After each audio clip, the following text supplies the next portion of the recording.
Hello, everybody. How are we today? Hope everyone's having a wonderful, wonderful day.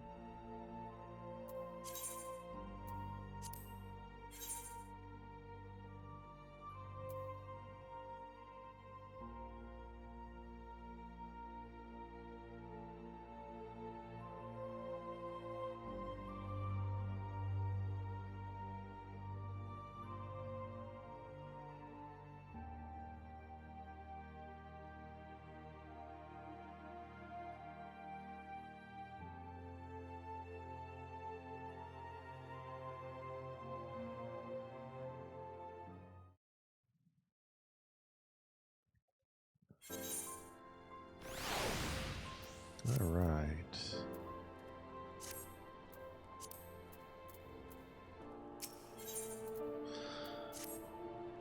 Would that we had more information to offer, but that Wilred told you is the extent of our knowledge of the masked stranger.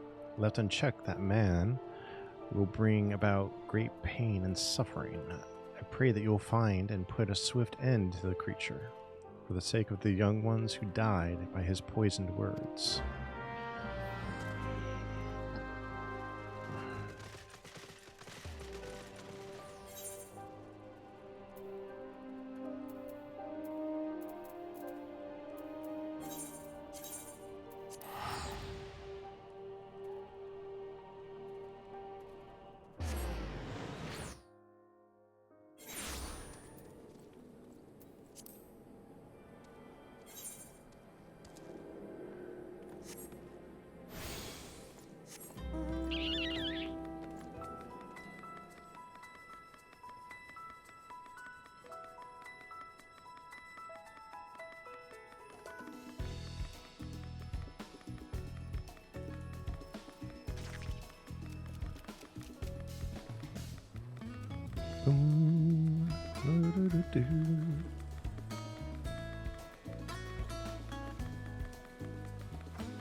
I'll enter the Solar.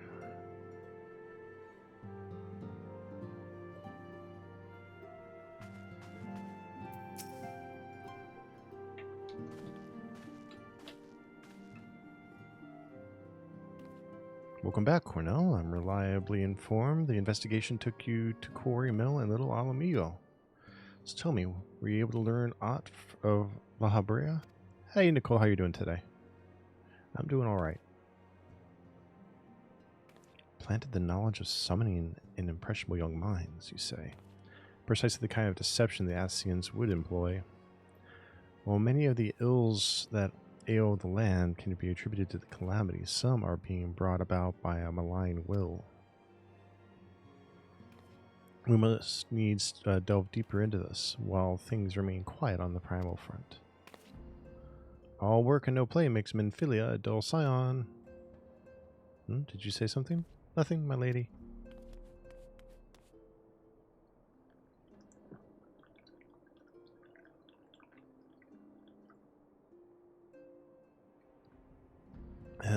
Mayhap we ought to rest a while before speaking further on this investigation.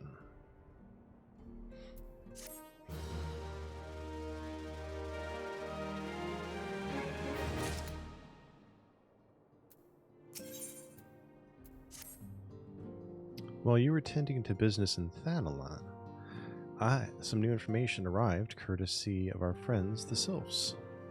An individual fitting La Habrea's description has been sighted in the North Shroud. The sighting comes in the wake of a series of mysterious deaths in the selfsame area. My instincts tell me that our man is involved. I would have you continue your investigation where you left off. 12 willing, we will pick up La Habrea's trail once more.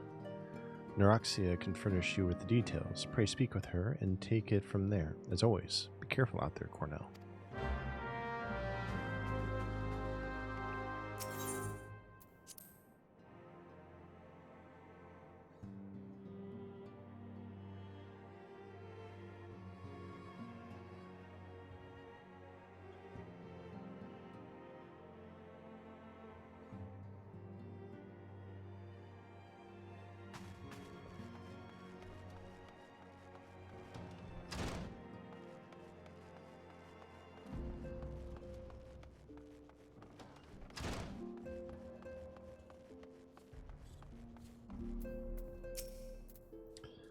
Walking one is to investigate Sinister One, then heed well this one's words.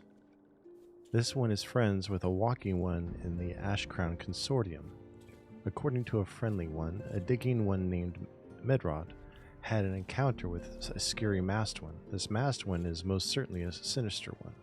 Walking one should go and speak with digging one Medrod. Digging one is to be found at Fallgourd Float in the North Shroud.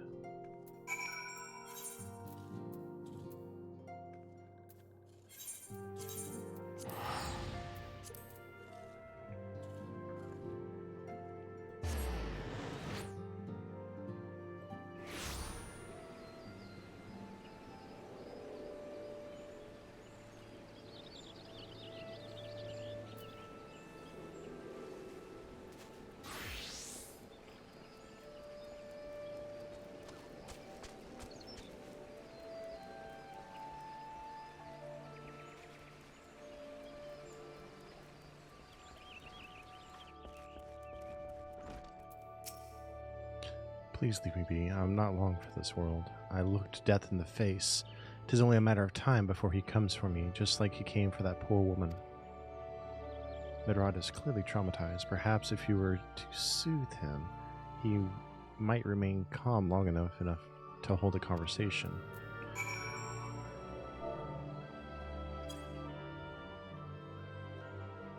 Soothe.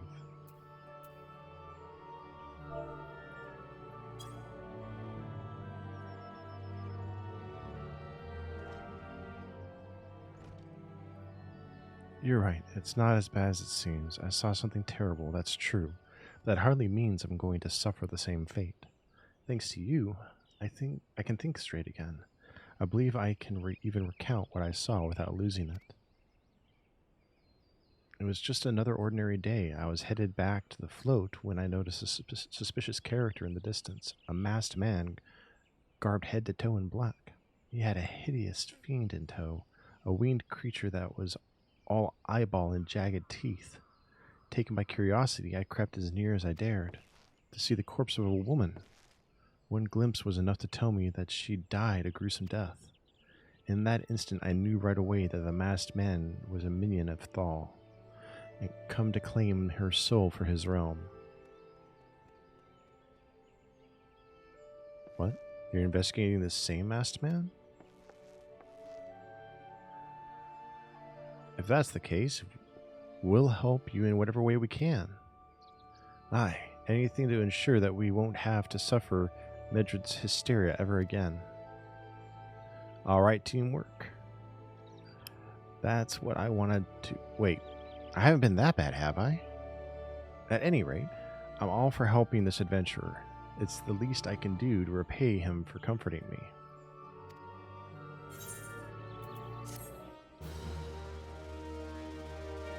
Bum, bum, bum, bum, da, da, da.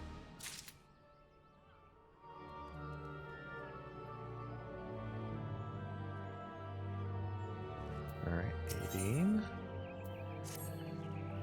So, here's what I know about the deaths. All the victims were found with their faces torn to shreds. Among the local fauna, only the scalekin known as a ziz could inflict such wounds. That's why some folk are pointing the finger at them. I somehow doubt that's the answer, that the answer is that simple. But for the sake of thoroughness, we should look into it. Why don't you put down, say, 3 of the creatures, and see if we can find any proof connecting them to the deaths?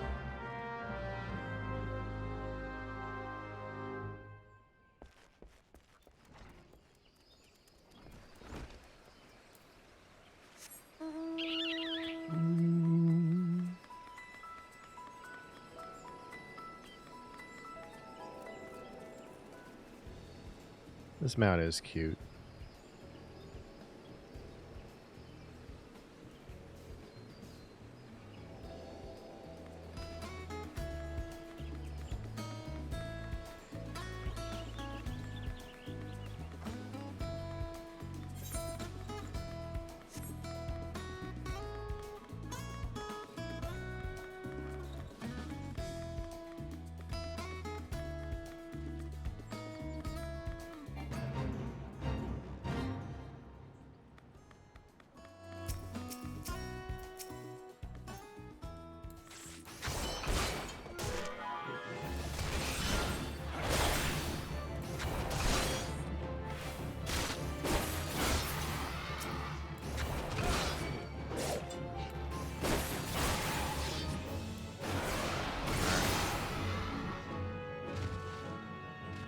Chooses.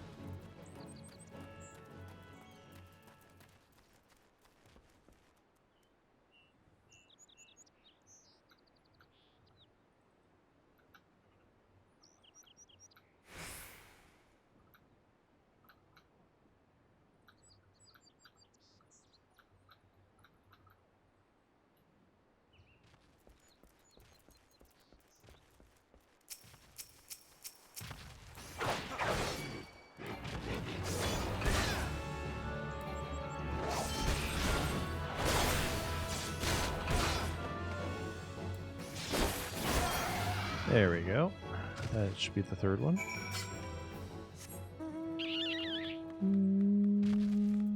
Let's go turn it in.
You've already seen to the Ziz? Good work.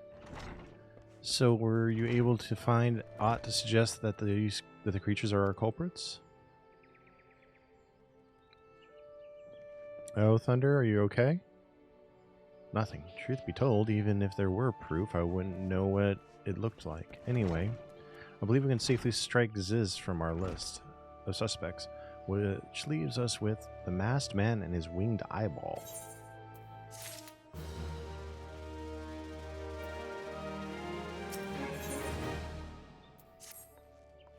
Something else I heard about the deaths. It appears all the victims have been comely maidens.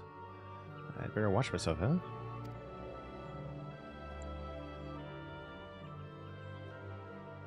AE. Insanely japes aside. Oh, running around, okay. There's a rumor going around. There's some as whisper that after each victim died, her rancor went into the great big rock southwest of here, causing it to flash and moan. This bears investigating, I reckon. I'm going to give you a fire sand stick to blow off a piece of the crag. The stick doesn't come with a fuse or anything, so you'll have to throw the thing. Once you've torn the rock a new one, bring back some of the fragments and I'll give them a gander. Oh, welcome home. Hopefully you get to rest now.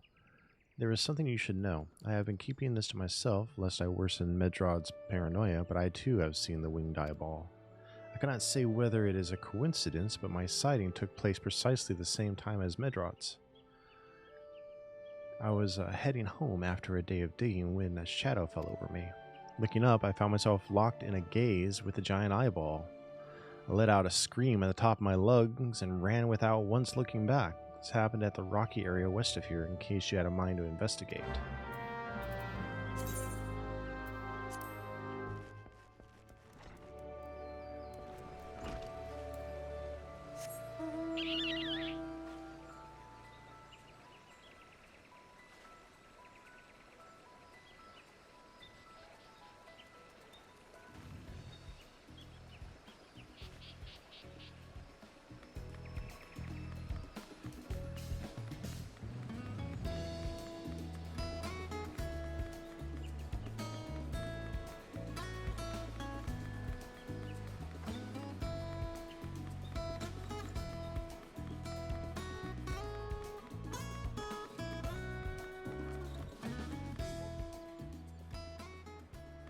Good. I'm glad you're resting. You need to be. You went to Walmart?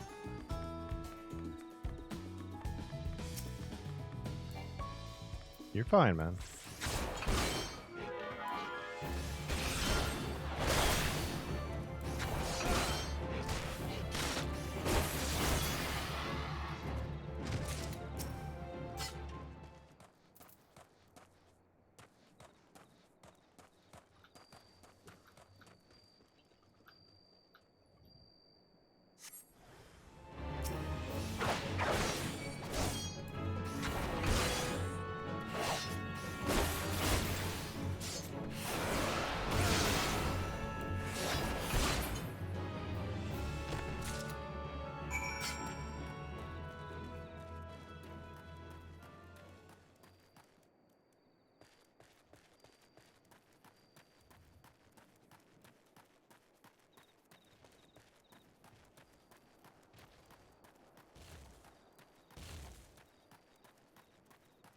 Did you eat while you were out, or pick up something to have for dinner when you got now that you're home?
All right.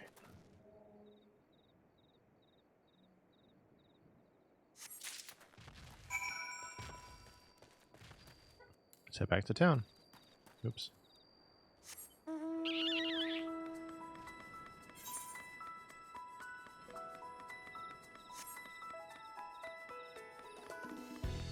Nope, not going that way. Those are level 50. So I am level 41.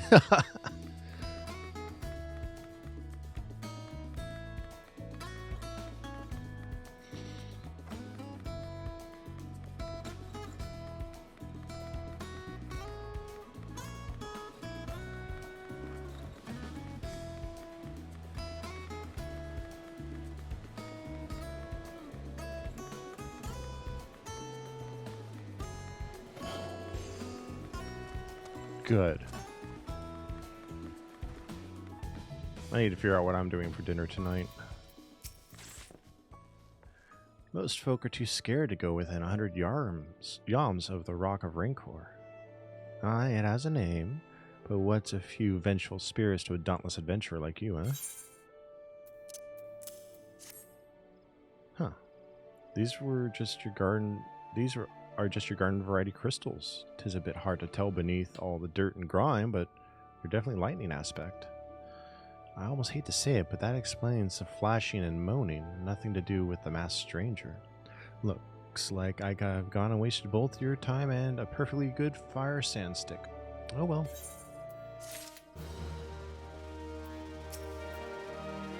Monstrous Banamite appeared, and you slew it? That creature had long been a scourge upon the folk of Fallgord. Intentional or no, you have done a great service. You have my gratitude. But this does make me wonder, was it truly a winged eyeball I saw? Or merely a trick of the light combined with blind panic?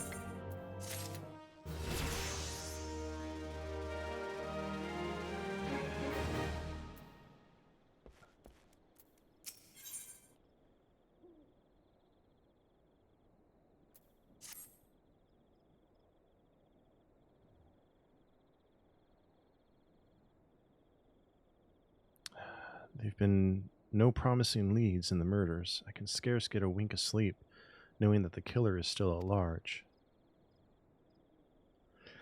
Judging by your furrowed brows, I take it this sorry business troubles you as much as it does me. I have been pondering my encounter. I was uncertain for a time, but there can be no doubt it was a winged eyeball that I witnessed. It's implausible that I could have mistaken so distinct a creature for a Banamite. But you and I were moms apart. How could we have both seen it at precisely the same time? What's more, our adventurer friend here had a run-in with the Banamite at the very spot you claimed to see that fiendish eye. Isn't that right? There must be an explanation. I know I saw an eyeball with wings. I would wager an apple tart on it. Oh, he's serious. But listen, mayhap it's not as mysterious as we're making it out to be. There's no reason that there couldn't be... Gods, of course, there must be more than one of those buggers. It's so obvious, but then that means since there have been repeated sightings of these fiends, then there must be more victims as yet undiscovered.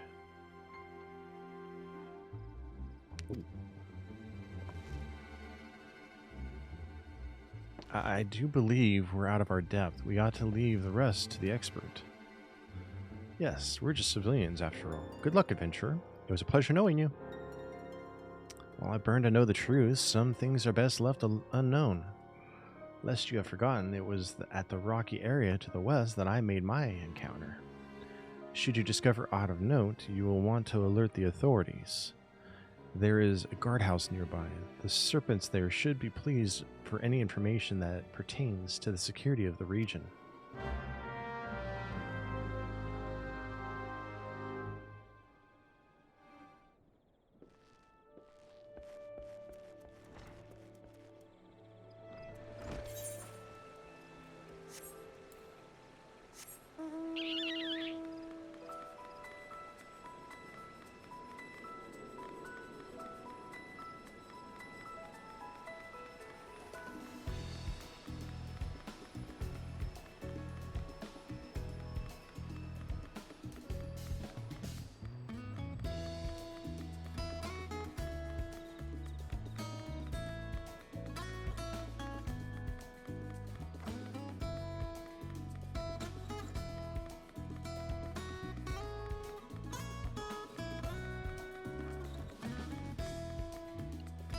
Caught on a ledge.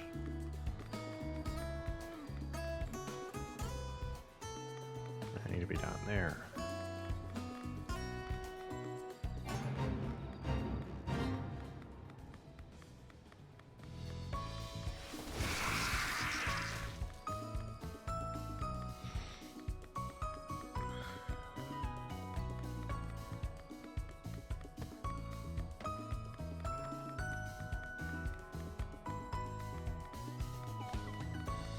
Mangled corpse. Yep, floating eye.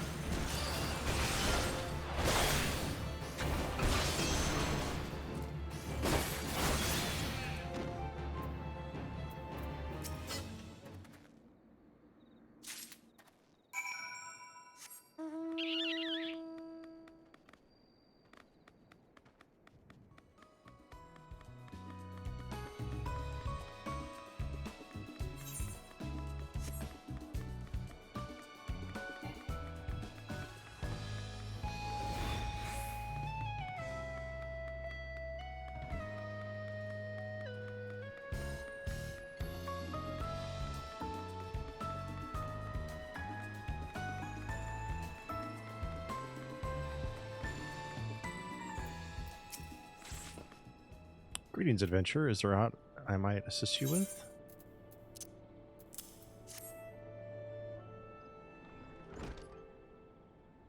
Gods be good, not again. No matter how many bodies I see, I cannot seem to get used to the horrid sight. Poor woman.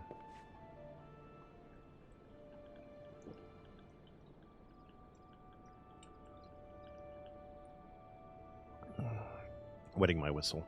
Identical deaths have been reported in the Central Shroud. While the masked stranger you seek does not seem to feature in any, sightings of the winged eyeball are common enough. The creature appears to be moving the bodies, but to what end, no one can say. The victims have all been young women.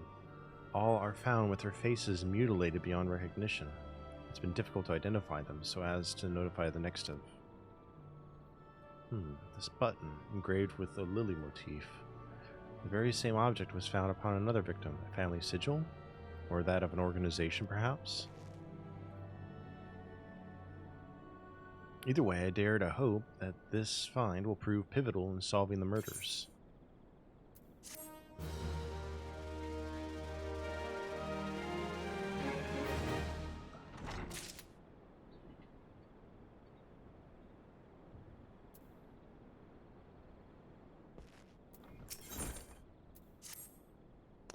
I would have you hold onto the lily button. You will need it to continue your investigation.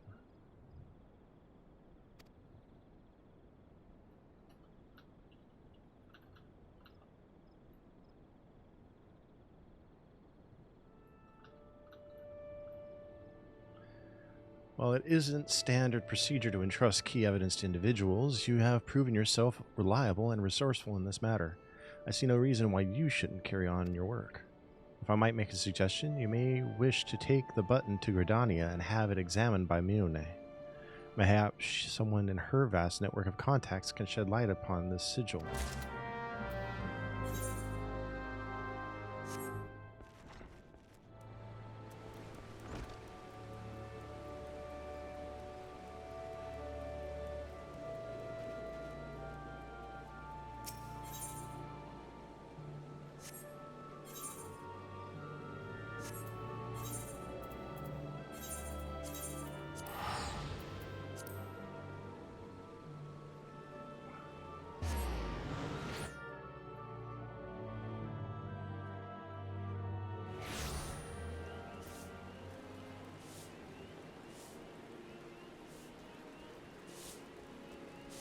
What?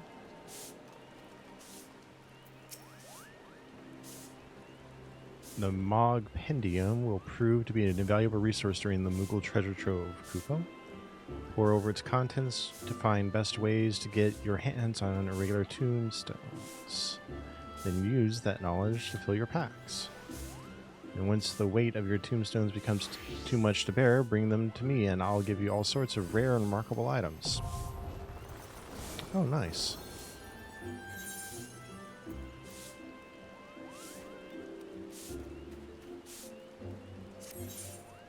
Alright.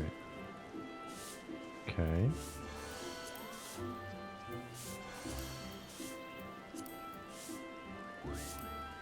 Huh.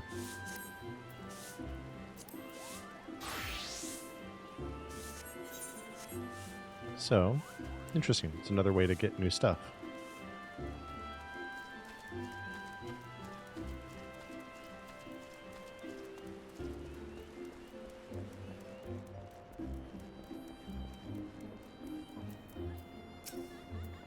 Good evening to you, Cornell. By your grim expression, I suspect you aren't here for scones and herb tea. Well, isn't this a lovely little button? The engraving is quite exquisite, artisan level quality, I would say. Where did you say you found this? On a dead body. Lovely. Anyway, I'm afraid I don't recognize the lily sigil. You will have to find the answer the old-fashioned way by asking around. You could do worse than beginning with Bernadette, over by the Aetherite Plaza. She has a sharp pair of eyes, that one. Actually, I need a moment. Restroom calls.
I'm so sorry. I had myself muted. Lomkey, hi.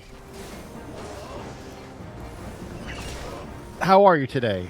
And yes, the mushrooms didn't stand a chance. And I was saying, breaded fried mushrooms sounds so good now.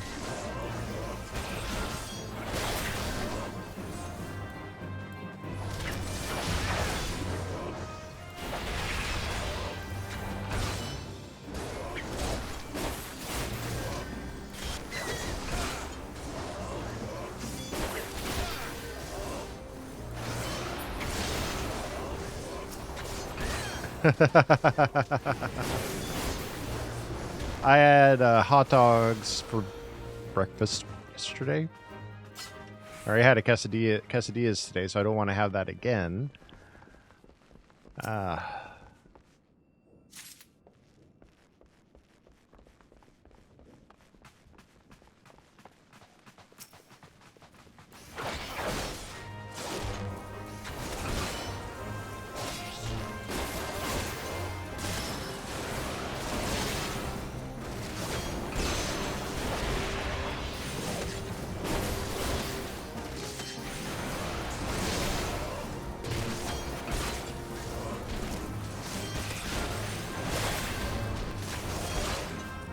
How goes your crafting today?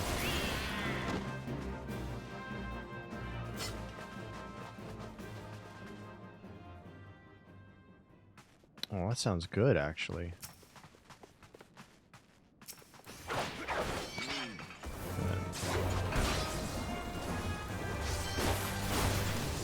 Gotcha. Welcome home.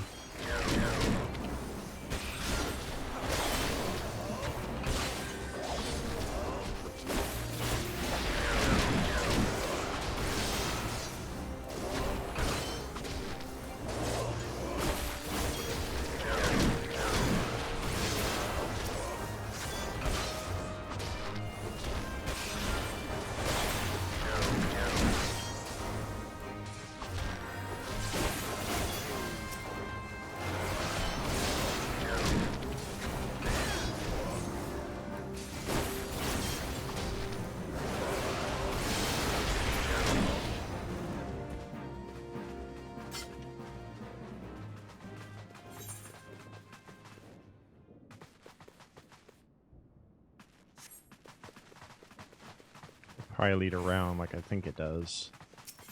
So we should fight the boss now.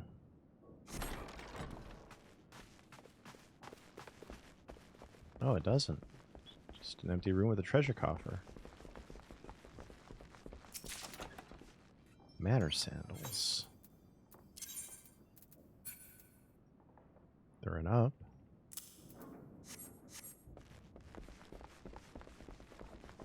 Oh, I'm so sorry. I give head pats.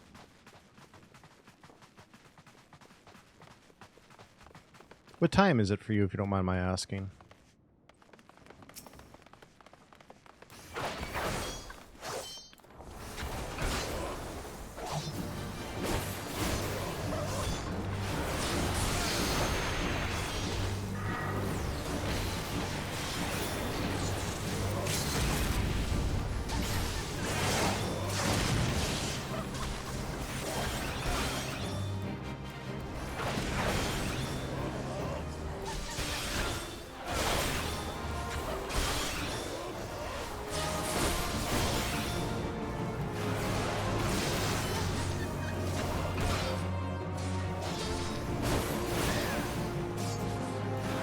Oh, I was asking if you're comfortable with it. I was asking what time it is for you.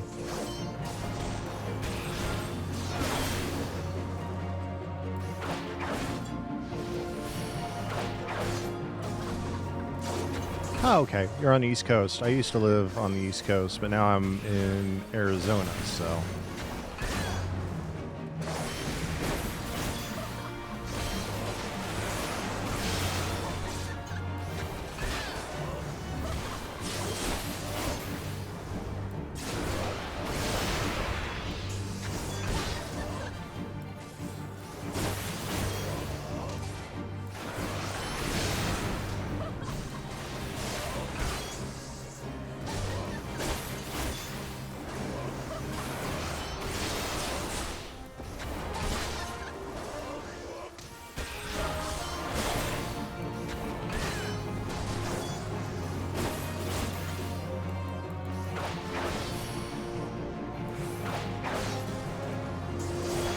Oh, okay.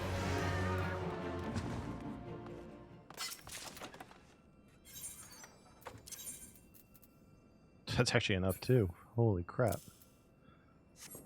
I didn't expect to get up so much in a dungeon that I am so out-leveled.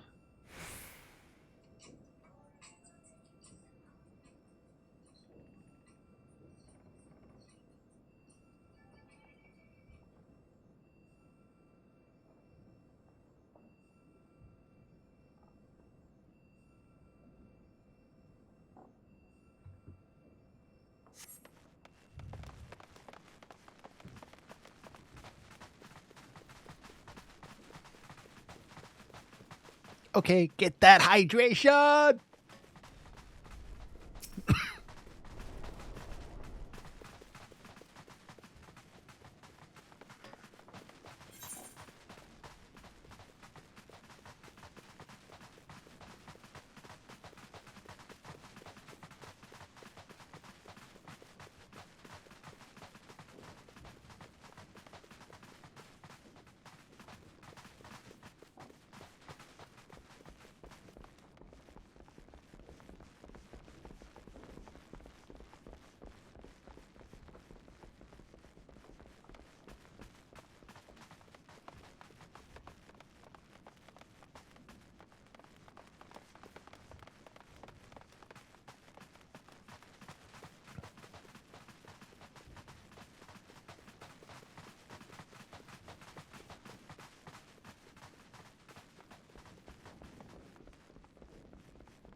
Green cake.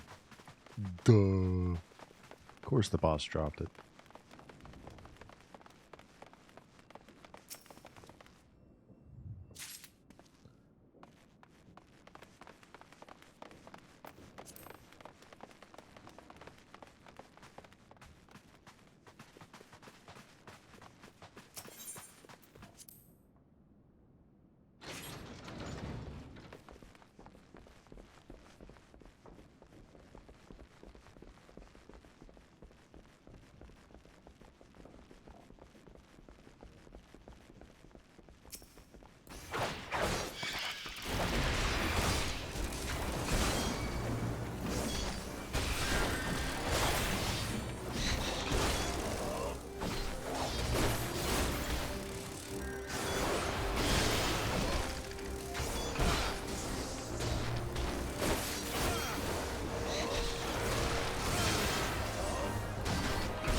Alright, let's keep going.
Alright, got her taken care of.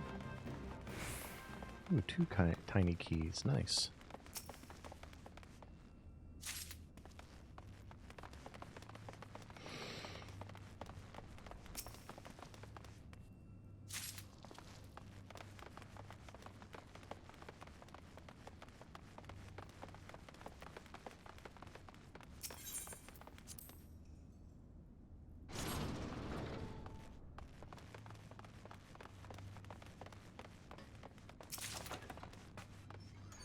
Manor field dressing. What?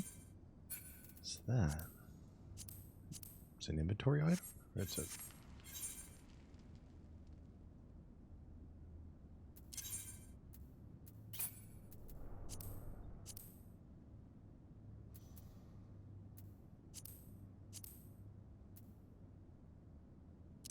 Oh, it's gloves. Interesting.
Go.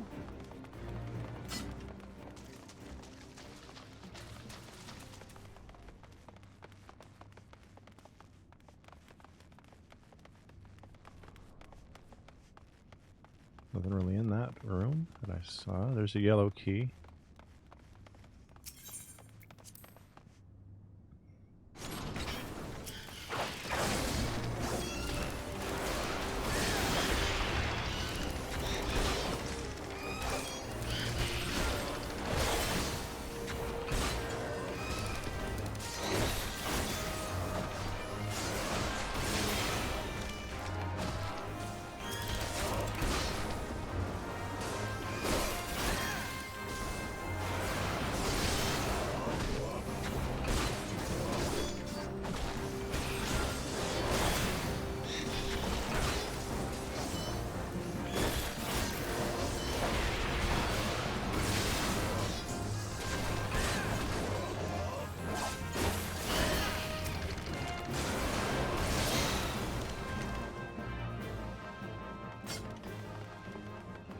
Awesome.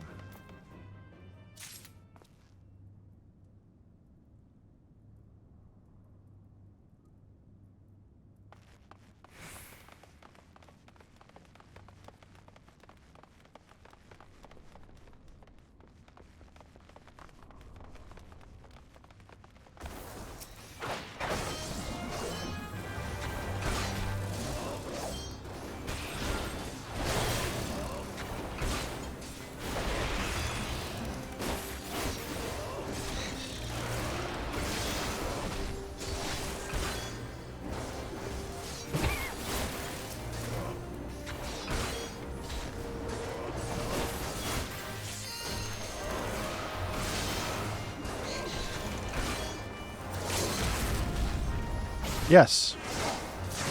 I actually have my level 40 quest available. I wanted to go do it for a skill. I think I'm just going to save those till I'm out there because I'm so freaking high level that once I get into these dungeons and stuff, I can't, or the duties, I can't use all my skills. Yes, huzzah indeed.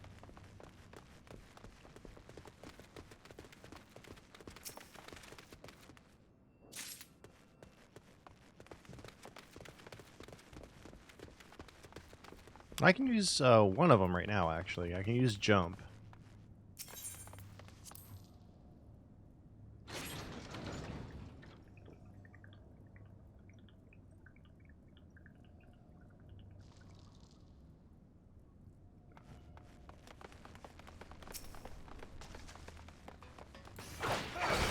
Not in the open world, I can use jump and my basic disengage.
Earrings.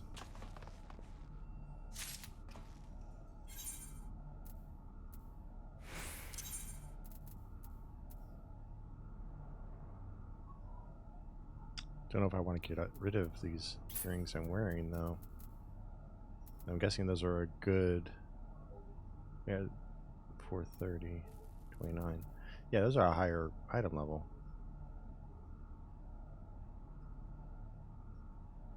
So I'm going to keep those with me. Ethereal malachite earrings.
How much longer do you have to work 12s, Lumkey?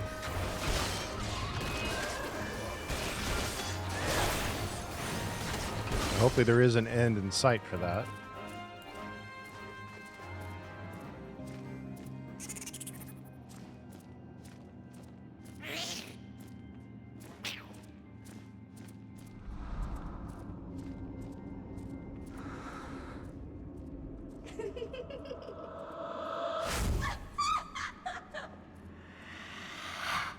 I didn't mean to wake her up yet. I want to clear the rest of the hall first.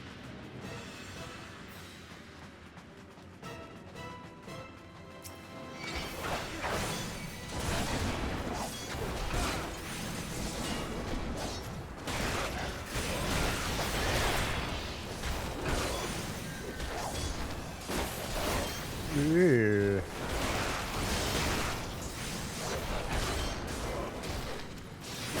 I know that pain. When I lived in California and I worked for IBM, I lived in Stockton and had to work in San Jose, Santa Clara. And I had to commute from one to the other, and that was a train ride. And that was 2 hours one direction on the train.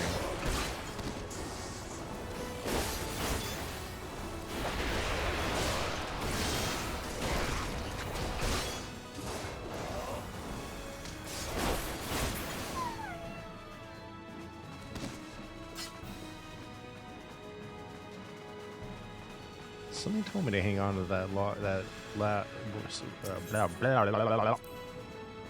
those tiny, at least one of those tiny keys.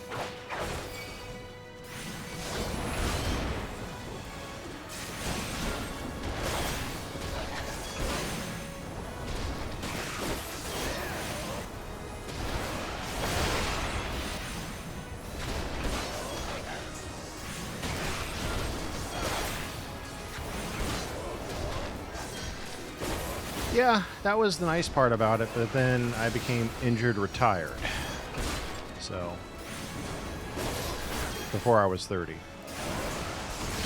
No, before I was 35.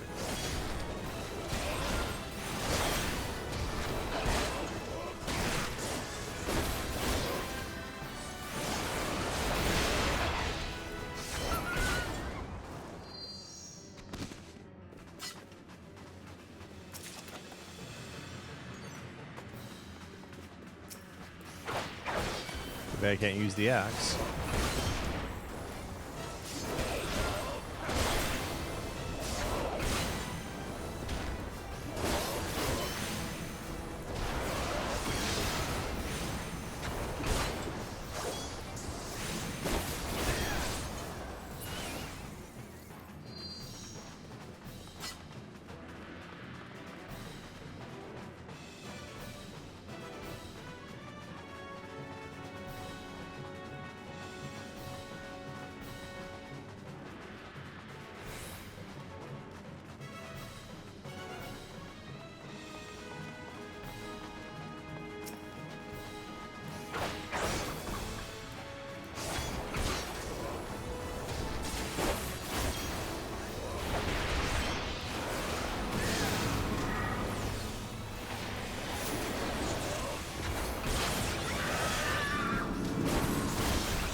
It wasn't targetable.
Cute.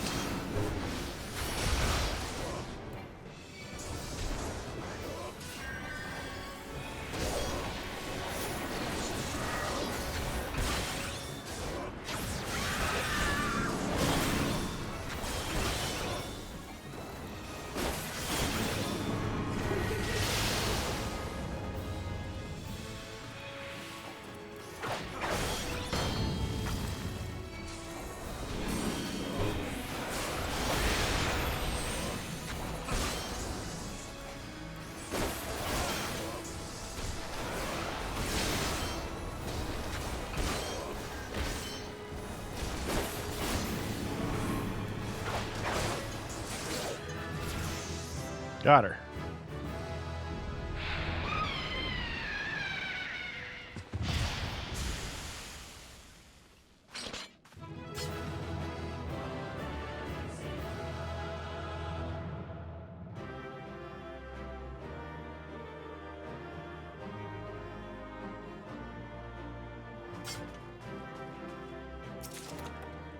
Ooh. And it's it up. Finally.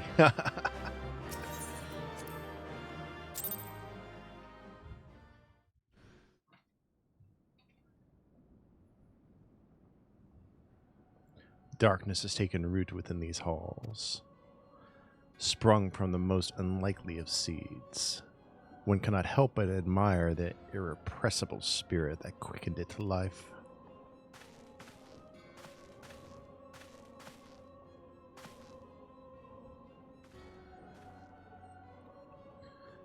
It's a pleasure to meet you at last, adventurer. You are every bit as intriguing as our master gave us to believe. It is no ordinary mortal who can acquire one crystal of light, much less 3. The crystals make you strong, and it is to that strength that the light is drawn. Heidelin chose well. A pity your existence is irreconcilable with our own. We cannot well allow you to continue upon your present course.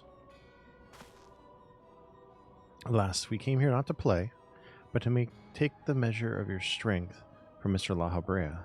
That task has now been accomplished. We take our leave of you.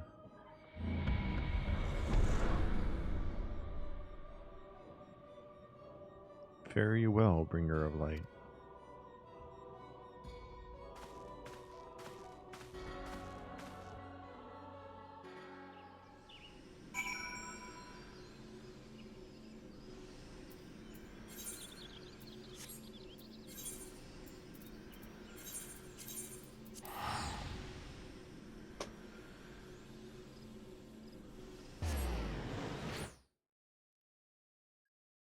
Oh, I probably should.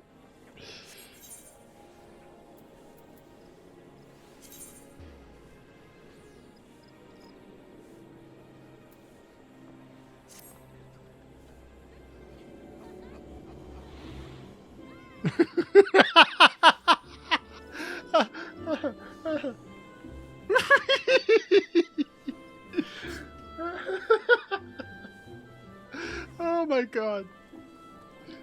Oh.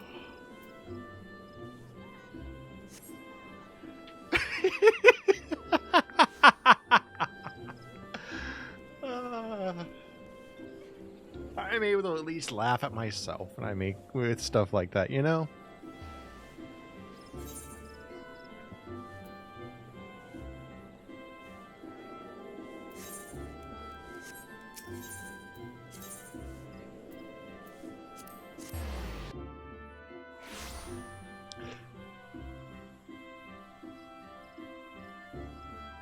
Thing is, I knew it was a thing, and I had forgotten about it because I haven't played this since like 2019.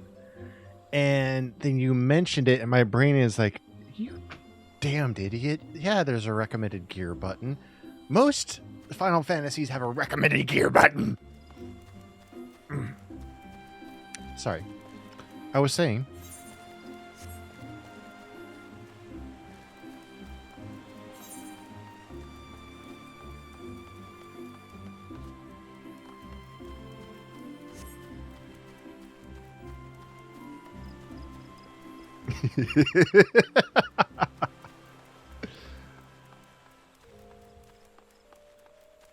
These old school Final Fantasies had a recommended gear button.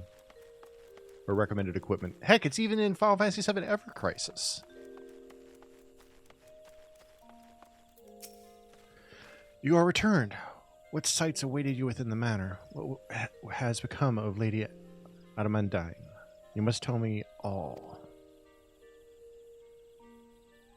So, she was sent so far as to consort with devils. Would that I could have done more to prevent her fall. May she finally find peace in the beyond. I know not whether the masked men you encountered are the same pair that first led my lady astray, but it is plain that they are of the same vile blood. Should the chance ever present itself, promise me that you will visit upon them tenfold the woe that they have brought upon others. But who am I to speak of punishment? By my silence I allowed. I know not how many innocent young women to die in unspeakable circumstances. It matters not wherefore. Though misplaced loyalty, cowardice, or both, I am an abettor to a gross crime. I will surrender myself to the authorities and accept whatever punishment they deem just. I only pray that the gods will have mercy on my soul.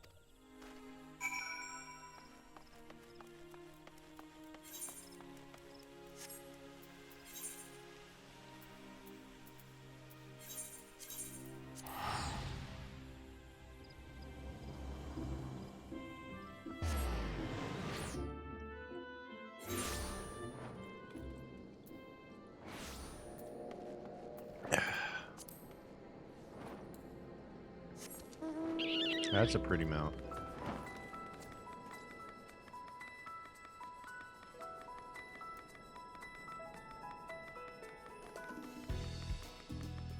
You see, I have items in my inventory that are like the Strife gear and the Leonhardt gear that I can think there is a transmog in here, a glamours, that's what it's called, that I can use.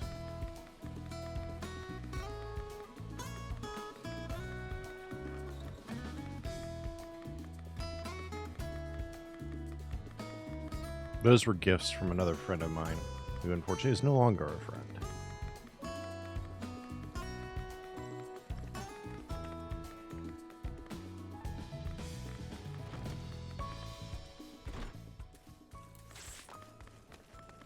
Aw, cute red and green twinsies.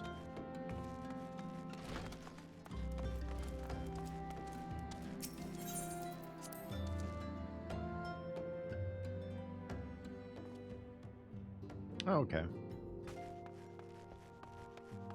Unfortunately, I am an inventory hoarder. It comes from World of Warcraft. My bags are always almost full.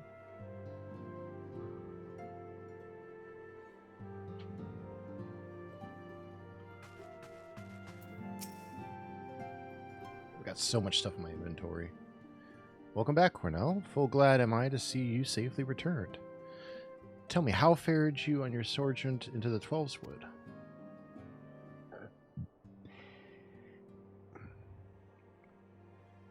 Two of La Habrea's minions. Oh, wow. And they sought to measure your strength by their own admission? And yes, I did install some mods for some better skins and textures and physics. The devils taunt us. It is beyond doubt, then, the Asians have begun to move in earnest.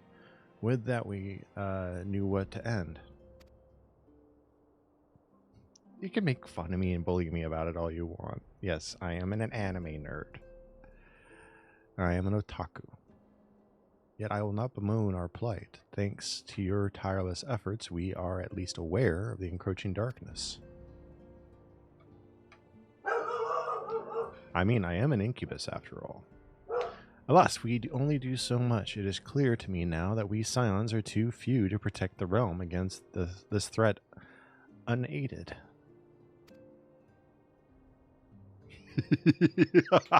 Perfect use of that emote, Lumpy. I applaud you. We must needs alert the three nations to the presence of this elusive enemy and recommend that they heighten their vigil. There is no shortage of misery in the world that the Asians might exploit. We have an arduous struggle ahead of us. Yet, come what may, we must not allow ourselves to become lost to hope, for that is precisely what the enemy desires.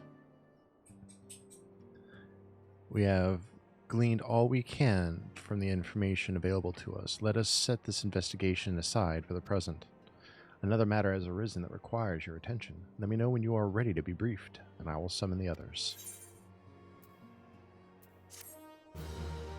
Thing is, I even chose the middle ground of the settings I could have chosen for that physics.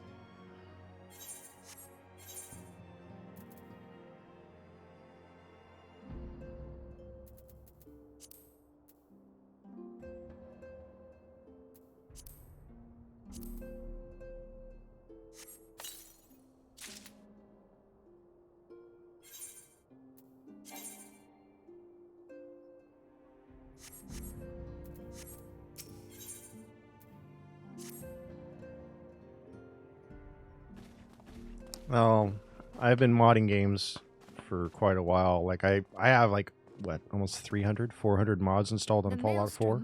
Requests our assistance. Leviathan? Concerning the kobolds they sent such copious notes on, I presume. Oh, Titan. Yes. And no. It has more to do with their findings, which portend a peril far greater than any beast tribe. I also have a special installation of Skyrim, which is essentially, what was it? Almost 3,000 mods? And they repackaged it and redid it.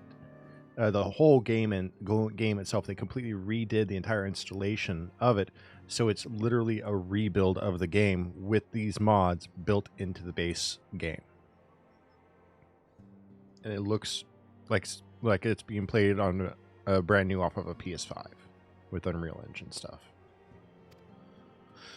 What sort of peril? The worst kind. A tribe of kobolds in the vicinity of Limsa It is incredible. has reawakened Titan.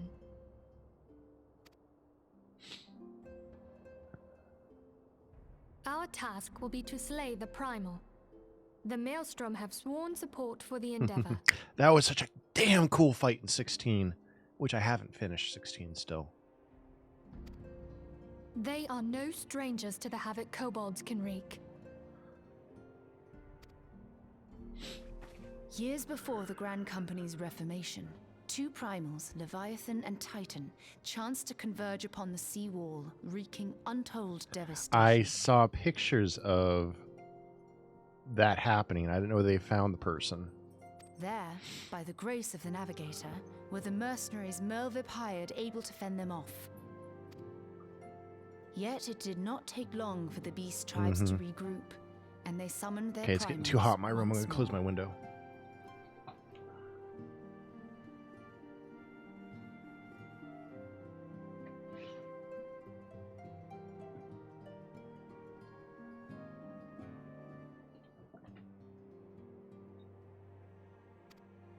Thankfully, their second coming was decidedly short-lived. Today it but that is beside the point. Oh, it was 80 today, but right now it's like 75, 76, which means it's like 83 or between like 80 and 85 degrees Fahrenheit in my room. I'm going to turn my fan up too.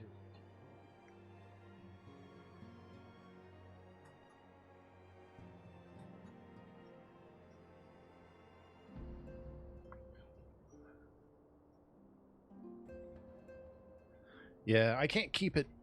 I can't really adjust the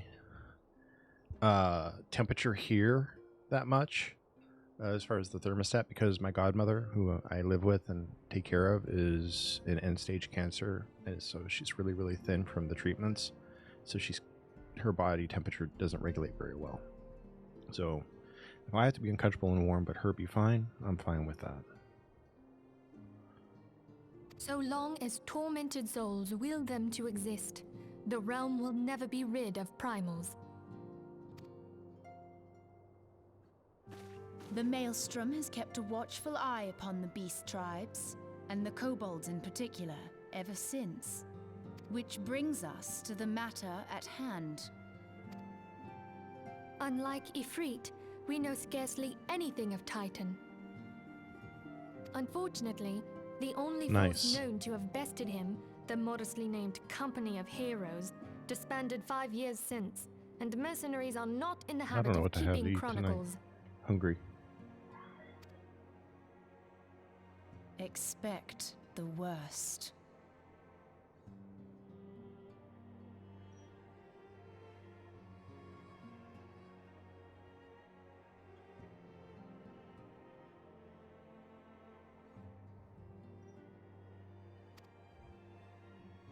The Maelstrom's help is of course appreciated, but even if we had their whole armada at our disposal, we could still find ourselves overmatched. A pity the kobolds lack the gentle sensibilities of the Sylphs. Starting a peaceful either resolution would be more 2 than weeks, welcome. I think starting, in 2 weeks from today, around the, mid-month, when we have 2 weeks left till Rebirth comes out, I'm going to start playing Remake through again as part of our build-up to Rebirth's release. The echo will not avail you this time, I fear. If you are to survive, your steel must needs speak for you. No one would think you a coward were you to decline. So you will accept? Thank you. I admit, I like Minfilia and I like Gistola a lot. They're two of my favorites. We can't very well send him to Limsa-Lominsa without Y'shtola, can we, Minfilia? May I ask that of you, Y'shtola? I never thought it in question. Ever reliable. Very well. We will spare no effort to win victory. You may count on the full support of the Scions of the Seventh Dawn, and all not afield will aid the fight from afar.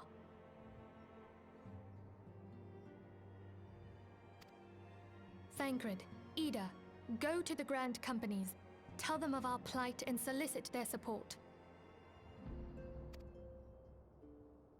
Eorzea, send word to the students of Baldessian, and Alfino if you would. Papalimo, compile all the information we have on Titan, little though it may be.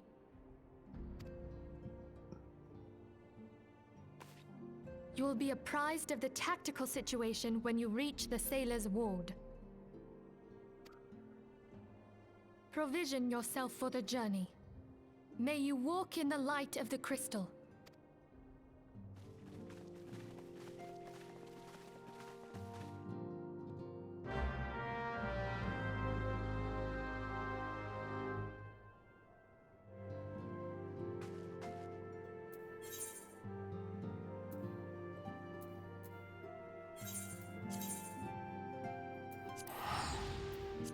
Need to get more tickets.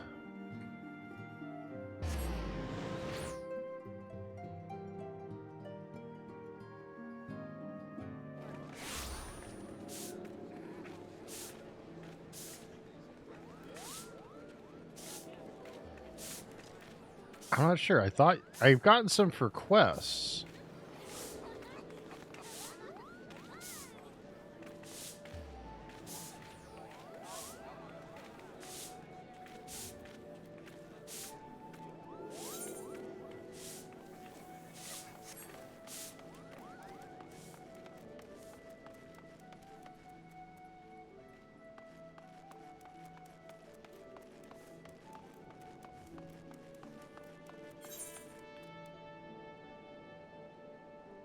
Upper decks. Okay, so I need to go up.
Hail, adventurer, and welcome to the Maelstrom Command. If you wish to know more about enlisting, speak with the personnel officer. Unless you are the guest we were told to expect. Aha! Forgive me, sir. To business, then. It was as we told the antecedent, the kobolds have again summoned Titan. A little over a moon ago, we began to observe the beastmen moving south in increasing numbers from Ogomoro. Our scouts subsequently confirmed the object of their aggression. Crystals, fodder for their fell primal.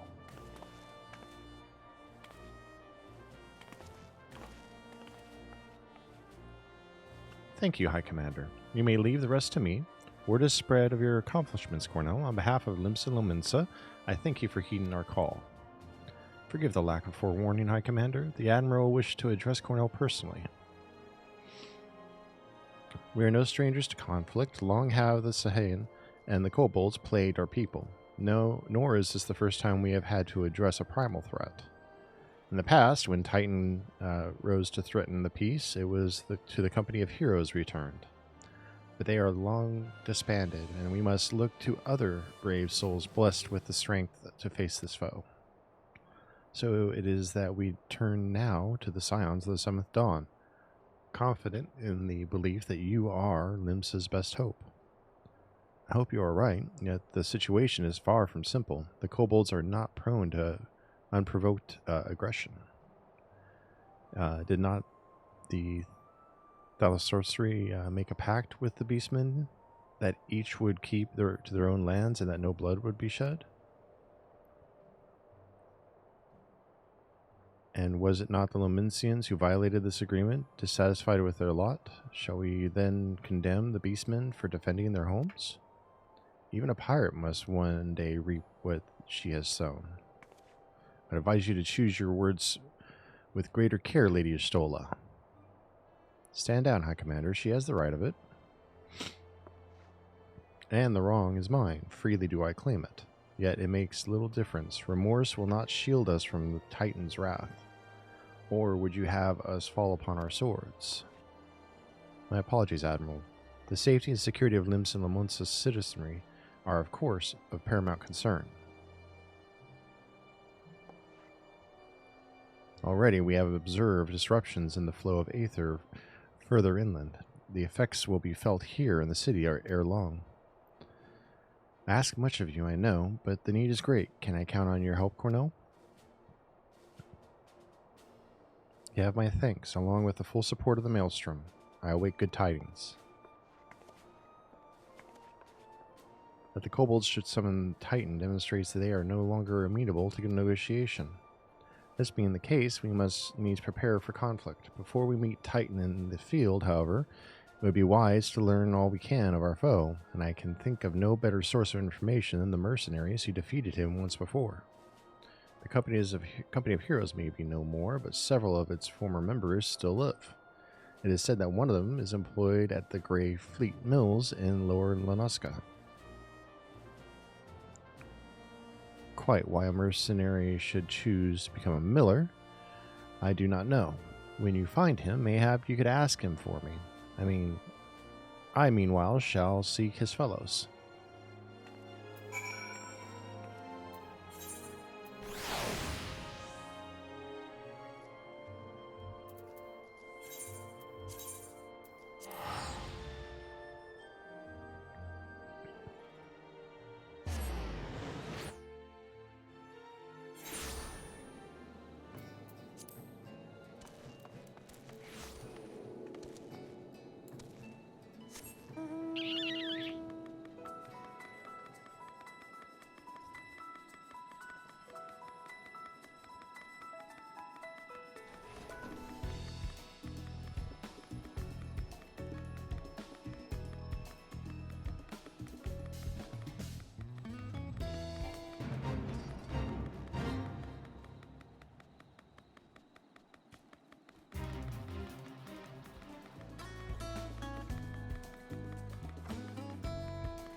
Alright, let's see.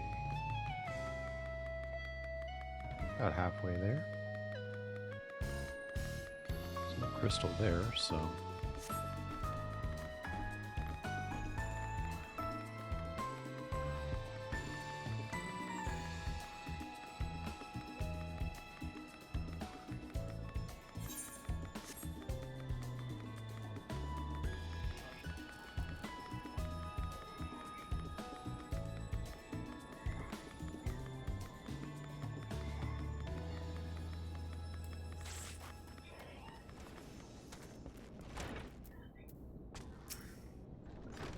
Lay down your burden, son, come drain a pint with me.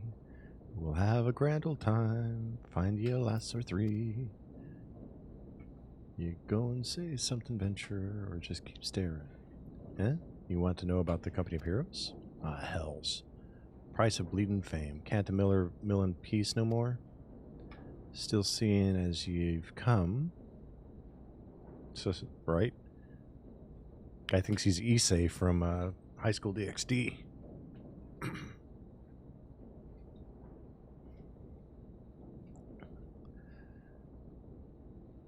Suppose it wouldn't hurt to oblige you, considering yourself lucky, mate. Old Traktum was the company's best axeman.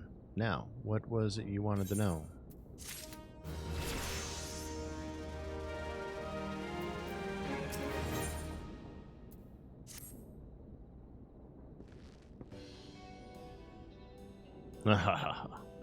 So you want to hear the tale of how the Company of Heroes bested a primal, do you? Let me guess, you mean that bastard Titus, right? No, not the main character from Final Fantasy X. Oh, if only you'd been there to see it. 'Twas a mighty struggle like the legends of old. Me and the boys fought him for 3 days and nights, we did. The ground trembled with every step Titus took, and when he hit ye, boy, it felt like a cannonball to the gut. Oi, what's I look for? I'm a god's damn hero.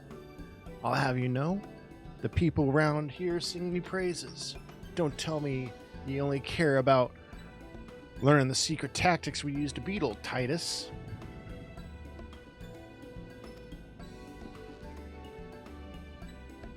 Well, too bad, because now I'm not feeling charitable. If you're so damn desperate, then why don't you do me a favor and kill those rats that have made nest by the windmill just south of here? Aye, do that and we'll talk. Imposter! God. Dang it.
Yeah, so the beasties are dead, are they? Nice work, Venturer.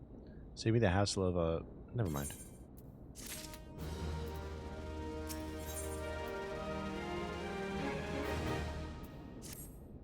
Wait, so asking about how we ties? I don't know, Venturer. It was pretty risky strategy. The kind only a veteran of 10 square battles could rely upon. I want to teach you, I truly do, but unless you prove you have what it takes to face that fat bastard, I can't in good conscience tell you a damn thing. At the very least, you need to be capable of slaying, say, a Gubu. Come to think of it, that ain't a bad idea. Them creatures have a taste for the flour milled here. So you ought to have no trouble finding one in the vicinity. Of course, I ain't asking you to cut down one quick as a skilled axeman like myself. Any road, why don't you try heading due west and stand in lookout in case a Gubu comes calling. Slay it, and I might consider telling you about old Titus. Liar, liar, liar.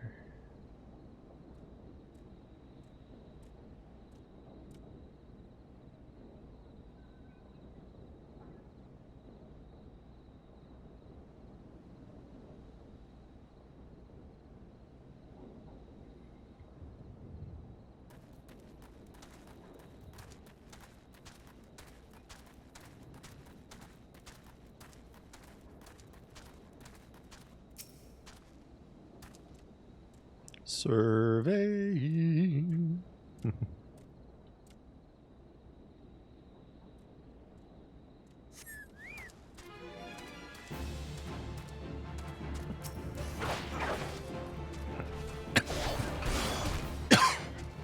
it. Someone drink went down the wrong pipe.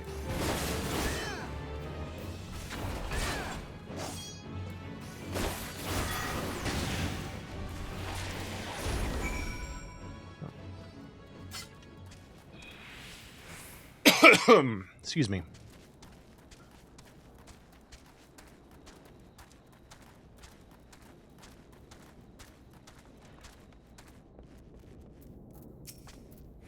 Yeah, you again. Then that Gobu that was harassing the Millers is dead. Didn't think you had it in you, Adventurer. Still, you took forever and a day to get the job done. Still not sure if I should tell you our secrets. Can I punch him already? Like, just cold cock him, lay him out.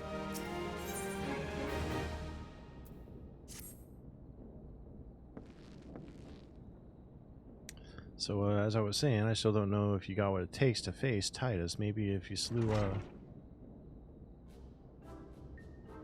Traktum? You in here drinking again? If you are, that Gubu had better be dead. Oh, it's dead, Chief. You have me word on that. Cleaved the beast's skull in two with my trusty axe, I did. Is that a fact? And what will your friend here say if I ask him? He'll vouch for me, of course. Ain't that right, friend?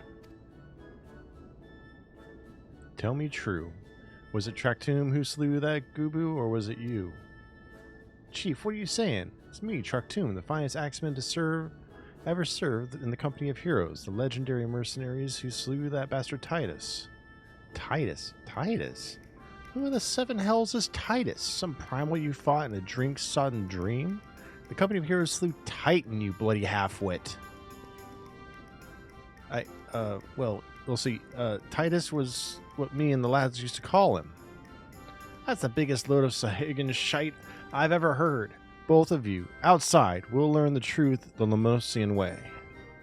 Traktum, if you didn't slay that Gubu, you may consider your contract revoked.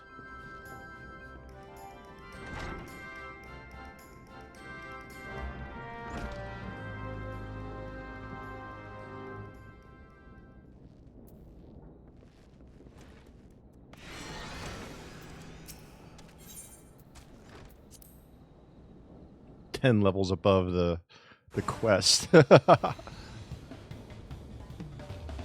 Alright, you know the rules. First man to smash this boulder will be judged the slayer. Don't even think about trying to kill me, that's cheating. Who picked these boulders? They're nothing to like. Ah, hell's with it. Let the contest begin.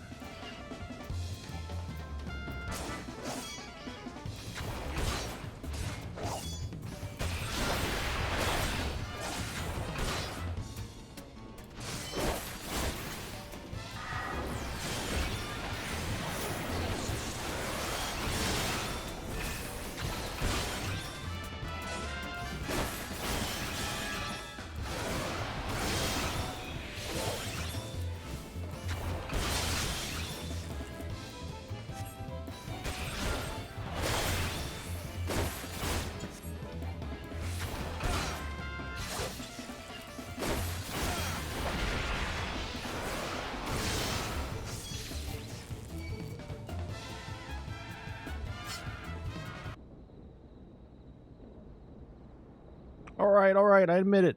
I lied about being in the company of heroes. But I'm begging you, Chief, please don't dismiss me. I've learned my lesson, I have. Save your blubbering, Tractome.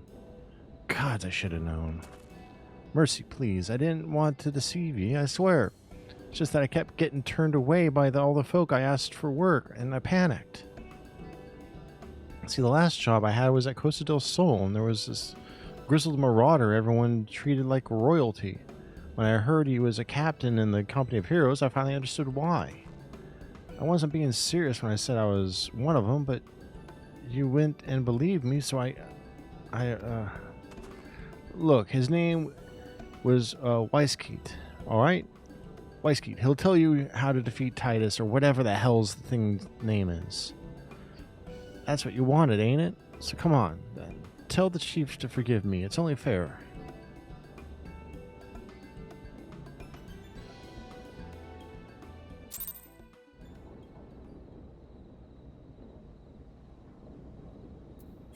Alright, so I'm attuned to Costa del Sol. So I'll have to go to the ferry dock and head there.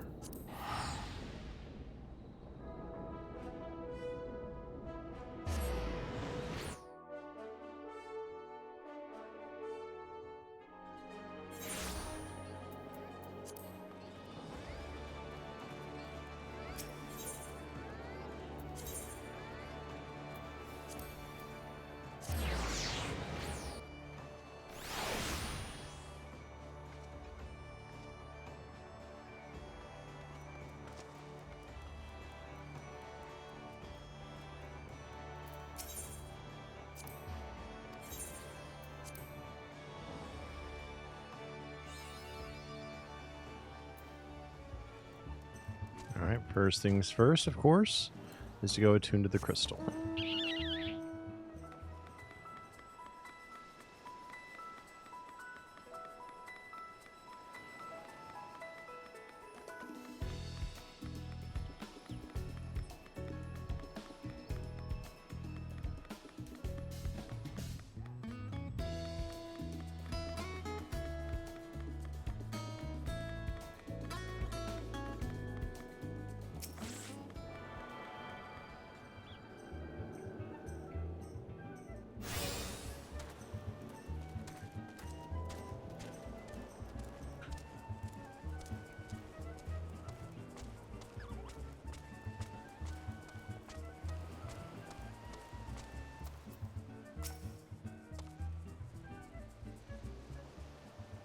Pardon? You wish to slay the Lord of Crags?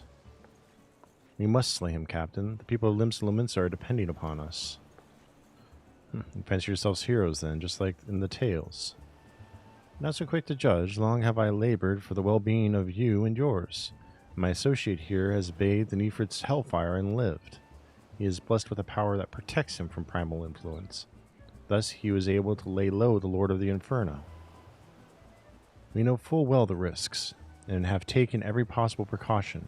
We lack only knowledge of how to enter Titan's lair. Pray be so good as to grant us the boon of your wisdom. We shall be on our way. What was that noise?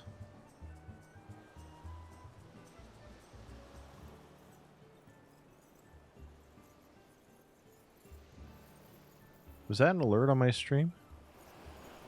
I don't have anything there. Mana can't be tempered. Useful, but it will not be enough. Is it true that the company of heroes fought and felled primals? But it is true that victory was bought with the lifeblood of brave men and women. And Titan was the worst we faced. We defeated him in the end, but he took from us some of our very best. Even if you possess the power you claim, I have no reason to believe you will succeed. Believe what you will, we mean to try. Though our lives be forfeit, we will not abandon Limsa to the wrath of Titan. You are passionate, I'll grant you that. And you deserved better than the greeting I gave you, but I will not send you into Gomorrah on a whim. To be plain, I do not wish to see you give your lives in vain. At the very least, I must have assurances that you are more than common adventurers. Oversee security for Master Geruju's estates. Please, perhaps you can demonstrate your abilities by attending to one of our... Gods, man, have you heard nothing I have said? We have not the time to perform trivial tasks. The enemy is at the gates. You imagine words can sway me, girl? If you dislike my conditions, then you are welcome to find your own way into Ogomoro. Yeah, Ogomoro.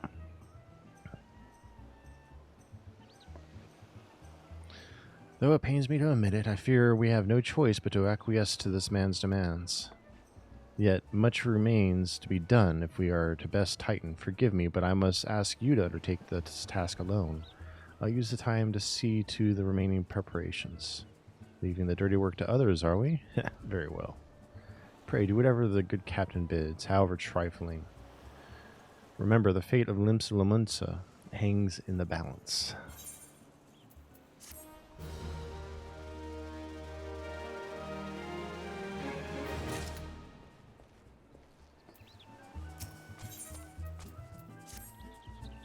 Oh. Who the heck invited me to a free company? Wait, is that you, Nomki?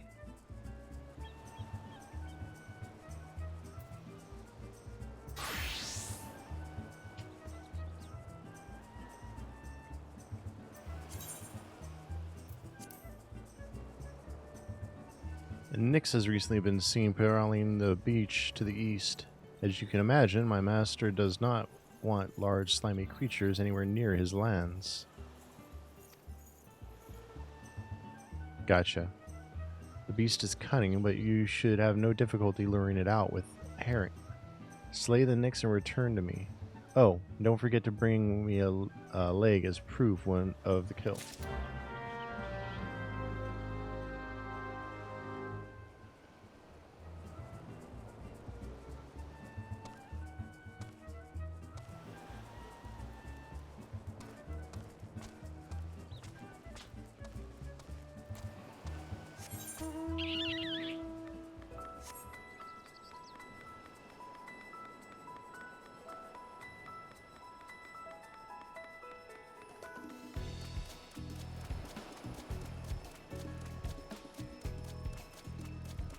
I can't wait to see Coastal del Sol in Rebirth.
Fair.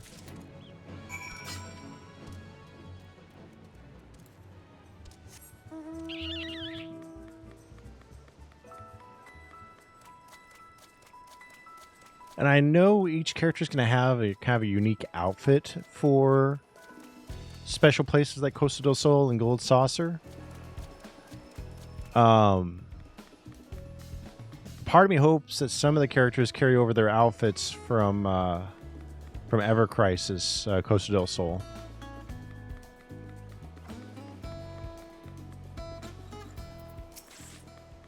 Well, did you deal with the Nyx?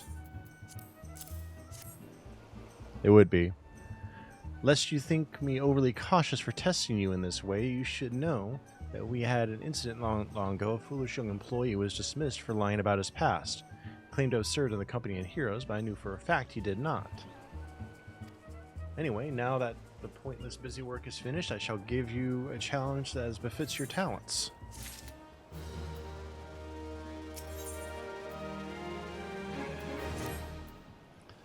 Two highly distinguished individuals are scheduled to visit Costa del Sol in the near future, and Master Gekuruju wishes to welcome them with an elaborate banquet. But while money is no object, not everything Master Gekuruju desires can be so easily purchased. It is to be an extremely exotic feast, and so Cornell, your mission is to seek out and obtain the rare ingredients of our chefs requires. Naturally, such fine dining must be accompanied with suitable wine, and by suitable I mean the very best there is. That, however, can wait for the time being, as I believe you have enough on your plate as is. It will be a long, arduous journey, but you need not toil alone. Many of the mercenaries who once served under my command still live, and they will guide you in your quest. For the first ingredient, I would have you travel to the South Shroud and speak to Landenel in Camp Tranquil. What? Do you mean to tell me you cannot afford to waste time as your associate did? Venture, if you have not the endurance to complete this mission, how do you expect me to believe that you can outlast the Lord of Crags? Yep. Travel the world, get us food.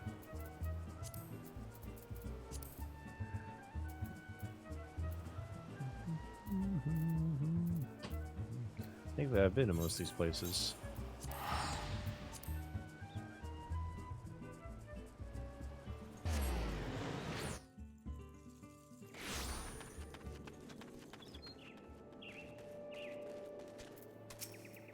Require assistance, adventure? So, this is the one who would challenge Titan.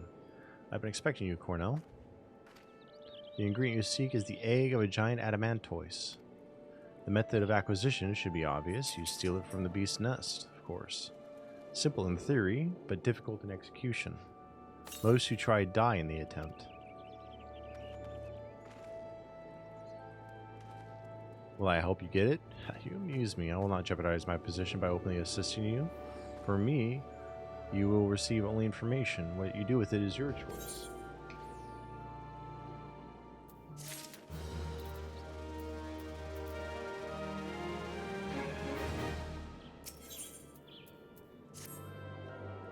Was that materia? Let me be clear. This business between you, me, and the captain must remain a secret.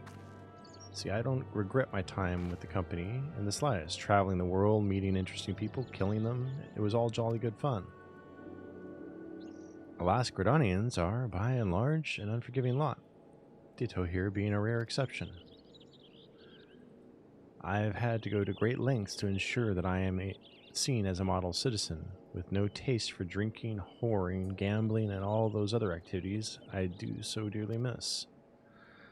So understand that if you ruin my little charade by wagging your tongue, I'll fashion a noose with your entrails and hang you from the nearest heaven's pillar. Well, what are you waiting for? There's perfectly good adamantoise egg in the nest to the east of here, just ripe for the taking.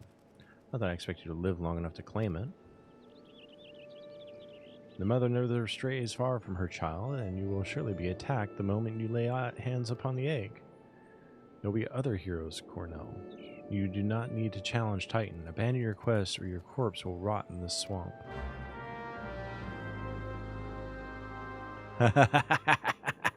Loki, I like that. Well said.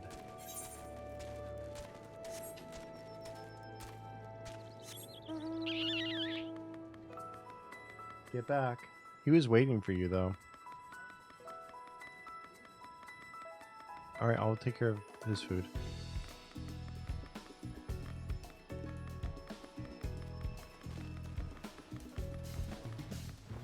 Well, I can make your tea for you. Alright, before I activate this, guys, I need to get somewhere a little bit safer in case someone activates that while I'm not around. Alright, I'll be right back, guys. I'm gonna help my godmother.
Have a wonderful sleep, Lumkey.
Thought you might have good sense to leave this place. By your continued presence, I take it you intend to persevere to the bitter end?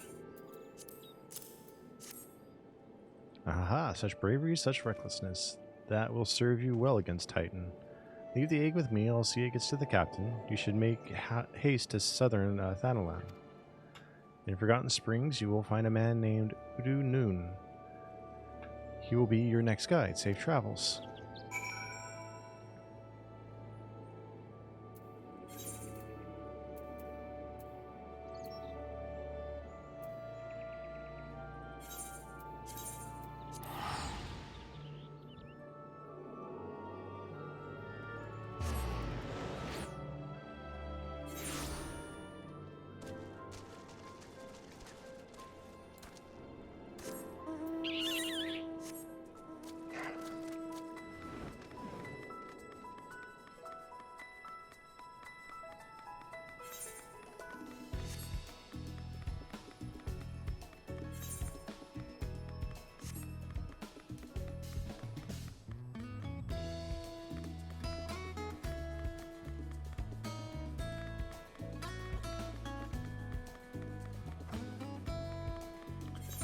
Ba-da-boom.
I'll have to just run my ass off.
Thank you for the hydrate, little bird. And a posture check.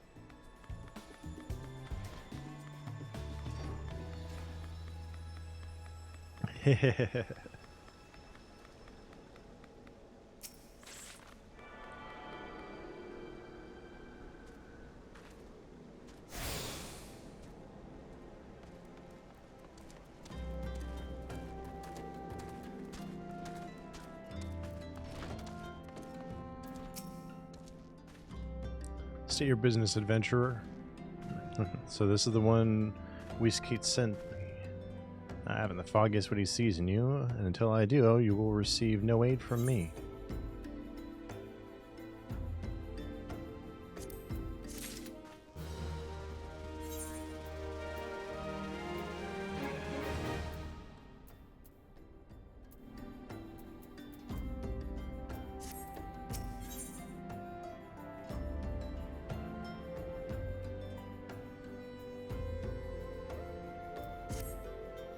Persistent bugger. Very well. Let's have a look at you. You've seen your share of battle, there's no mistake in that, and you did manage to obtain that adamantoise egg. However, that was not more than a display of brute force and blind courage. The nun I once fought also believed that his strength would save him. He was wrong, and now I am none. Many years ago, I joined the company of heroes to hone my skills instead of challenging my predecessor before I was ready. Even when I was young, I understood that victory goes to the patient, the cunning, the pragmatic. That's why I claimed my position, and it is why I still hold it. And it is why I will not help an unproven whelp. The children of the sands do not offer aid to strangers. To do so is a sign of weakness. However, if you were recognized as a skilled hunter in your own right, it would be permissible to assist you. Across the desert to the east lies an Amalja encampment. There dwells a warrior renowned both for his strength and his guile. To even face this Amalja in battle, you must first find a way to lure him away from the encampment. This will be your test to draw out and defeat the veteran. For this, I will offer you no advice, only this worn spear. Why, you ask? You will have to solve that riddle yourself. Now go slay this old warrior and bring to me his necklace.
Sandworm, interesting.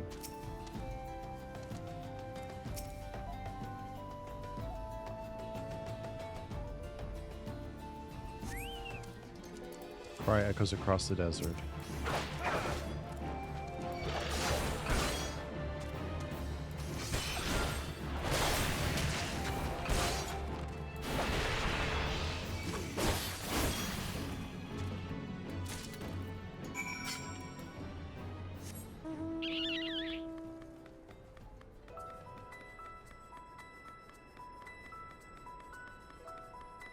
How's your day been, little bird?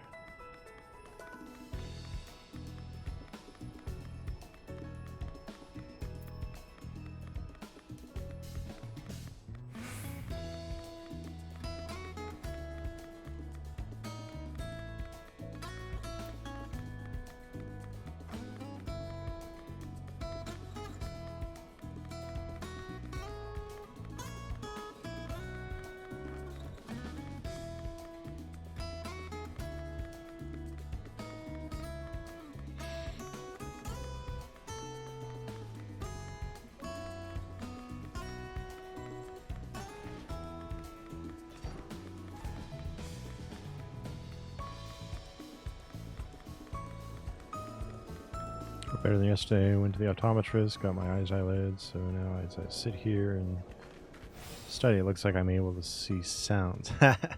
I know that feeling with the eye dilation. Tell me, adventurer, is our old nemesis dead? This is a fine necklace. This befits a veteran of countless battles. It will make an excellent trophy. The spear belonged to one of his brothers. I knew when he spied it from afar, he would be unable to resist venturing outside the encampment to see for himself. Did you discern my intent, or was it dumb luck, I wonder? Either way, you impress me, adventurer. I shall tell you of the ingredient you seek.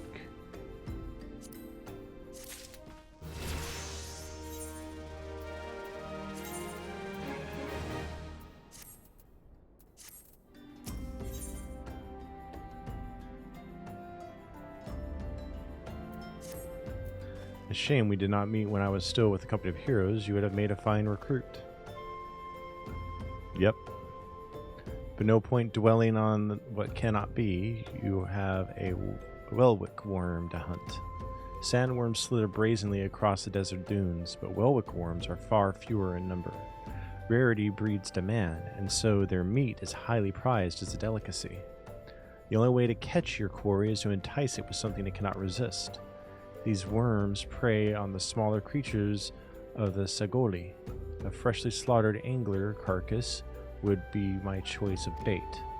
There is an area teeming with anglers to the east. I will mark it upon your map, along with the location where Welwick worms are most frequently sighted. Be warned, the blood will drive the worm into a feeding frenzy. If your skills are lacking, it will devour you as well.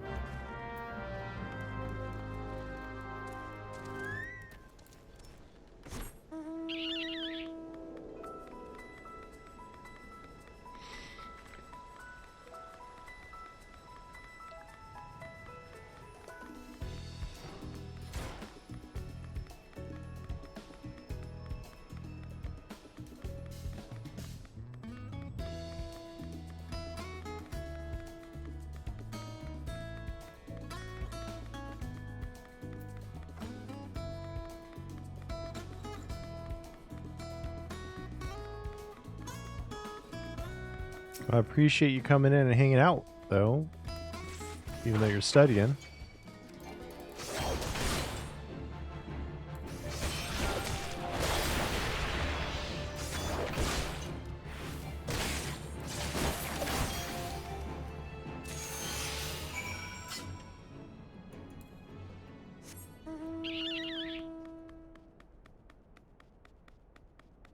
What are we studying tonight?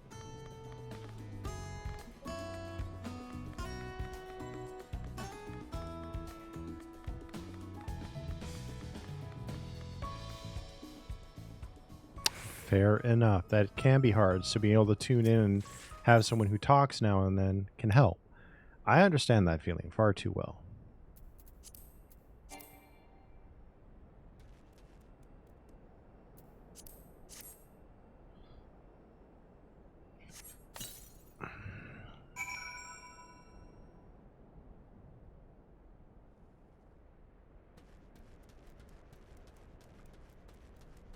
Currently learning about heavy metal and how they affect an ecosystem. That's a good topic, and in most cases very direly, from what I remember on the topic.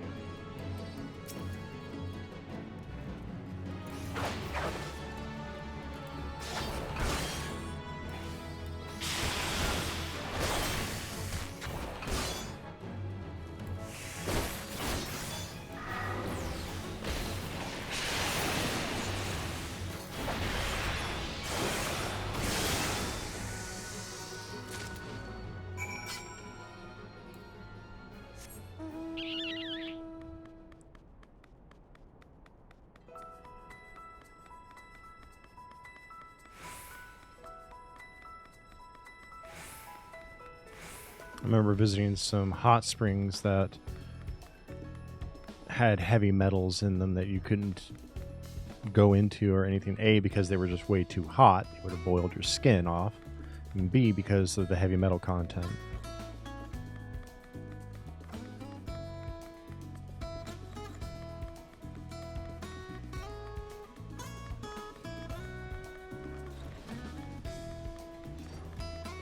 Good. I'm glad you're doing all right with it.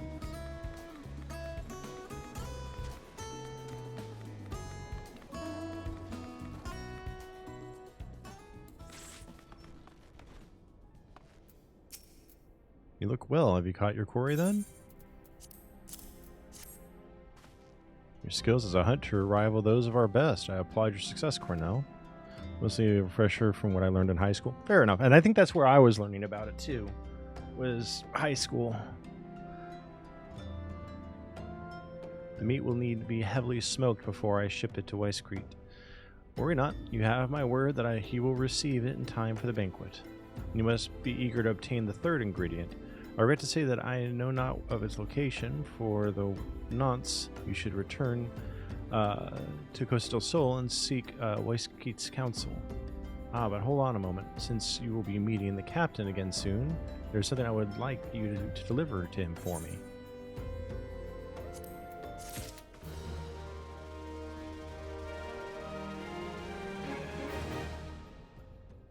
Got you. That makes sense. That I wouldn't go heavily into the topic if it's just regarding environmental risks.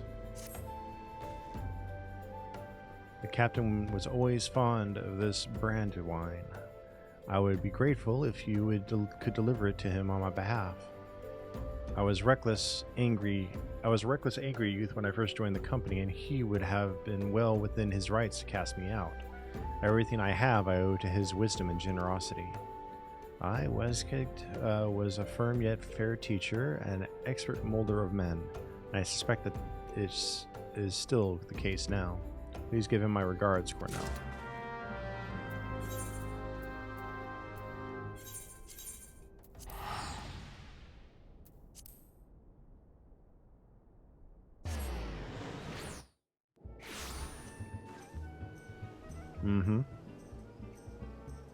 Very true. Have they done any examples with what's happened with Chernobyl after all of that fallout and how things have changed over there? Momet, Cornell, Landinel, and Oud Noon both spoke highly of you. What brings you here today? Ha, my favorite. I shall have to thank the Noon personally. Now, you have but one ingredient left. Fortunately, you will not have to travel to Aldernard this time to obtain it.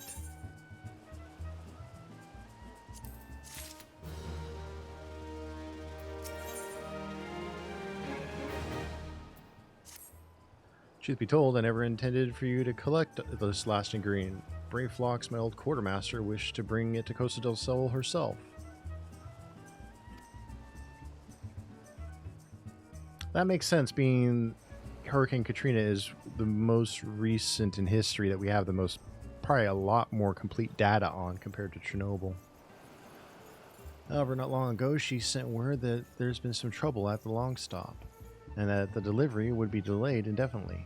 She told me nothing of the incident itself, but I fear the situation may be dire.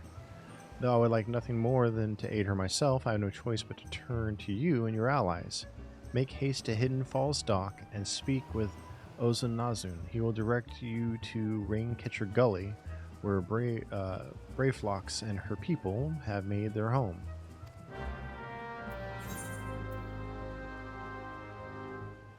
Okay, it's just north of here.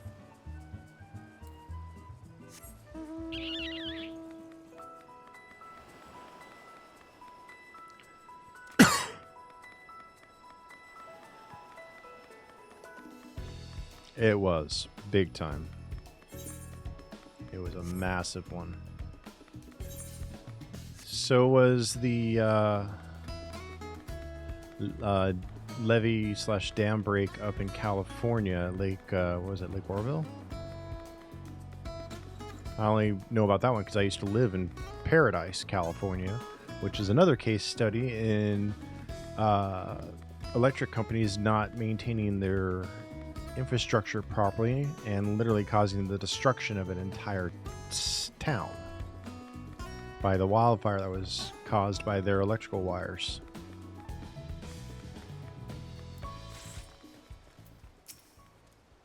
That's the hurry, Venturer. Something happened over at Gabi Settlement. I don't know why you're so eager to help a bunch of beastmen, but go and talk to the skipper over yonder. She'll ferry you to Ring Kitchagully.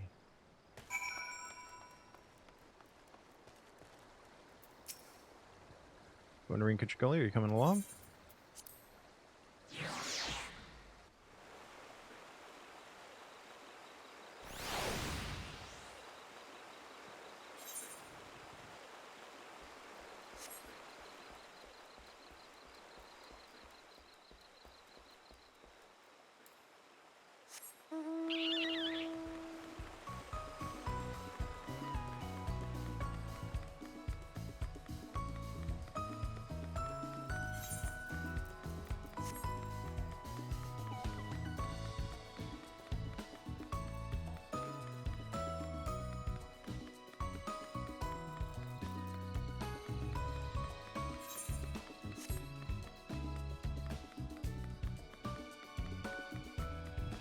Yep, I'm in Alberta, Canada, and one of our really big lesson learned disasters was the Slave Lake fire. It forced us to realize we had no warning systems in place, and some residents didn't start to evacuate until their houses were on fire because the local radio stations were broadcasting that everything was fine on a loop because the radio station had already been evacuated. You know, it's...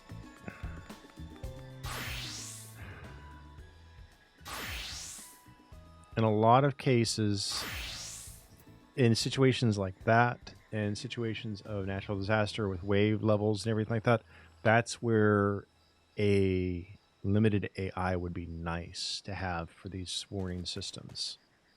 Especially if we could do drone deployment and even live satellite imagery. It could really be helpful with determining what's going on with these buoys that have, you know, AI sensors in them that automatically send out notices of tsunami. And there's a lot of technology that could be used for these early warning systems that just hasn't been developed yet, and it needs to be developed quickly so we can protect ourselves. The one natural disaster that we have no way of predicting at all is volcanic, for the most part, and earthquake. I mean, we can see, you know, tension and small seismograph changes, but that doesn't always indicate a big one's coming. We can see magma movement and stuff like that, but still, there's a lot to be done. It was back in 2011, and since then we have set up a huge province-wide emergency alert system that uses cell towers to send out alerts to anyone connected to that tower. So it doesn't matter if you live there or not. If you are in the area, you get the alert. That's good, and that's smart. That's using the existing technology in a very, very good way, as long as the cell towers still stand. There's like I said, there's a lot we can still do and develop and design. Like, honestly, you know how we have the amusement parks have these giant drone shows. Imagine, if you would, having a drone fleet like that when a wildfire is detected can go out there and have sensor packages on them as they're hovering above the fire locations to measure wind, barometric pressure, temperature, all of that. Measure that in real time and send it to the crews on the ground. There's a lot of ways we can use modern technology for these situations. I studied industrial design, so thinking up stuff like this is part of what I learned, what I did for college. Tongue flaps of Wiseke be reaching ears of brave flocks. Uplander is come for tasty fresh gobby treats, yes?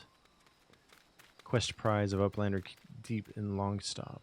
Flighty beast chased gobby flock from homes. Gobby flock needs goodly Uplander gives safety to Longstop with much hand lending.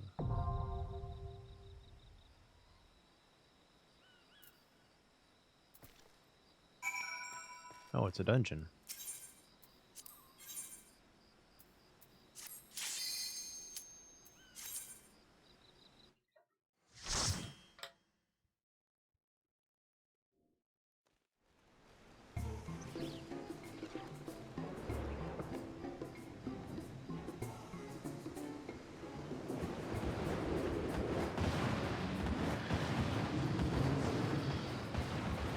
That's true, little bird. There are ways to possibly program tolerances into the sensor systems that if the heat gets to a certain point or they detect that updraft, that they can back off, or there's ways that you can write contingencies into the programming.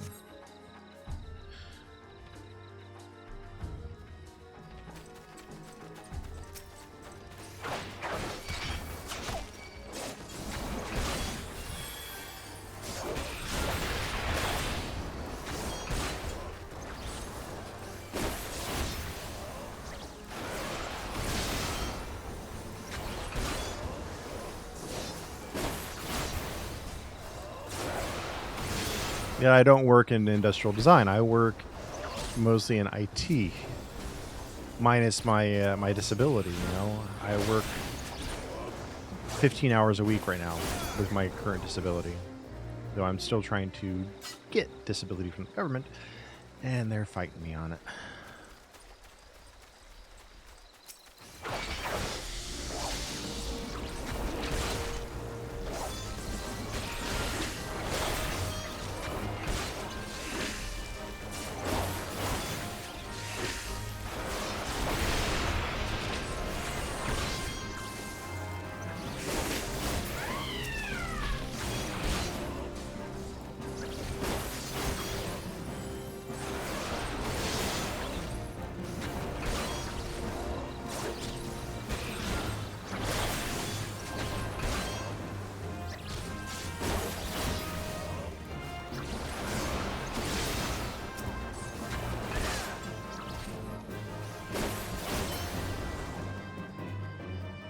Very true.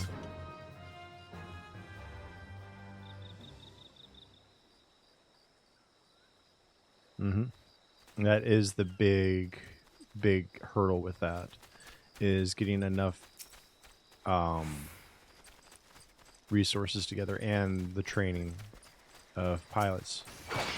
But there is such a wide network of amateur drone pilots already that it's a way to turn that into a profession. Much like they do at times with amateur ham radio people to relay emergency broadcasts and emergency information, especially very far out in rural areas.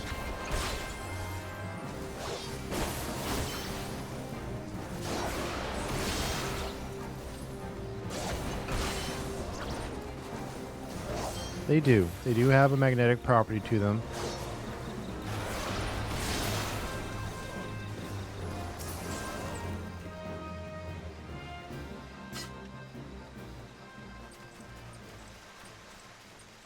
There's a lot of possibilities for implementing Gabi Flock and Danger, Uplanders, Take Gate Key, Open Head Gate.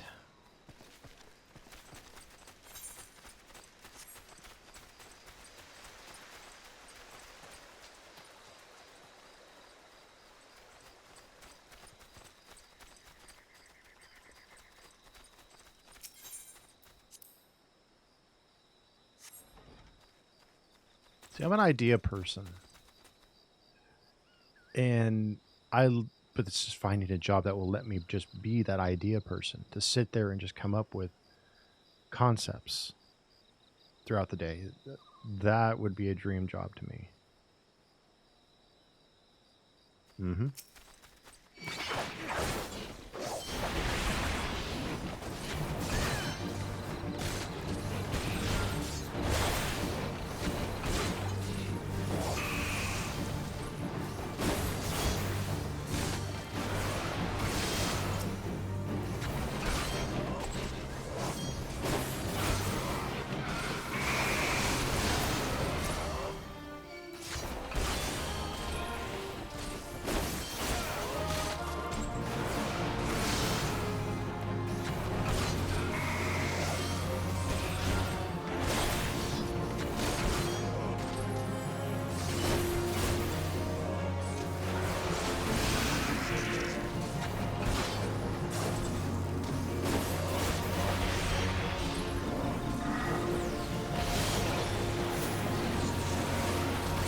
or build a team around you that can make your ideas a reality. Much like Walt Disney did. Because he was the idea guy.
Speaking of Disney, have you seen the video going around of the new concept one of their Imagineers came up with?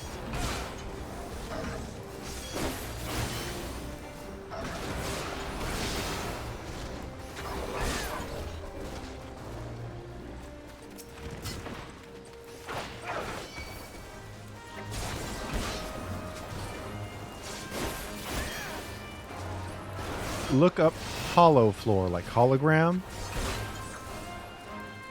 but a hollow floor, or hollow tile.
Thunder, did you figure out dinner, or you just have those chicken strips from earlier? You too, little bird. What have you had for food this evening?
All right.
What do you put in your wraps?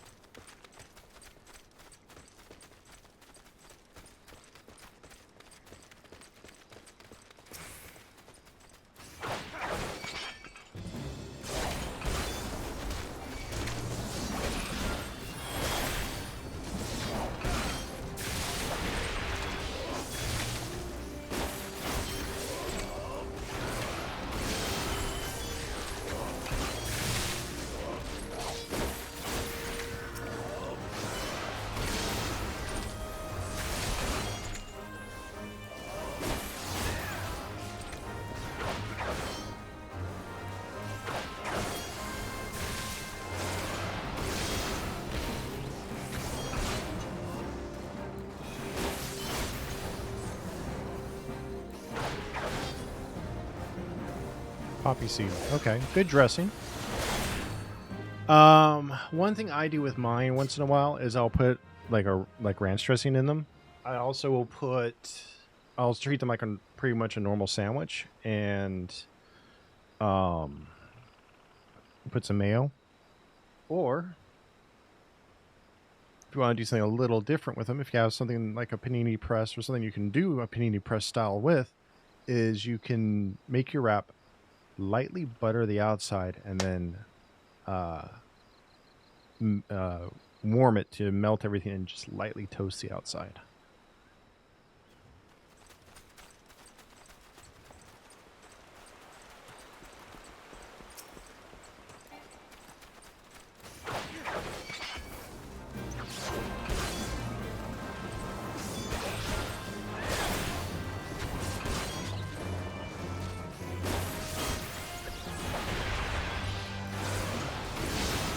That works.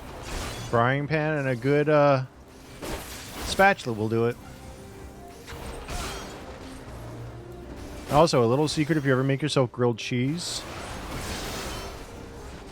put a little bit of mayonnaise on the inside of it. with the cheese.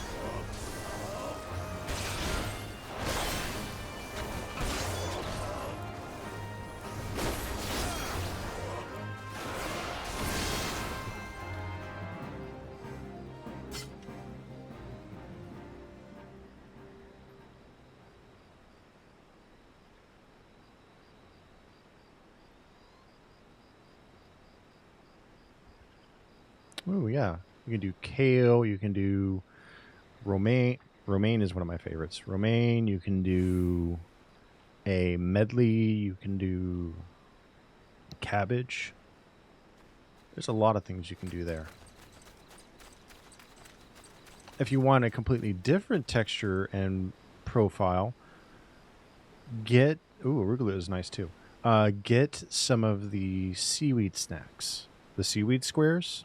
And try that instead of your lettuce.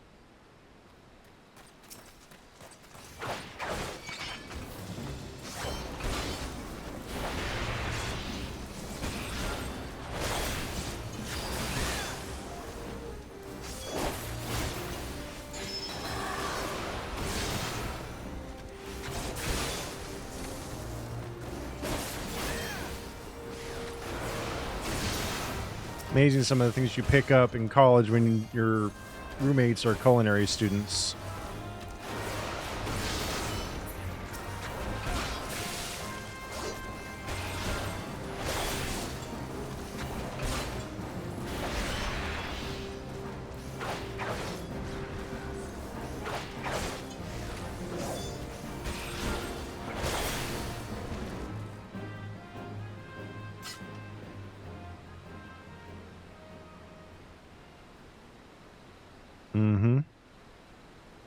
You know who also carries? Oh, you guys don't. I don't think you guys have them up in Canada. I would say Costco here in the States carries them regularly in like giant bulk packages of them.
Hey, go for it.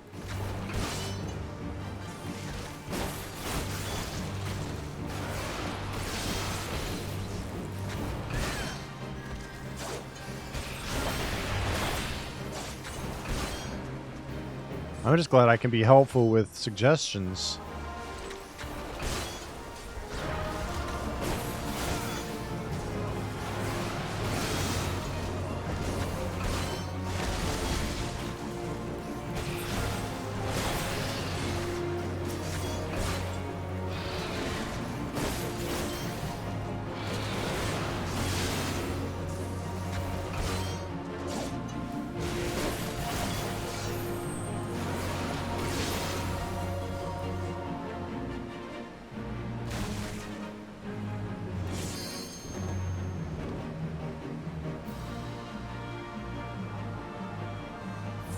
Fair.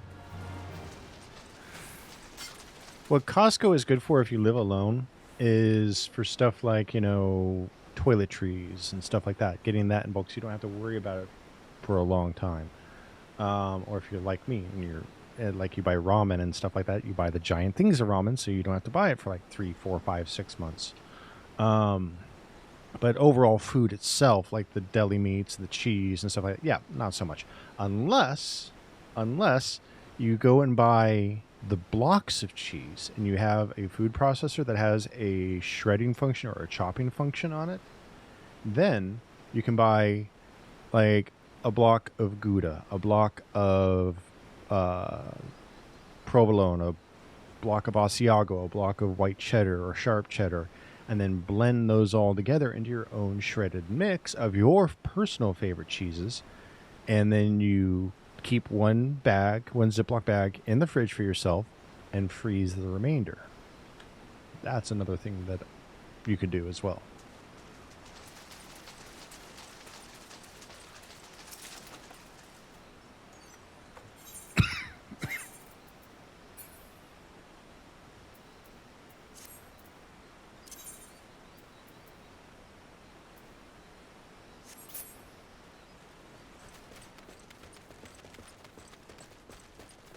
Or buy a big, if you do eat deli meat, so buy a big pork loin that they have there. Chop it up into pork chops. You know, bag it up, freeze that. Yep. There's a lot of different things you can do.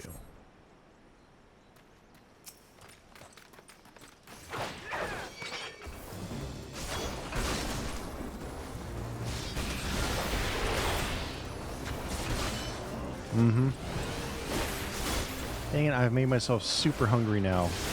And I don't have anything really new to cook at the moment.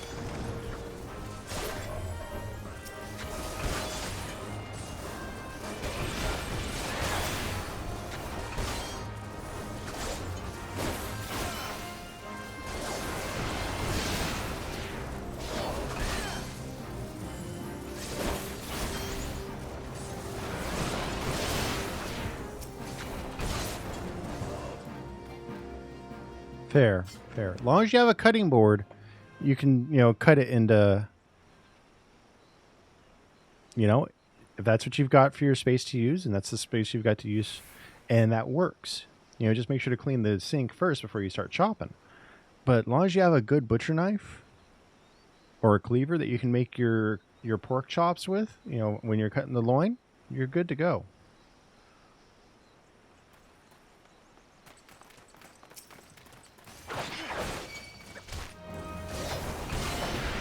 Also, trail mixes and stuff like that are good to get at Costco. Dry goods that keep.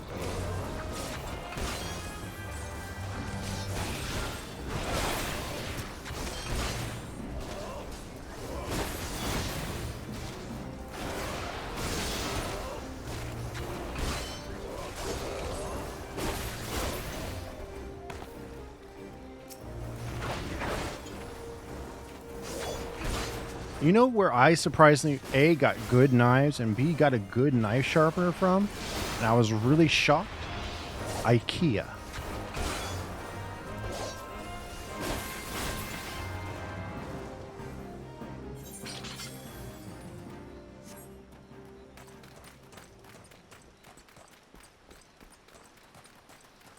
Yeah, their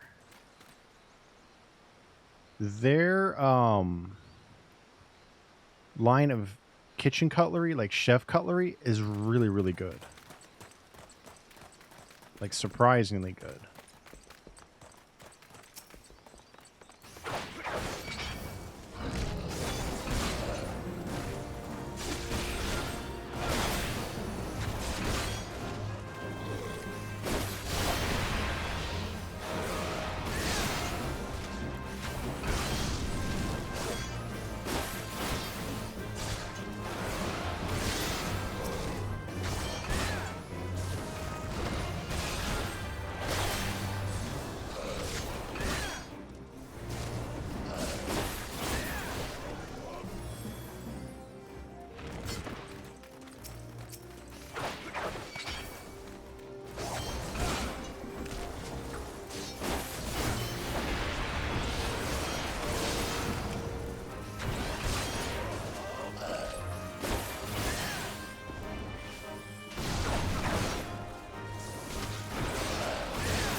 You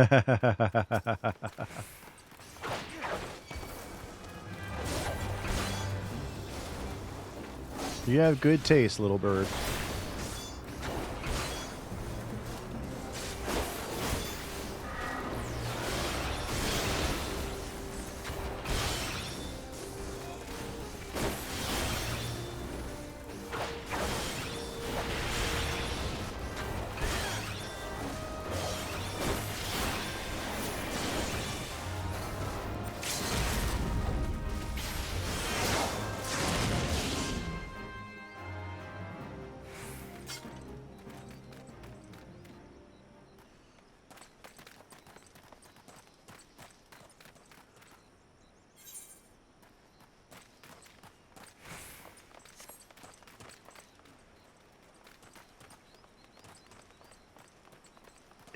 It's amazing what kind of pieces you can find at IKEA, and that it's actually fairly decent stuff if you actually look for the decent stuff. Yeah, they do have a lot of cheap, college dorm room stuff, but there are some good pieces there too.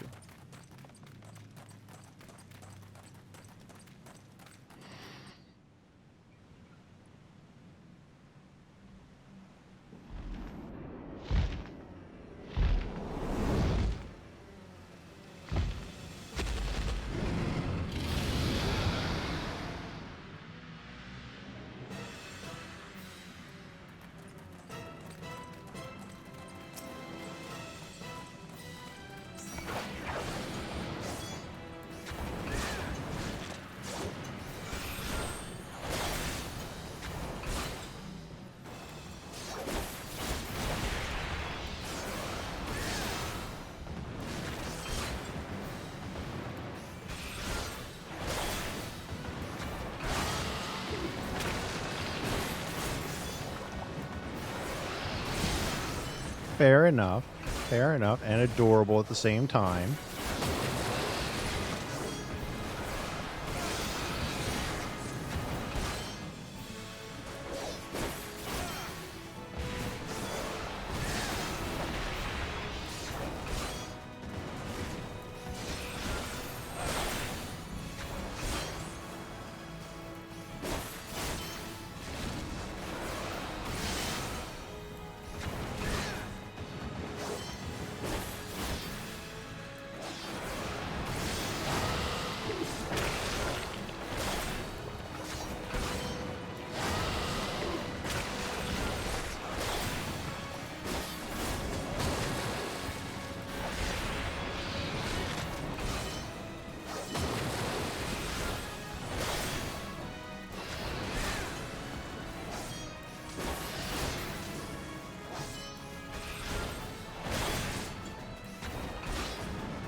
Aw.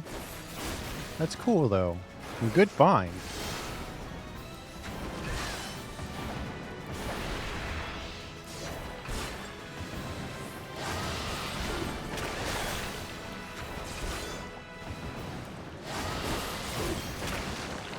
Very good find.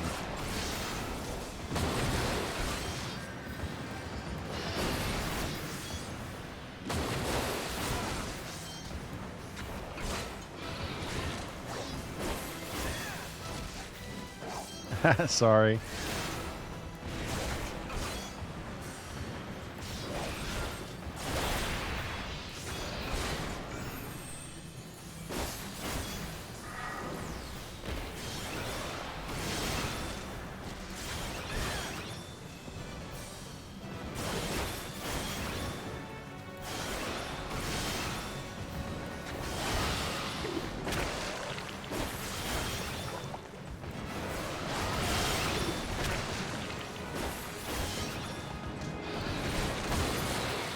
And beat the dragon.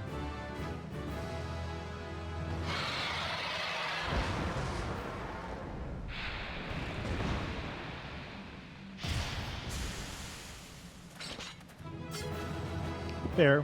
And I'm out of drink, so I'm going to, after I go through this and clear out things and turn in the quest, I'm going to go make drink and get a bite of food.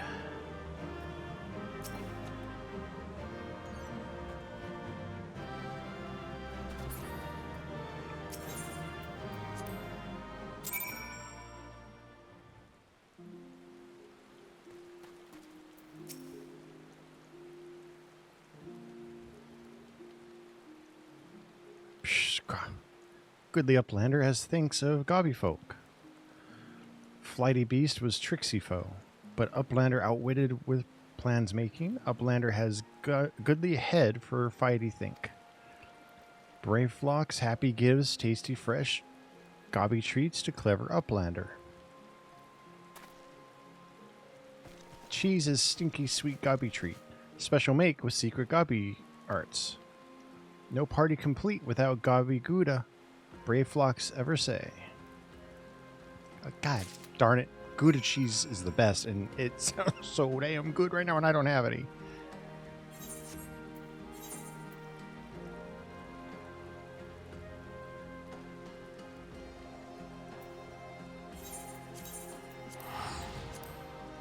All right, once we land in Costa del Sol, I'll go make my drink get to it.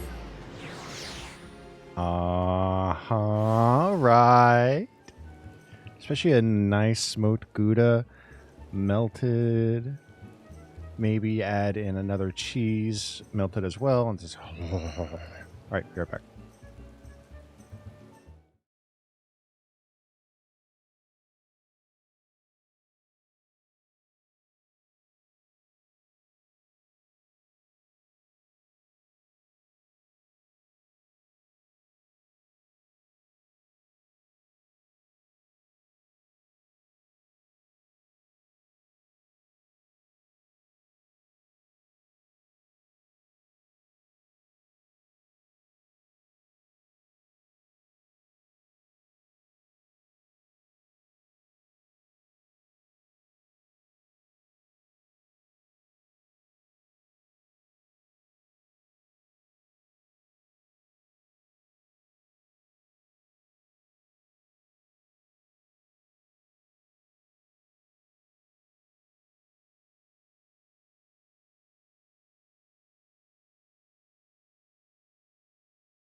Alright, I'm back with my food.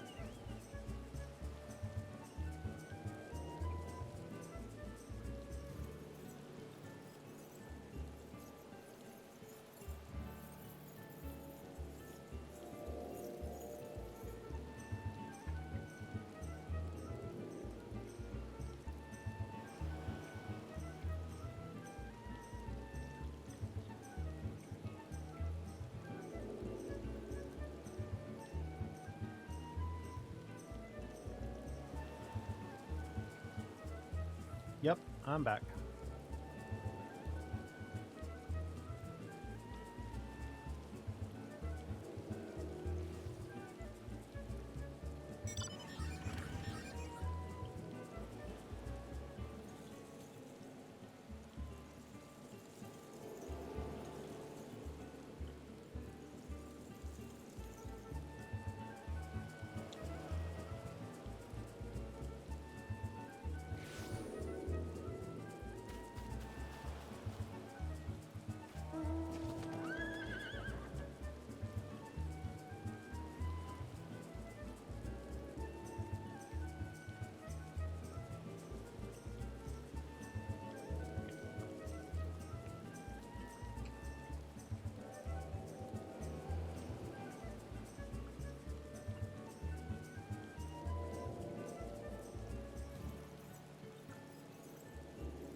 Alright, finished eating.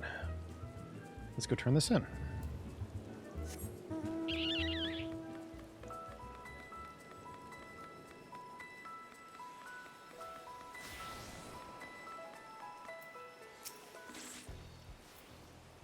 Gather you solved Brave Flox's little problem? By the gods, that unholy stench, this, definitely goblin cheese. Judging from the smell, that should be quite flavorful. How is it made? It's best you remain ignorant of such things. I still remember when I learned what kind of milk they use. I made myself ham and cheese quesadillas, where I did a small layer of cheese first, folded a piece of ham, and then cheese on top of that, and then cooked it on the frying pan.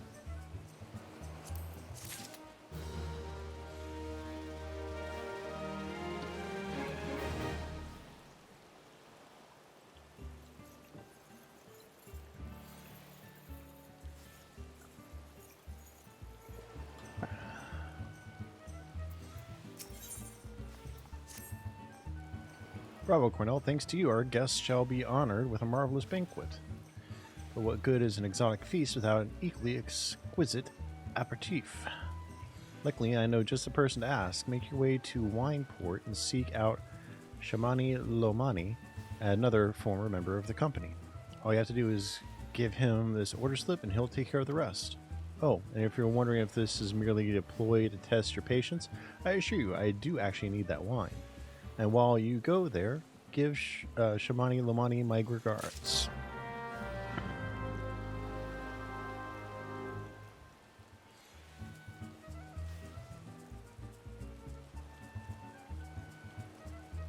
At one time, before I decided I don't want to work in food, I thought about doing a food truck that did nothing but specialty quesadillas. Fancy quesadillas and dessert quesadillas and breakfast quesadillas and stuff like that.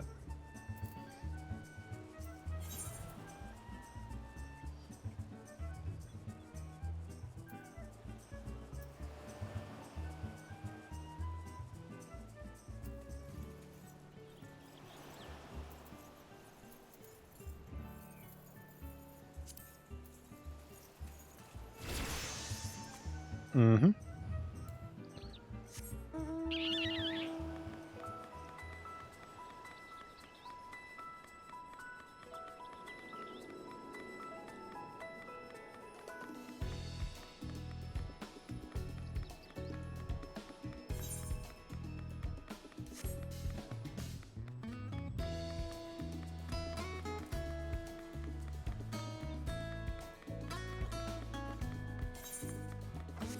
And I'm talking like fine cuts of meat, fish, chicken, pork, and then, you know, even your just garden variety easy stuff as well, with really good cuts with really good cheeses and stuff.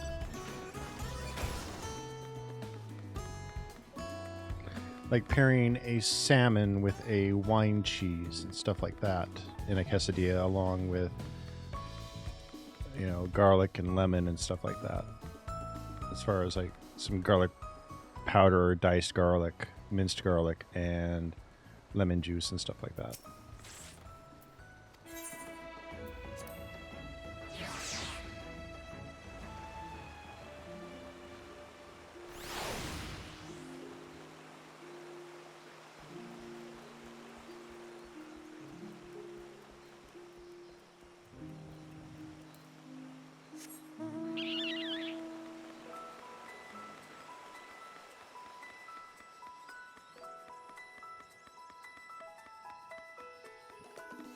Not always even shredded cheese. Do slicing cheese too, to use for it.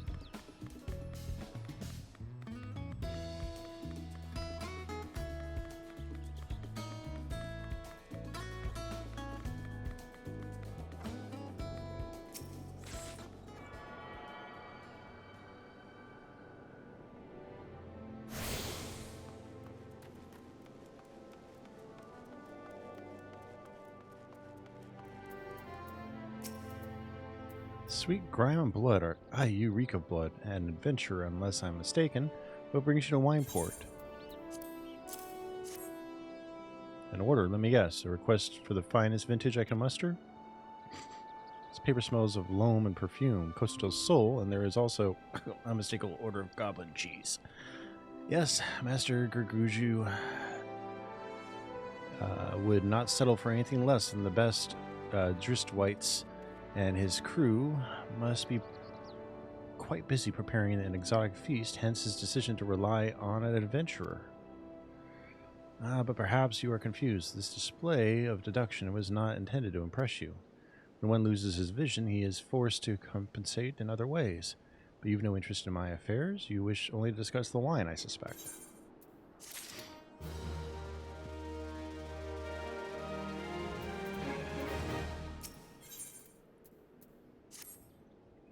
Life can be so delightfully unpredictable. I always had a passion for wine, but it wasn't until I was forced to retire that I could pursue it as more than a mere hobby. It wouldn't have been possible if not for the savings I amassed during my time as a mercenary. Say what you will about the nature of that work, none can deny that it pays well. But you grow impatient, and Weiskeet must have his wine. Herein lies the problem. Nothing in my possession is of sufficient quality for this occasion. The best vintages in town are hoarded by Burglarant, who owns and operates the largest winery in Vilbrand. Somehow I doubt he will be receptive to your request, but given these circumstances, we must needs beg his assistance.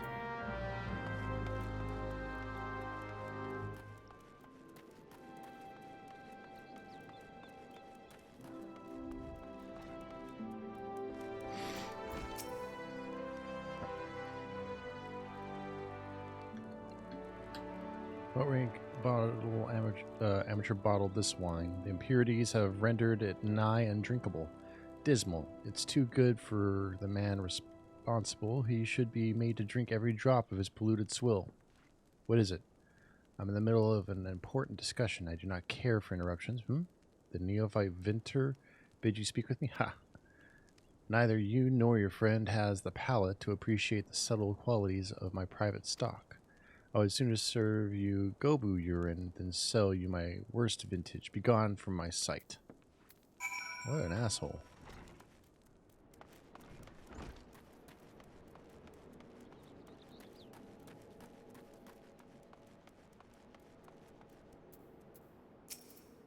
Take it he said no, really, in those words. Well, I cannot say that I'm surprised. While there's no denying his passion and skill, the wine baron of Limsalamonsa is not a man known for his tact. Very well, we shall have to take an alternative approach.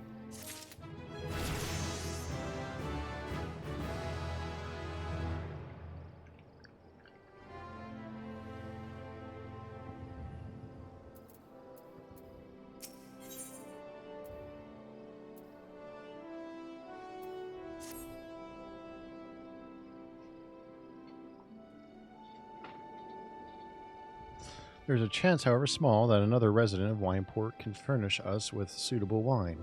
In fact, had you come several years ago, I guarantee this would not be a problem. All right, take your time, little bird. Alas, the quality of our product has declined significantly in recent years. The only breeds cultivated these days are common lowland vines, which isn't to say that their grapes are of poor quality, only that we have known better. Long ago, vineyards of Wineport crossbred several species and produced a grape-bearing vine of never-before-seen quality. Bacchus grapes were once the pride of this town, as they were used to produce vintages which surpassed all others. This includes the most aromatic, the most complex, and the most flavorful of all wines. The legendary Bacchus wines, were born right here in Wineport. Part of my enthusiasm. You see, I once had the privilege to sample that particular wine. It was an otherworldly experience. In that moment, I felt as though I had tasted the nectar of the gods themselves. I transcended my mortal flesh and was one with all creation. But as is all too often said, the calamity changed that. The Bacchus vineyards were completely destroyed, along with much of the existing stock of Bacchus wine. What little remains is closely guarded by its owners, for it can no longer be made.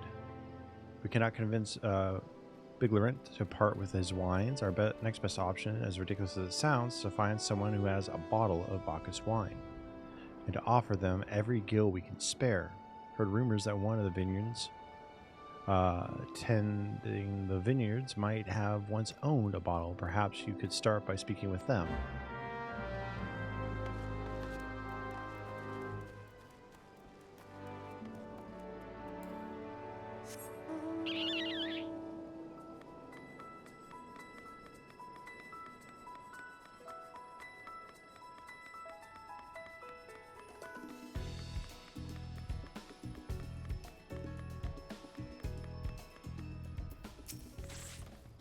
What? Do I have Bacchus wine? I wish. I never had a chance to try it myself. Sorry, friend, but you're a few years too late.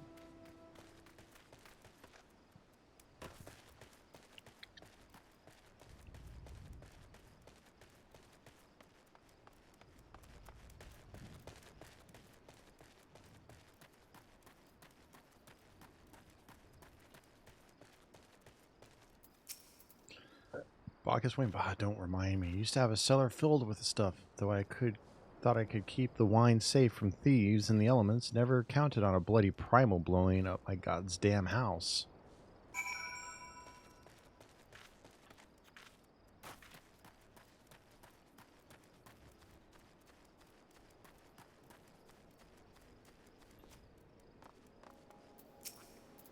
No luck, Most regrettable, but we had to try. But Bacchus wine would have been perfect for the occasion.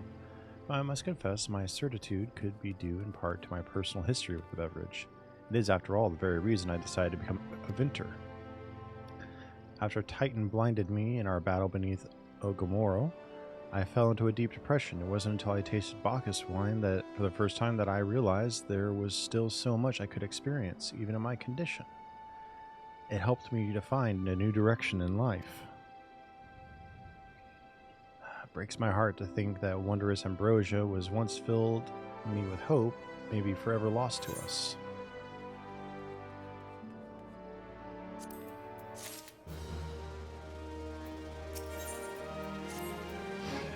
I must say, this talk of Bacchus wine has made me rather nostalgic indeed. There is much I miss about my life with the company of heroes.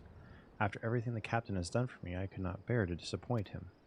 I have no fear. I swear I shall find a suitable wine for the banquet, though I may need some time to think of a solution. In the meantime, there is a favor I would ask of you. 2 years ago, in the deepest depths of my despair, I stumbled across Vilbrand as a vagabond drunk. I suspect I was looking for a place to die, because I very nearly found one not far from here. It was there that a man named Dress took me in and nursed me back to health.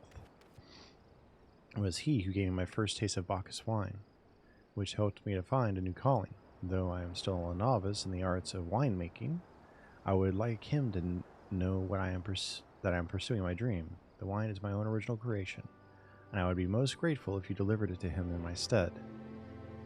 Dress sometimes works at the Ringcatcher Gully docks, so perhaps Ritzgilt can tell you where to find him. Tell you, man, some of these names are big-time tongue twisters.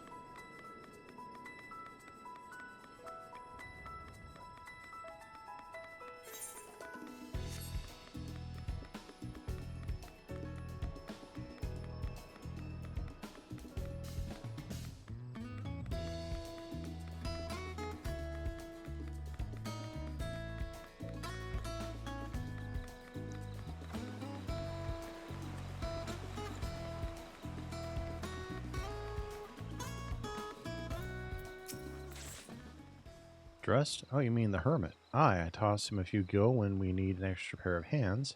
He doesn't talk about himself, and I'm sure as hells don't ask. When a man's got a face with scars like that, you best leave well enough alone, I say. You a mind to find him, though, then head southwest to the severed string.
What do you want? Wine? I didn't ask for this. Who sent you?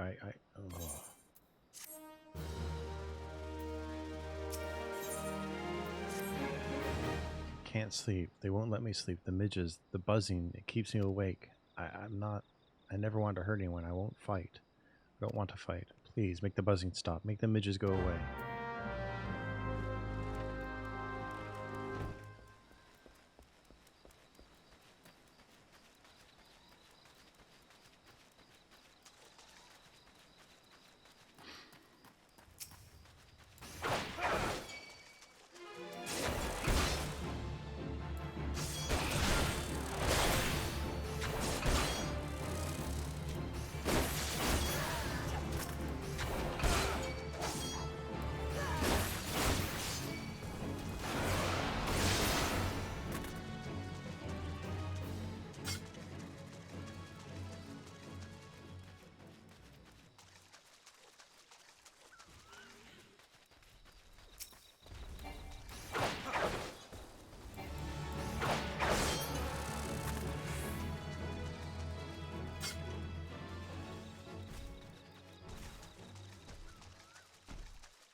Other people are doing this quest too right now.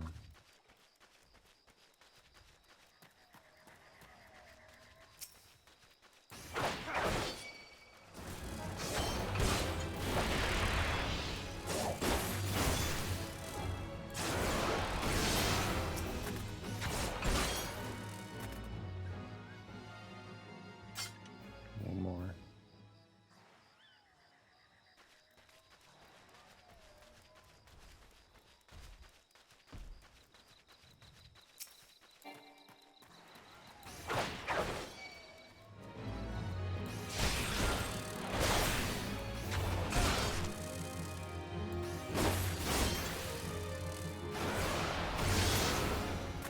Go.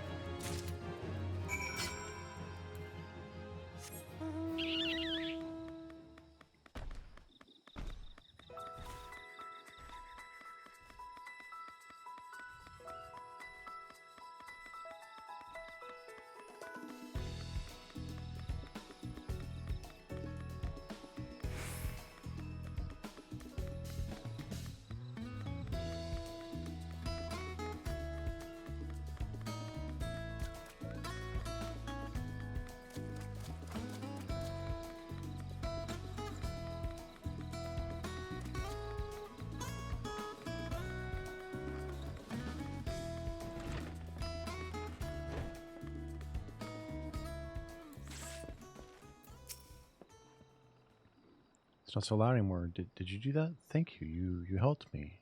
Even after what my comrades and I did to your country.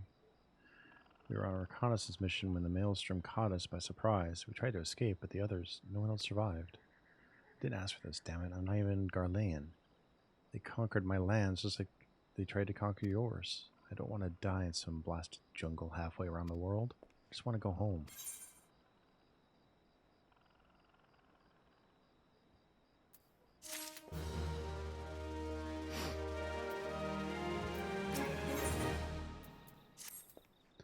Wish to thank Shamani for the wine. That was overly kind. Would you be willing to bear a gift back to him? Earlier today, at Red Mantis Falls, I collected the sap from nearby palm trees. If placed in coconut shells and stored for a few bells' time, it makes for a fine wine. See, it should be ready by now. I left 3 shells out there. Please take them to Shamani for me. I'm glad he's moved on with his life. I hope to one day do the same.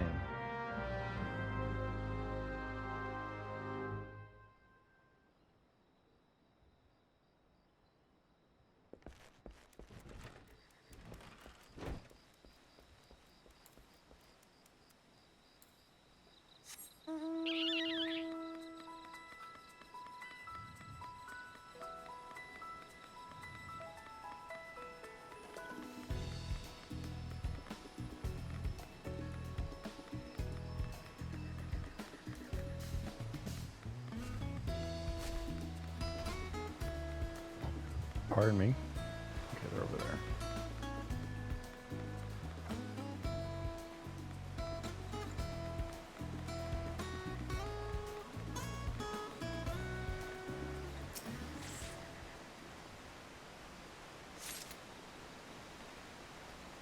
palm wine. Interesting.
Has been some time, Cornell. What news do you have of Drust?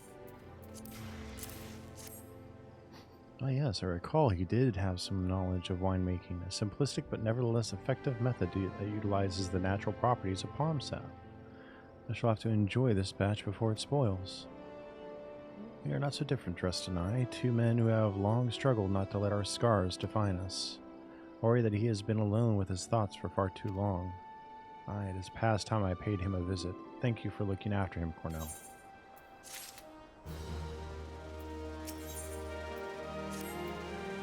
By the gods, Cornell, listen. I know you're eager to wash your hands of this wine business, but I've just discovered something extraordinary about Drust's palm wine. He sealed each coconut shell with a leaf which has a very distinct shape and unusual odor. I thought I was going to mad at first, but I know I'm certain of it. These are the leaves of a Bacchus grapevine. Do you know what that means? Somewhere in Ringcatcher Gully, the legendary vine still grows. If we could obtain a cutting, we could revive the Bacchus wine industry. We must know where Drust found these leaves. Here, take one of them back to him and see what he remembers.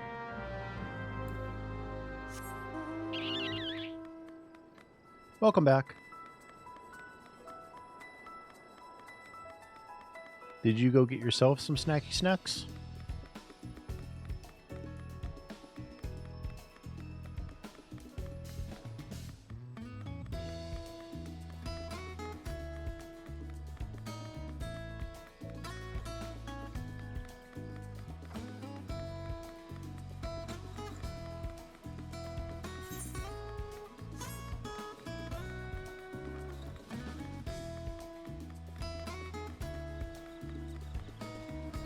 Oh no! Wait, you use a fountain pen? That's awesome.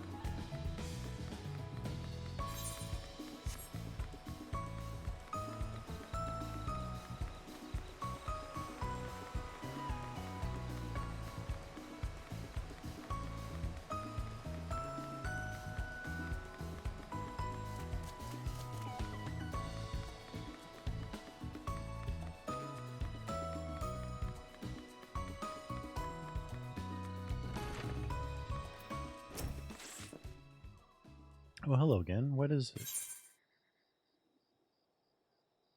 Oh, wow. I'm impressed.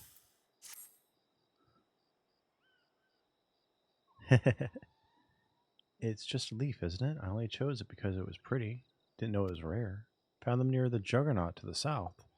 I didn't see any grapevines. I saw fresh goober tracks, though. Maybe leaves came from vines growing on the back of one such beast.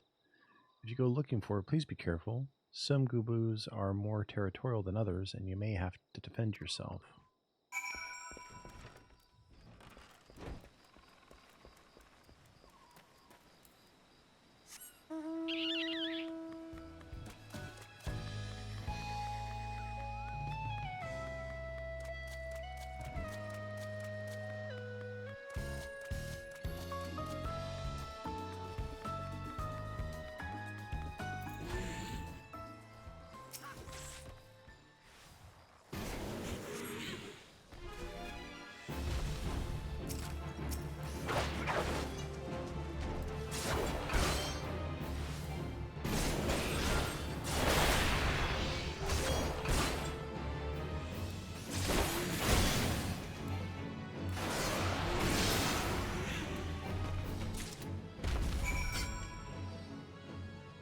That is really smart.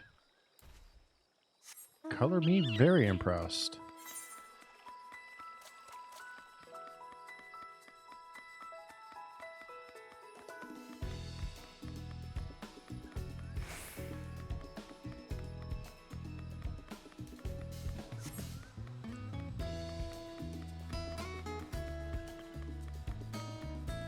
Hey, you know what?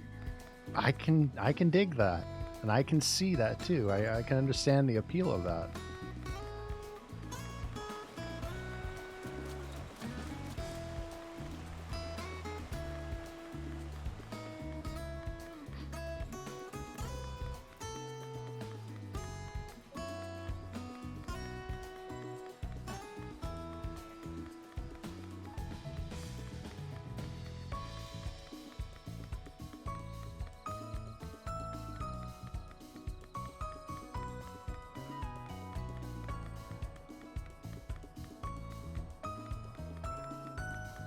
I used fountain pens at times when I was drawing more often. I would use fountain pens for my my inking, my outlining. What did dress have to say, Cornell? Tell me everything.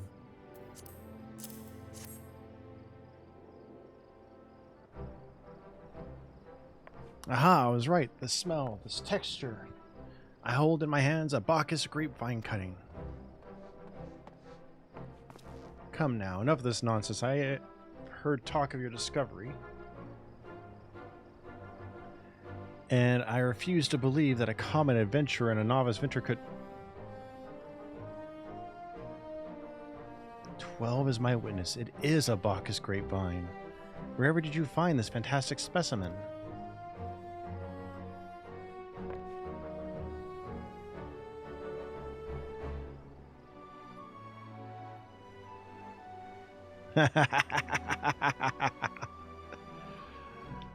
What? You would offer this to me, but why? There is none better positioned to reconstruct the Bacchus vineyards than you, Master Briglant.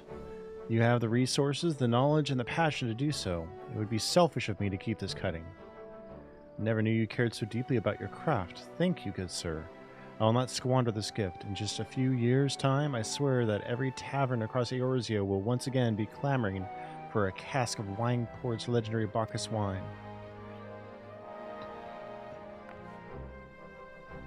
Sir, you didn't... Wait.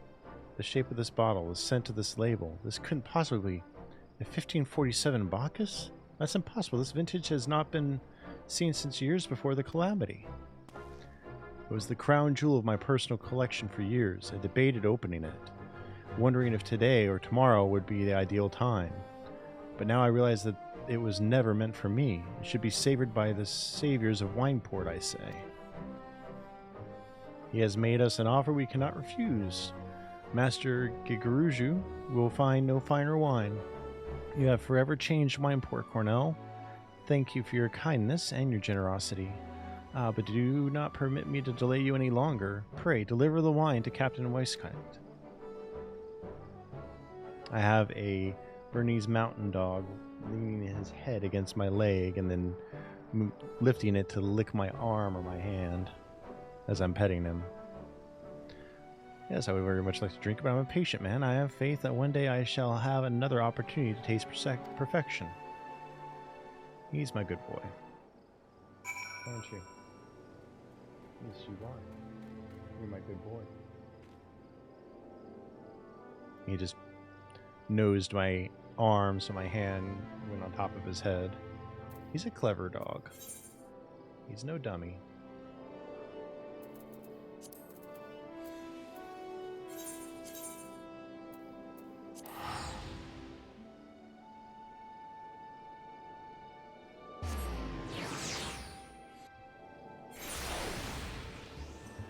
I am out of treats at the moment, unfortunately. I need to put some on my throne for him.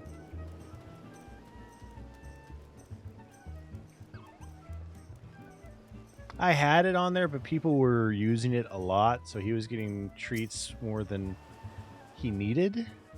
And I didn't want him, you know, unduly gaining weight and stuff like that. Your prolonged absence was beginning to concern me, so what of the wine I asked you to bring? Is that 7 hells of 1547 Bacchus? Even I know how rare that is. I admit, I did not think you had it in you, but congratulations, Cornell. Thanks to you, this will be the most luxurious feast Costa del Sol has seen in years. Considering the lengths you went to, I hope our guests appreciate it. Speaking of which, your associate arrived a short while ago. She appears to be growing somewhat impatient. Perhaps you could tell her that the banquet is about to begin. And now he has dipped himself under my crossed leg, so my leg is across his shoulders, and he's sitting down and looking back at me with a big smile like, see? You can pet me with your feet, with your foot.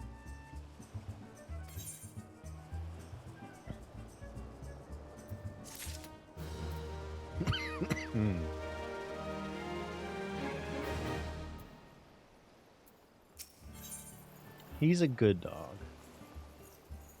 He's my buddy. Traveled cross country with me in a minivan. Huh. Yeah, we took a nice road trip to get here.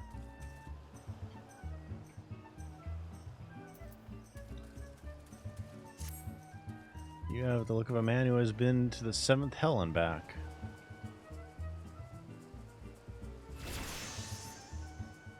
Aww, that's too bad. I had guinea pigs at one point when I was a kid, and a rabbit. The rabbit didn't like people too much, but the guinea pigs did. My guinea pigs enjoyed being picked up and held and petted. What was neat about them as well was I would build them mazes out of VHS tapes. And they loved running the mazes because they would hear me at the other side calling for them, and they'd make their way through it to me. They thought it was fun. That a guest should be expected to supply the victuals for a banquet held in his own honor. And this while the shadow of Titan looms over us all. It beggars belief. I can only applaud your stoicism. Had I been asked to endure such ignominy, I fear I should have accepted my lot with less grace.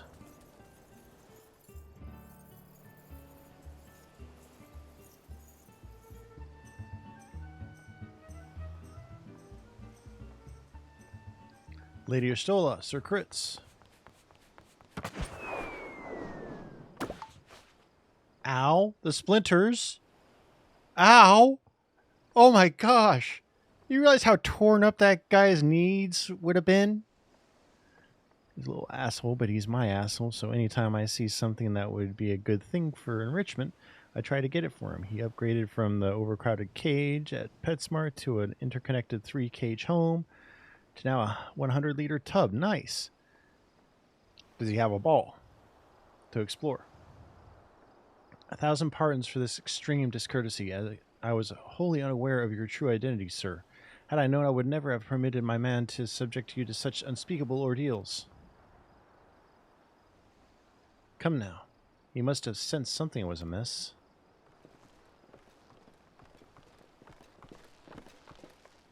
You didn't seriously think I would send you running the length and breadth of Eorzea for a banquet, did you? Spare him your mockery, Captain. Your intent was unclear to me until this moment, and unlike me, Cornell has no knowledge of your traditions. Mayhap you would be so good as to enlighten him? He has a big 10-inch ball that's big enough to not cause him back problems as he runs around to end up getting stuck behind doors. Oh, that's cute. Aye, that fair's fair. There's no sense in hiding it any longer. We 5 were chosen by our brothers and sisters, and before the company of heroes disbanded, we each swore a solemn oath that any who would follow in our footsteps must be weighed and measured, not by their reputation, but by their deeds. Each man would judge these would-be god-slayers by his own criteria. If even one found him wanting, he would be rejected without a second thought. But if he proved himself worthy, we swore that we would do our utmost to support his cause. The world has ever been full of brave souls eager to give their lives for the righteous cause, but all too few capable of making a difference with their sacrifice. To send wave after wave of hapless adventurers into the jaws of a foe against whom they have no hope of victory is worse than futile. Titan is not one to be challenged lightly. We will not be complicit in the deaths of the unworthy. An asshole and a dumbass, but he's a hamster, so my expectations are not high. Fair enough. Which is why the 5 of you deigned to test Cornell with such commendable thoroughness. Time well spent, I'm sure, but tell us, Captain, what is the assessment of you and your fellows? He's a brave one, that much is certain. He willingly walked into the midst of danger, despite my repeated warnings that it could cost him his life. His skill is undeniable. He stalked his prey as relentlessly as any child of the sands and struck with precision when opportunity presented itself.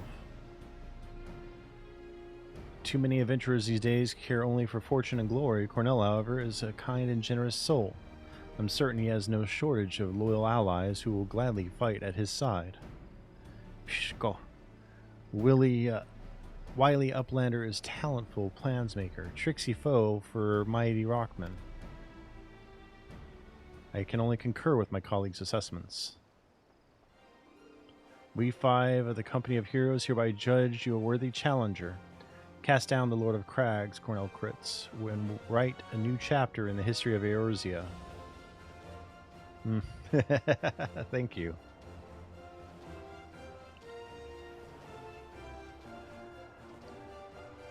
With the formalities out of the way, let the festivities begin. Summon the dancers, pour the wine. Eat, drink, and be merry, my friends, for today we celebrate the birth of a new legend, Cornell Crits, Titan's Bane.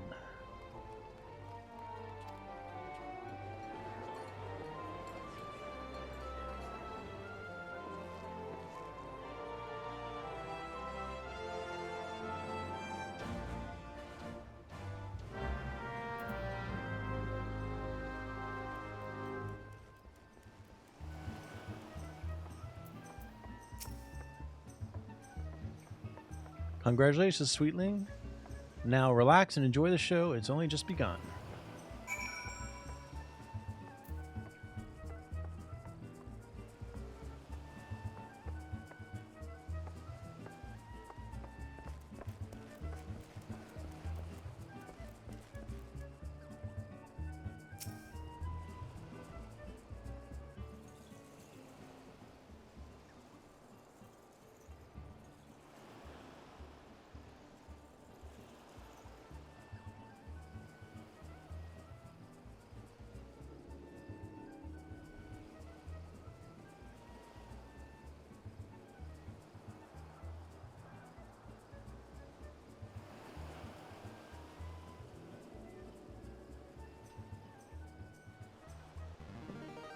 Tasting the exotic feast triggers a...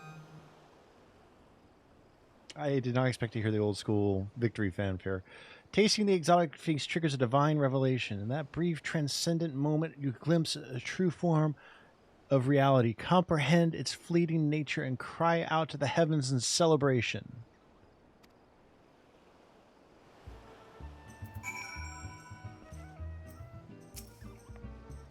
When you face Lord of Crags, think not of Limsa Lominsa, Eorzea, or anything beyond his chamber. Think only of the men and women by your side. Fight for them, and they will fight for you. Remember that no greater victory was ever achieved alone.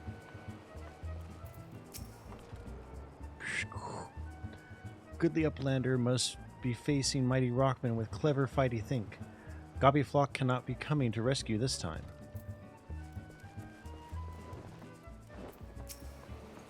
Ah, Cornell, you brave fool. Promise me that when you meet Titan, you'll look him in the eye and tell him Landonel sends his regards.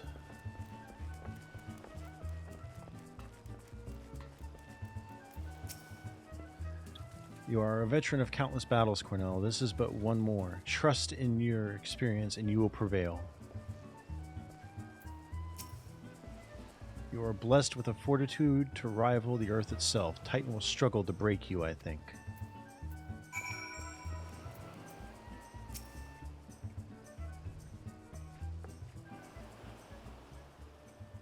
You are kind to indulge them, Cornell. This banquet is as much for the company as it is for you, whatever they may claim.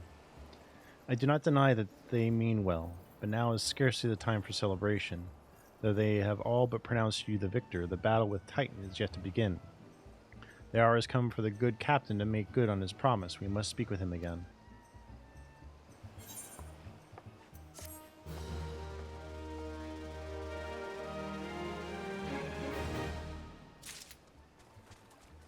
Is it bad I find Y'shtola really pretty? You must be eager to face Titan. As promised, we will show you the way. Travel to Bronze Lake in Upper Lenoska. There you will meet with Real, another man who once served with the company. To ensure that this knowledge does not fall into the wrong hands, he will remain in hiding until you have given the correct signal. Give me your map. You must whistle loudly at the 3 locations I mark. Only then will he appear to meet you at the 4th location. I realize this may seem excessive now, but you will see that it is more than reasonable once you comprehend the risk inherent in our method.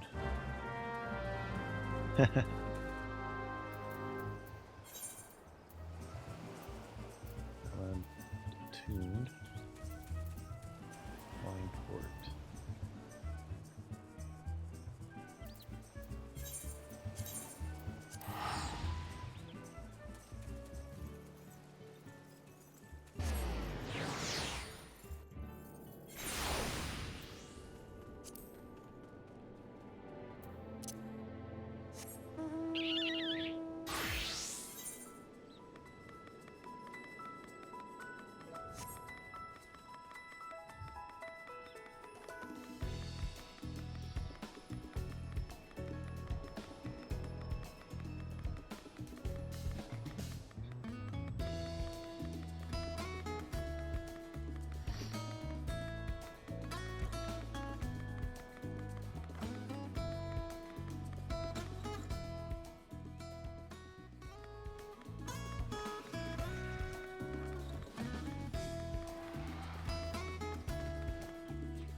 That's a Tonberry dressed as a black mage. I'm not going near that thing.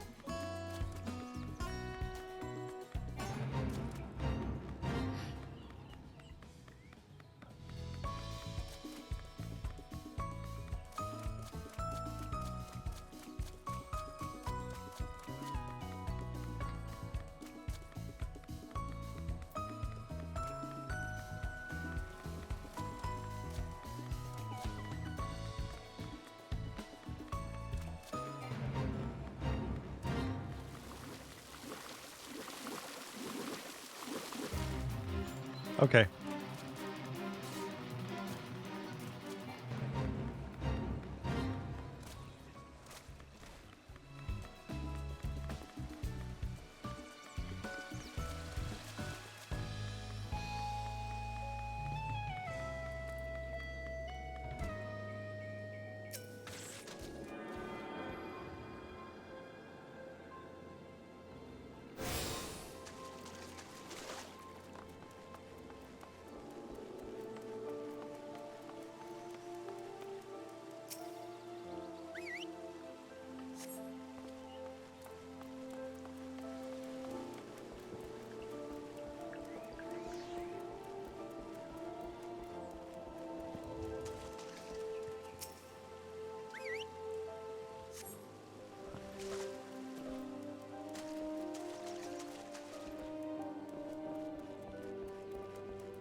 Greetings, mate.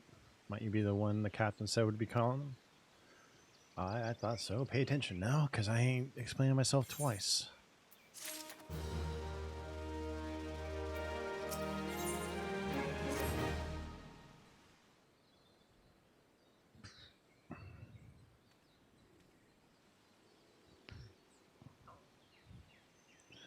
Years ago, when we was weighing up how to get to Titan, one of our scouts stumbled across this beastman Aetheryte, see?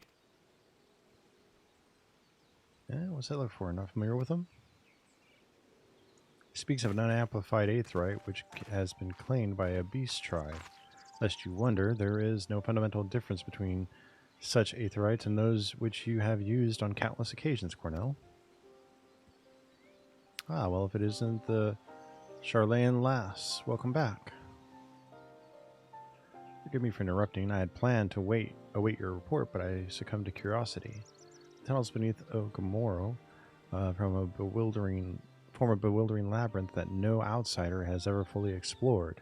How the company of heroes managed to navigate it is a mystery I have long pondered. Give us a bit of credit, love. We weren't daft enough to try going in the front. Kobolds are always digging new tunnels and filling the old ones with traps.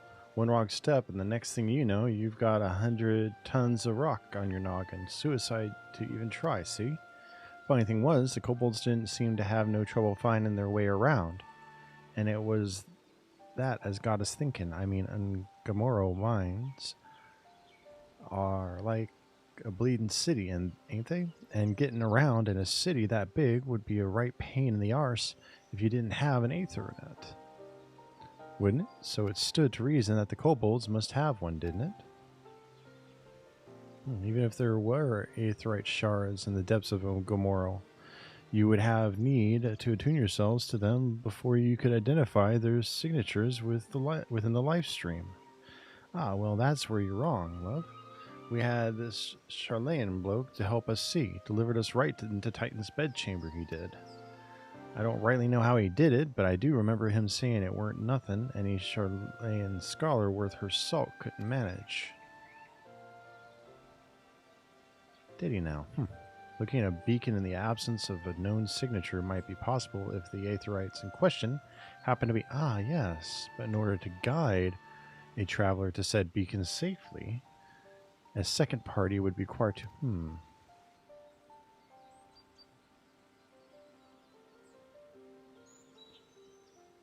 Is it possible? In theory, at least. Yet, I cannot be certain until I try. Plainly, all will depend upon whether or not I am worth my salt. No, you are, lass. Don't you worry about that. Have a bit of faith in yourself. Why don't we all go to Zelma's Run and take a closer look at that Aetherite? It ain't far, though there's sure to be a few kobolds blocking the way. Not you can't handle mind.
So this is the Aetherite the company of heroes use to gain access to Titan's sanctuary. It is as popularly most speculated. In its present state, this Aetherite signal will not be strong enough for our purposes. I may, however, be able to use my own energies to amplify it. Alas, the task will monopolize my attention for the duration. It seems you will have to proceed without me, Cornell. I must needs remain here and supplement this beacon's power, lest you be denied your only path of escape. Fear not, I will summon the Maelstrom forces stationed nearby to protect us. With effort, it is possible that I may be able to stabilize the Ethanet's signal and thereby join you, albeit belatedly. Until such time as I do, you will be on your own. Now, let us see if I am worth my salt.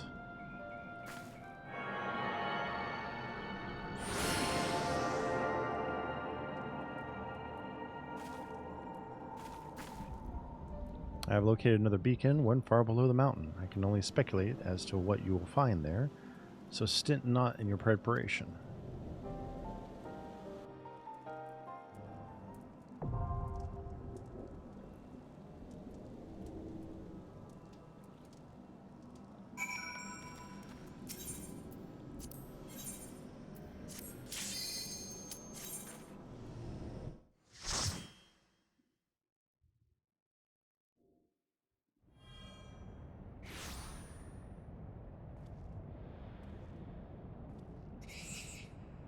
Look, an overdweller. Yes, an invader from above. He uses our aetherics against us. He has defiled Titan's sanctuary. Trespassed, violated, defiled. Overdwellers must leave. Overdwellers must fly. Brothers and sisters, fear him not. His fate shall be decided by the Lord of Crags. Hear me, Overdweller. You and your treacherous brethren must be held accountable for breaking the covenant. You shall be first to face judgment, the Limsa Lominsa and her oathbreakers, liars, betrayers, and oathbreakers. O great Father, Lord of Crags, Titan, we summon you.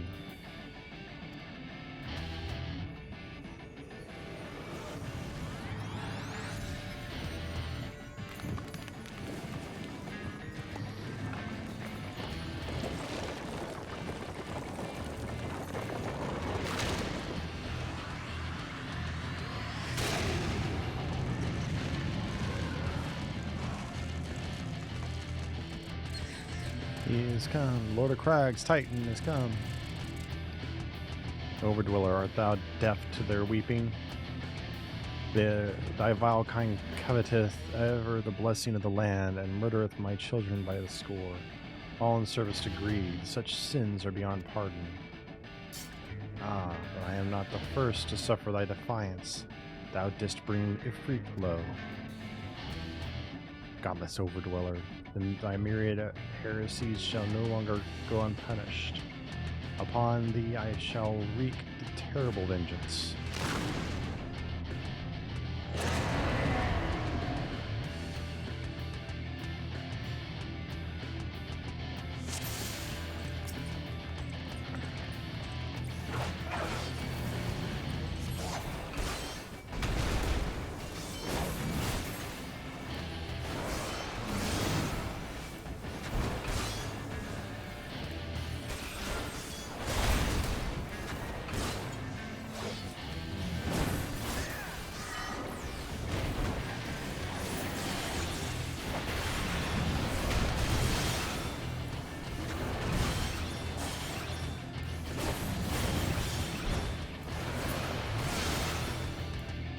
Awesome.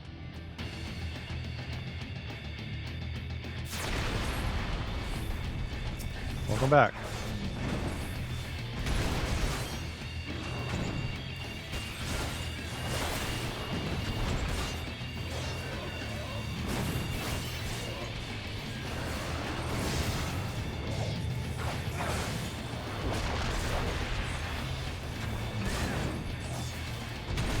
Yep, that is Titan.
Base change.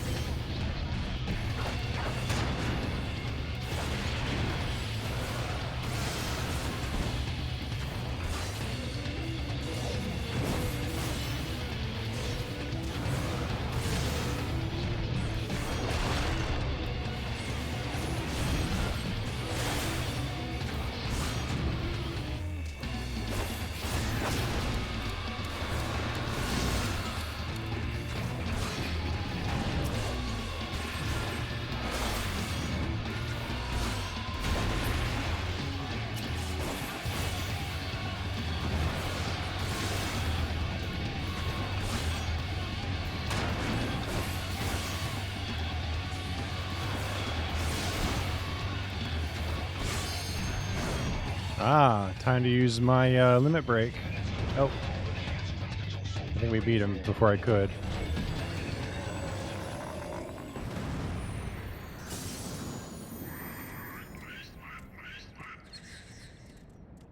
Lord of Crag, Great Father Titan has fallen.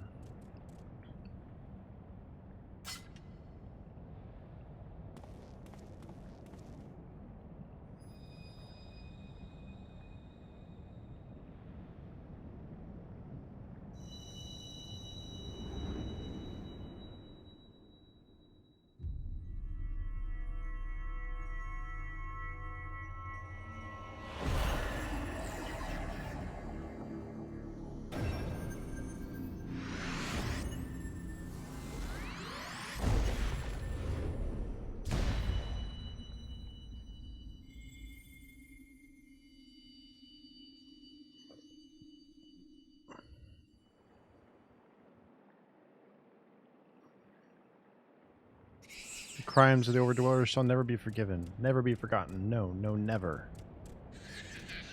'Twas your kin who broke the covenant. We have acted only in defense of our lands.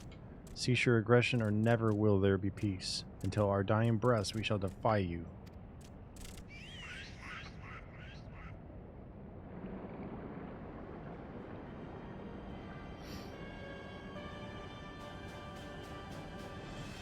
Now these are the readings one would expect of an icon. I have seen enough. We proceed as planned. Are you sure that is wise, my lord? Your curiosity is untested and unproven. We do not yet know its true capabilities. Then trust in mine.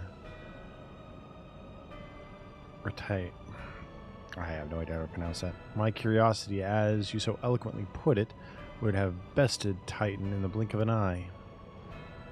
Why, if there be truth to the legends, I could readily subjugate the whole Eorzea given a little while longer. Isn't that so?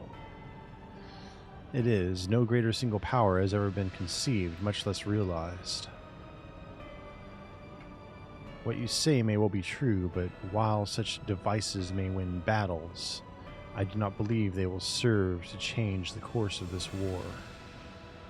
Oh, but they will. Have a little faith, my friend. I cannot endorse this course of action.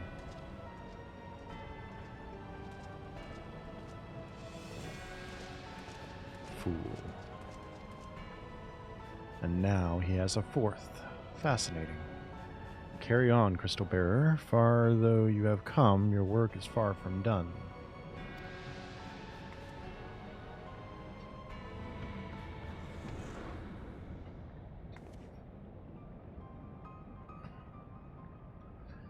And not remain to mark his passing.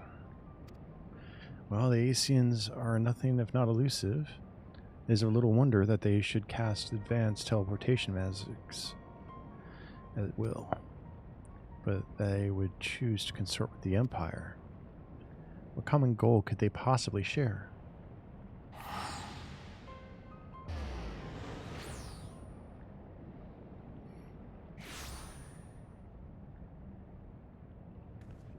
I feared I might arrive too late, but I see you had the matter well in hand. I have taken measures to ensure that we are not pursued, yet I cannot say how long they will hold. Take your leave while the kobolds are still in disarray. I will follow anon. There is something I must investigate before I depart. I will teleport you to the Aetheryte in Zelma's Run. We will rendezvous at Camp Bronze Lake. Agreed?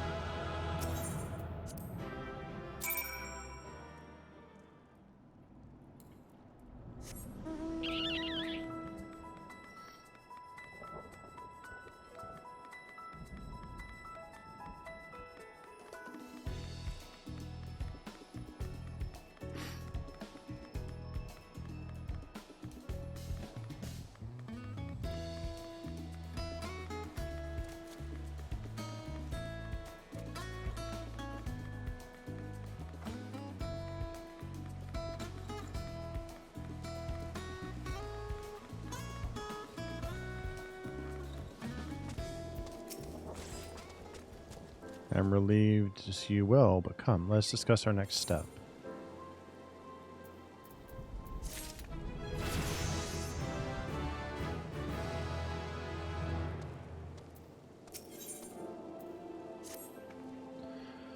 The word will have already reached Maelstrom Command. Protocol requires that a representative from our order inform the High Commander of the mission's success. The honor is rightfully yours, Cornell. Once again, I must commend you on a job well done. We shall speak again soon.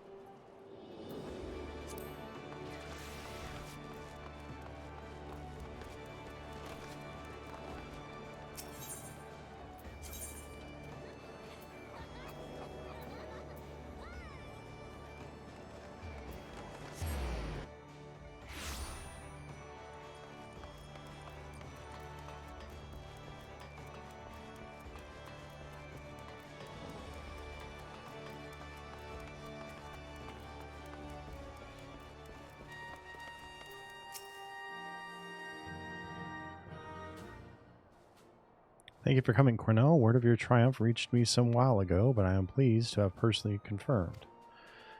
First Ifrit and now Titan. Truly, when I think of your achievements, I feel the loss of the Warriors of Light less keenly. And there can be no greater compliment than that. You and your order are heroes. The best of the people of Limsa Lominsa are forever in your debt. I shall relay the details of your report to the Admiral forthwith. Please send my regards to the Scions of the Seventh Dawn.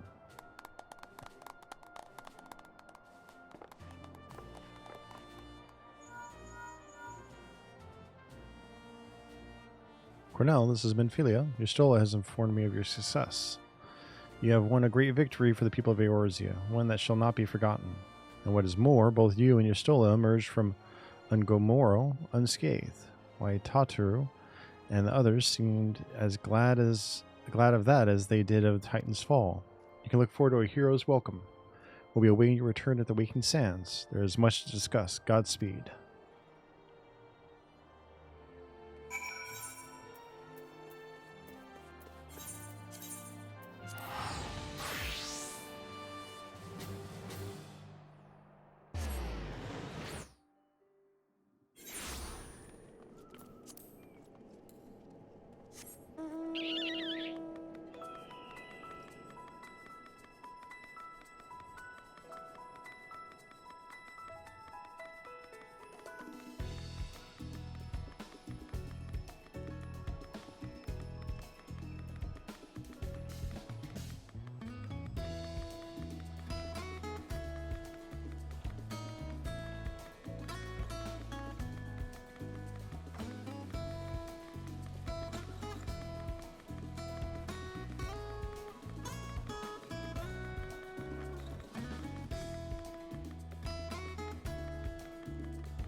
Wait. What the hell?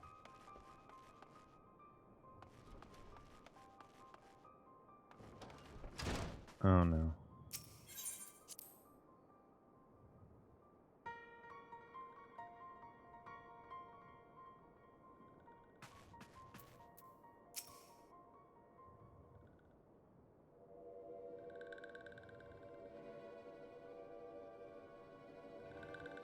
This one is glad, walking one is safe.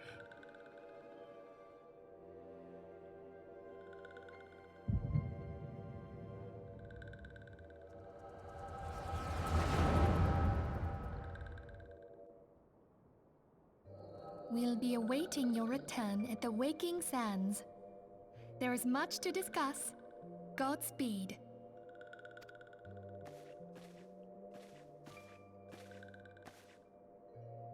Thank heavens he is safe.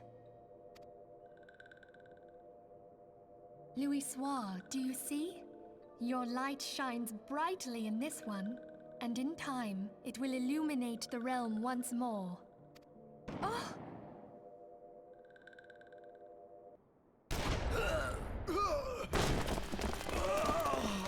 Advance no further!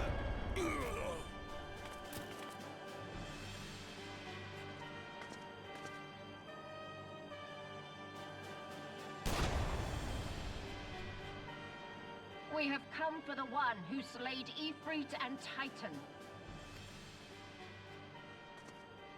Bring him forth, or you shall know no mercy.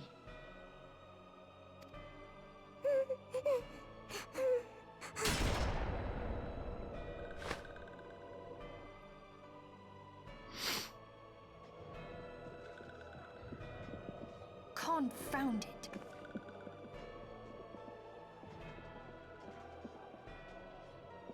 Stay out of sight. I would leave a message with you.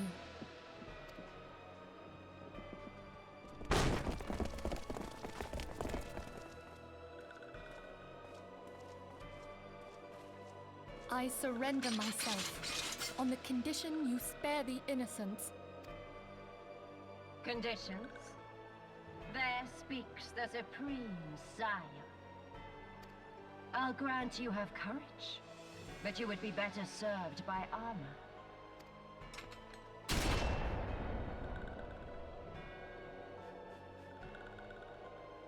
Search all you will. The one you seek is not here.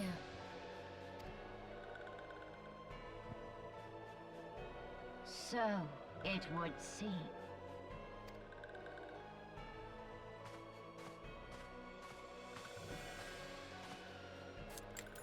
And yet you knew to look here.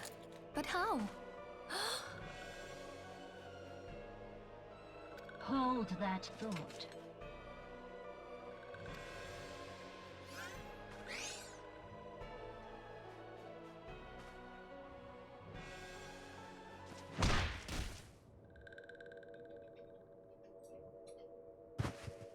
No!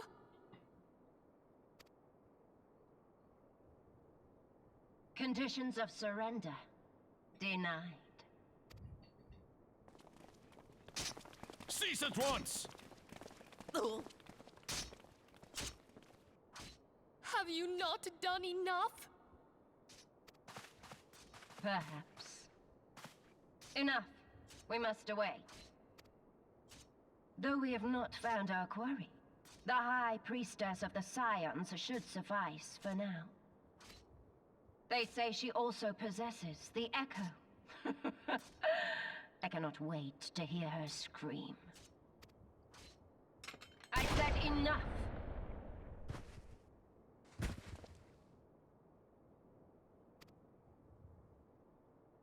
We leave. Bring the prisoners.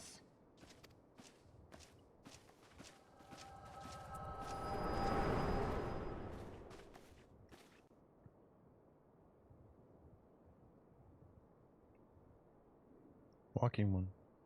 And Philia asked this one too.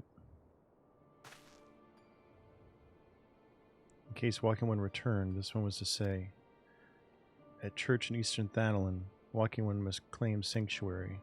This one try to protect the Walking One and Philia from Imperial ones.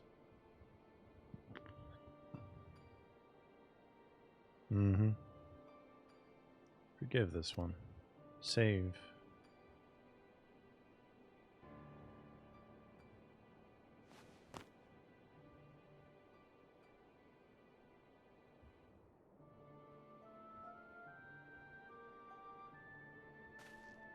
The writing in this is actually pretty damn good. But I'd expect no less for Final Fantasy.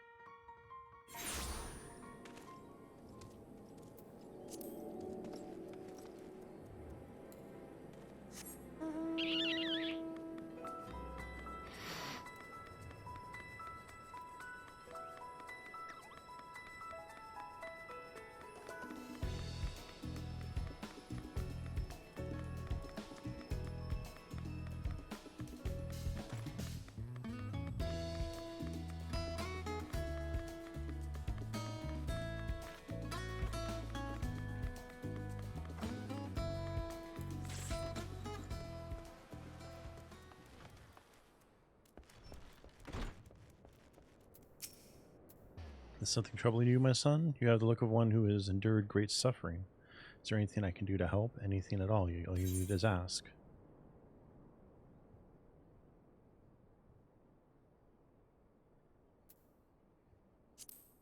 Wild roses, I see. You may speak freely here. We're all friends of the Scions.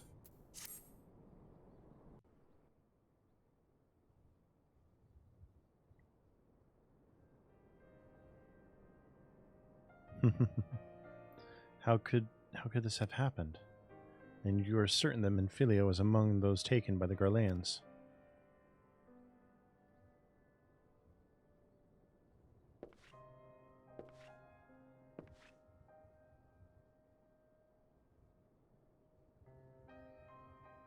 Let us pray no further harm comes to them.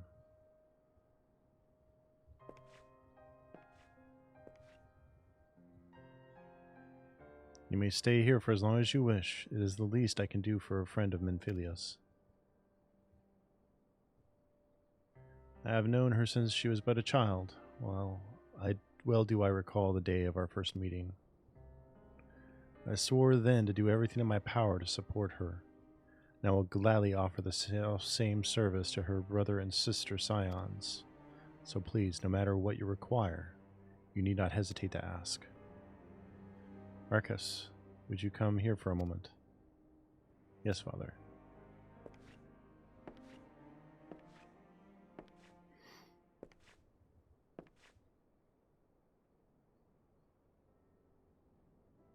If you require assistance, pray speak to Marcus.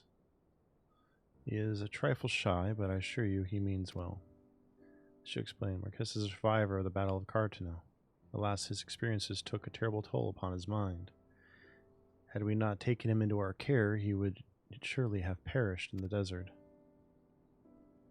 Marcus, I want you to look after Cornell. Do you understand? Yes, Father.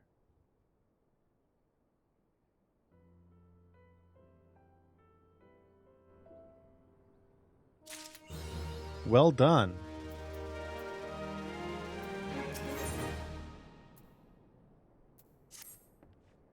Excuse me, Cornell, do you have a moment? It concerns this broken horloge which was found in the pocket of a man brought here for burial. There is something familiar about it, but just what I cannot say. Perhaps if I tinker with the device, it will come to me. However, I lack the proper tools to do so. I would ask you to journey to Camp Drybone in my stead to obtain a bull-point chisel and a pair of needle-nose pincers. They are often used by goldsmiths, so perhaps they would be the best people to ask. Of course, they do not expect you to foot the bill. Here, take this coin purse. That should cover it.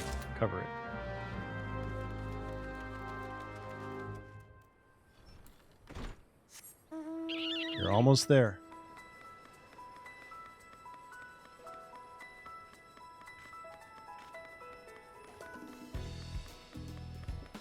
And trust me, there's this jingle, right? Then there's also this jingle for this mount.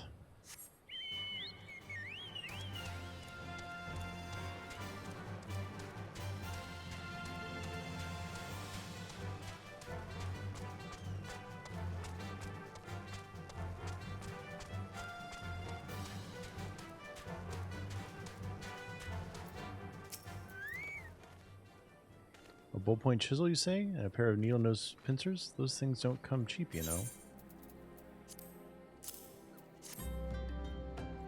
Balls, balls. I mean, yes, that should be sufficient payment. Now, nice doing business with you.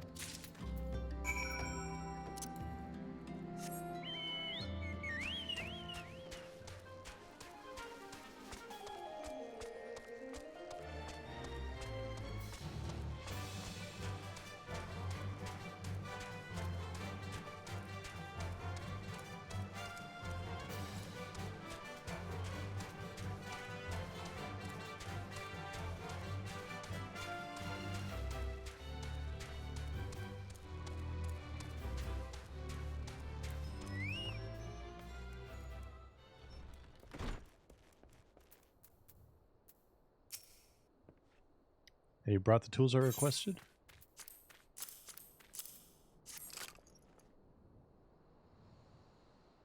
There's a lot of possibilities with them.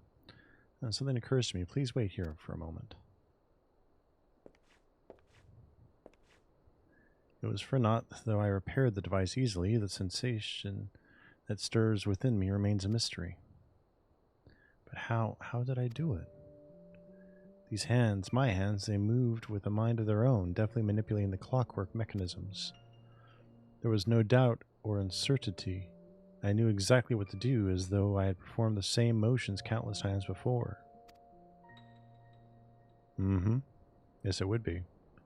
Pardon me, Cornell. This was a mistake. Please give the horloge to Sister Elund. The man who once owned it is currently in her care, and I think it's best that it be returned to him.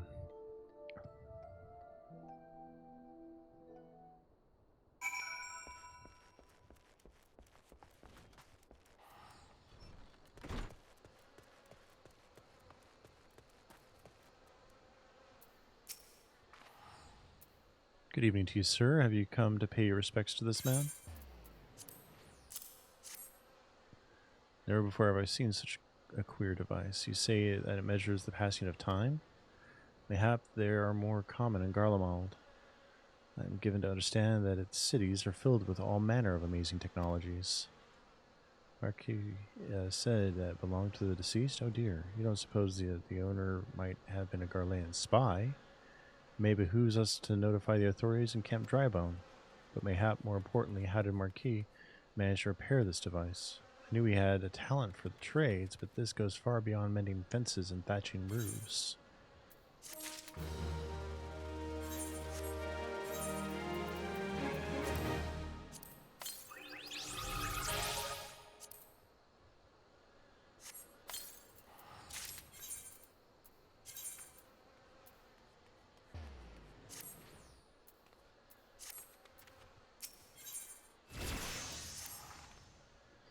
I recognize you now, Cornell. Allow me to express my deepest condolences for those who lost their lives in the attack.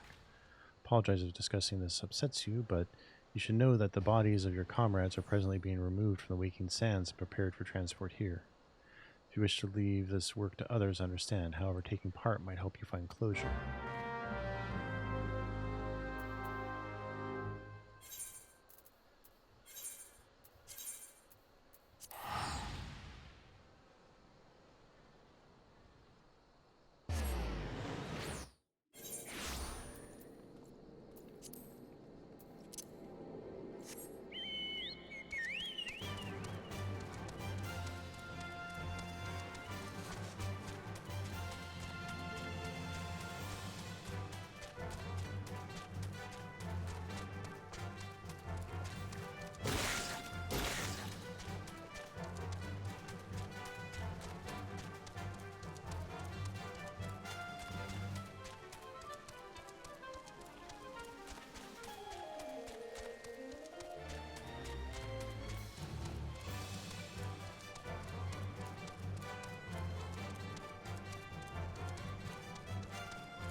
You don't look like one of them church fellas. Not that I'll turn you away, no sir. As you can see, we've got a pile of unidentified bodies over yonder. No one's come to claim them, so off to the lich yard they go.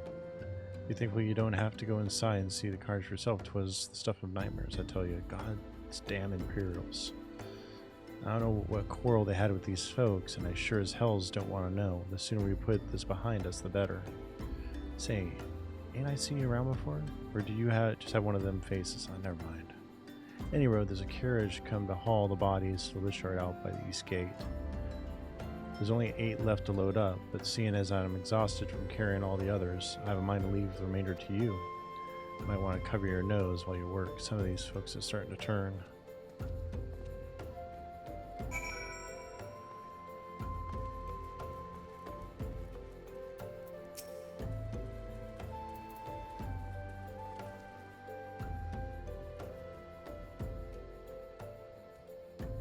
Okay.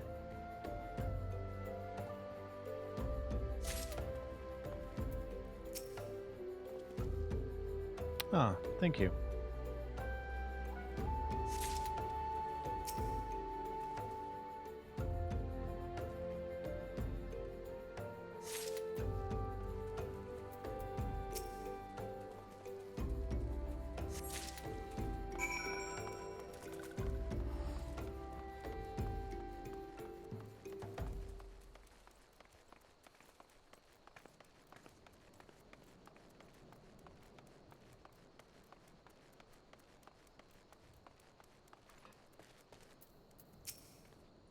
What happened to the big fella? Forget it. Just bring the next batch and toss them in the back, and ain't like they'll complain if you're rough. You a strong one. 4 in one trip. Reckon there's no need for me to lend you a hand with the rest then.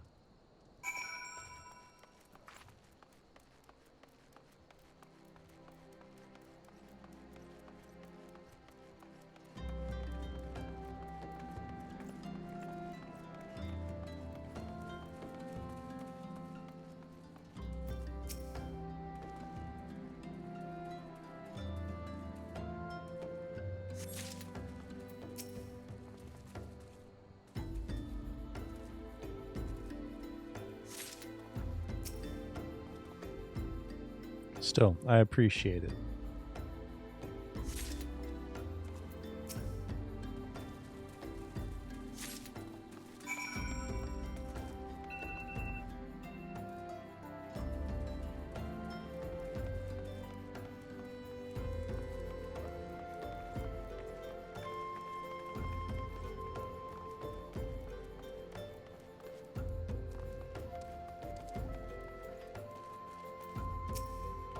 Come on, come on. Let's finish this before I die of old age. Asshole. Should be all of them. Thanks for the help. I don't want to take too long to deliver all the corpses to the Lich Yard. Even so, you might want to hurry back and tell them that our work here is done.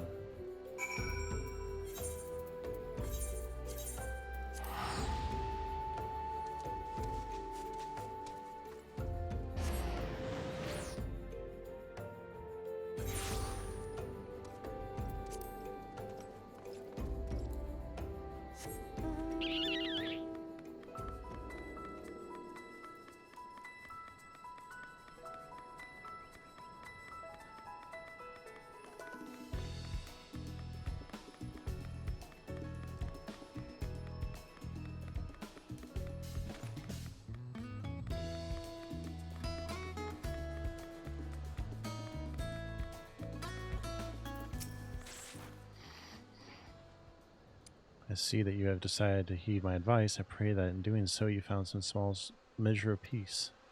The first carriage from Vesper Bay arrived not too long ago. You have begun preparing your comrades for burial. I had a hand in the initial rites, and I would like you to know that for many, death came quickly. Rest assured that we will treat them with the utmost respect and do everything we can to shepherd them to Thal's realm.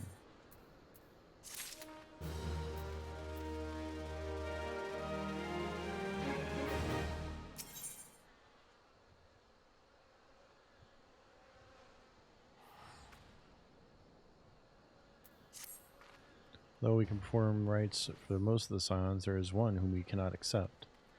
We would like you to return this one to her people, the Silsa Little Solace. It's only proper that she be given into the care of her friends and family, so that they may mourn her in accordance with Sylphic traditions. Gladly.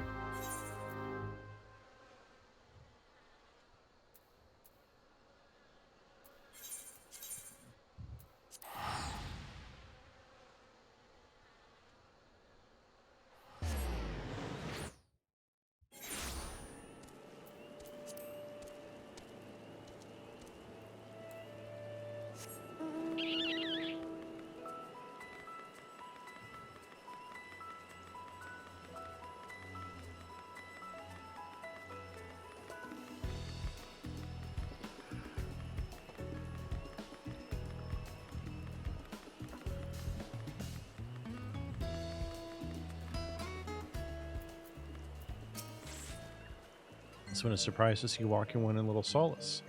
How can these ones assist walking one? Eorzea, but this one does not understand.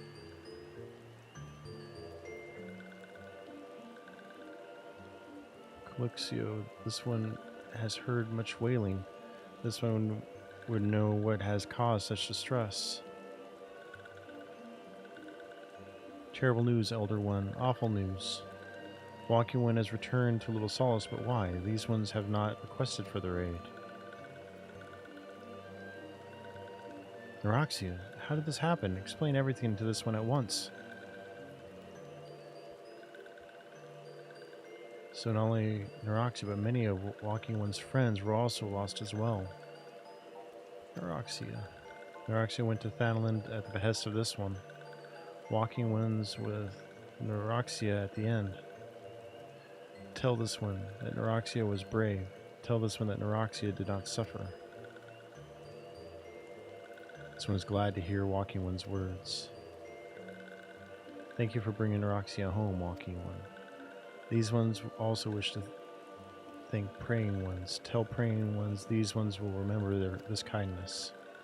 Some demands vengeance. Imperial Ones must pay. Imperial Ones must suffer. When the time comes for Walking Ones to face Imperial Ones, do not forget these ones. These ones would not have Eorzea's death be for naught. These ones will fight.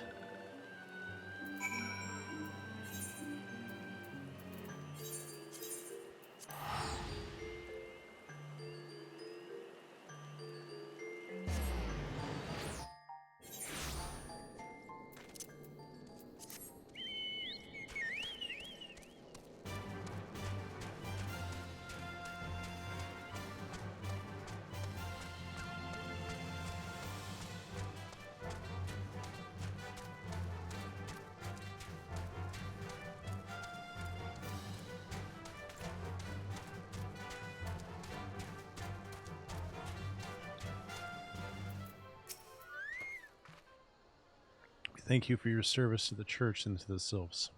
You may be pleased to know that in your absence we interred the remaining scions in the Lich Yard. Perhaps you still wish to do more for your friends? If so, I would remind you that you have already done so much on their behalf. Please take a rest and set aside your burdens for now, Cornell.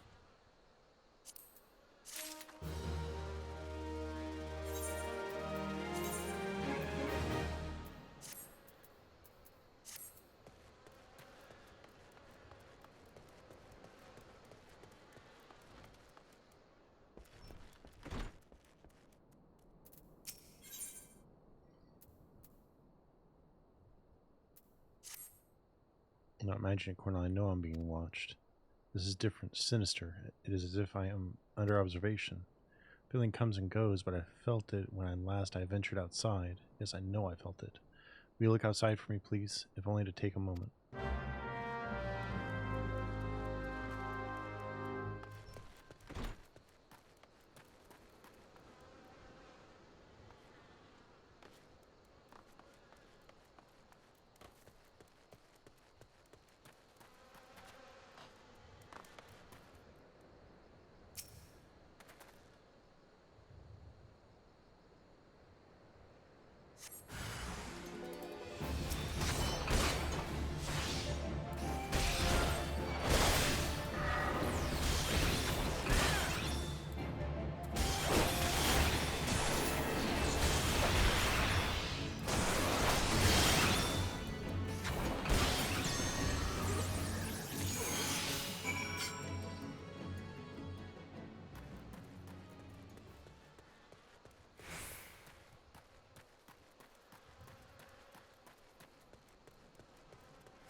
You were attacked, weren't you? Are you unharmed? Thank the gods. I knew it. He was watching me, but why was he watching me? What did he want with me? Did he perhaps know something of my past? If only I could have asked him. I need to think. Please allow me a moment alone. Wait. Father Lud needs to hear of this. Will you tell him for me? It is important. I think others may come for me again.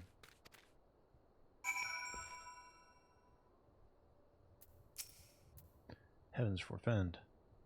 That such a thing should happen on holy ground. Do you have any idea who this man was? Did you notice anything distinctive about his garb or possessions? This is Garlean's steel. Which means the man who was watching Marquise was... Make haste to camp Dry Bones at once. We must summon the immortal flames before the more Imperials come.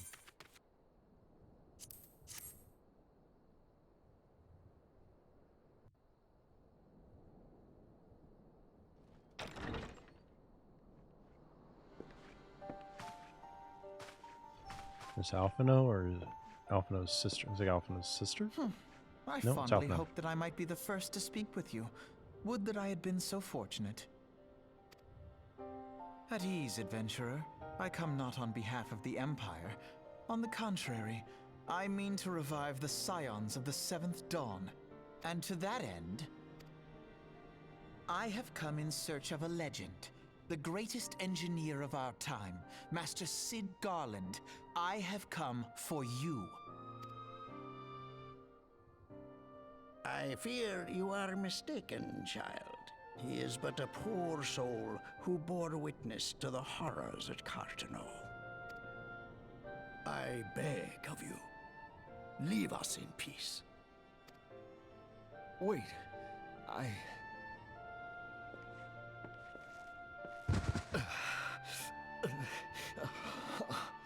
Hear me, Cid. Eorzea needs you.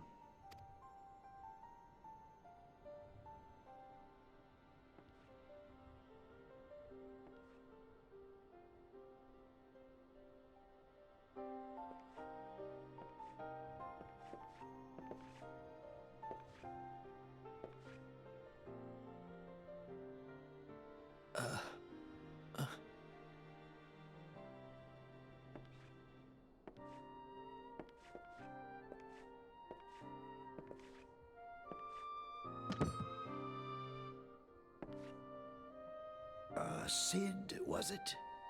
Here, these belong to you. I thought you bore the mark of greatness. It seems that I was right.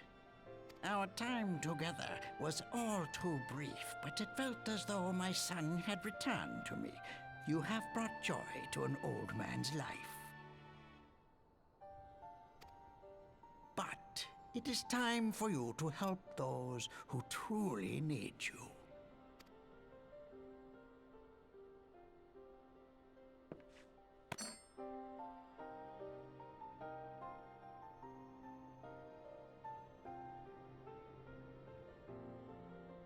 Who are you? Alphino Leveilleur, at your service. As a scion of the Seventh Dawn, I stand against our primal and imperial foes, as my grandfather once did. 'Tis no secret what befell our order at the Waking Sands. Word has already spread across Eorzea. The repercussions are far greater than you realize.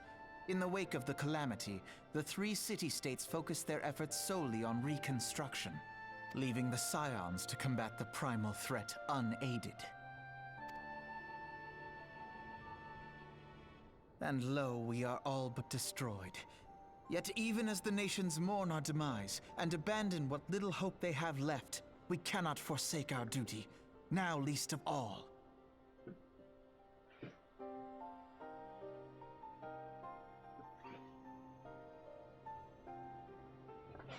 Opening my window again. It's 63 out now, so let in the cool air.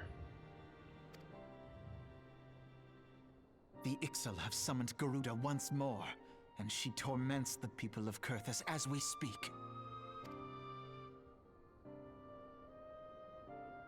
Her appetite for destruction far exceeds that of other primals.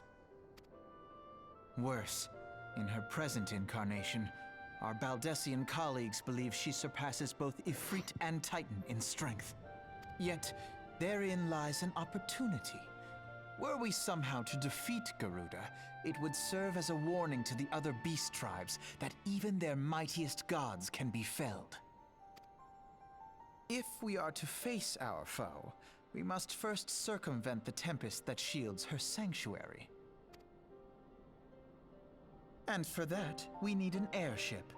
Your airship, Cid. I have an airship? Yes, Cid, you do. Your very own airship. It was last seen in the skies over Gridania, not long before the calamity. So let us begin our search there. An airship?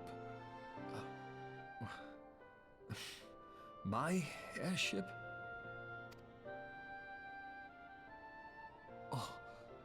Wait.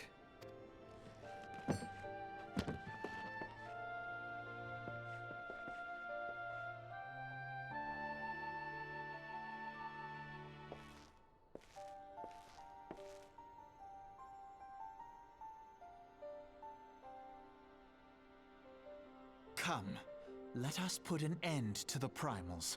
Together, we will show the world that the Scions are still a force to be reckoned with.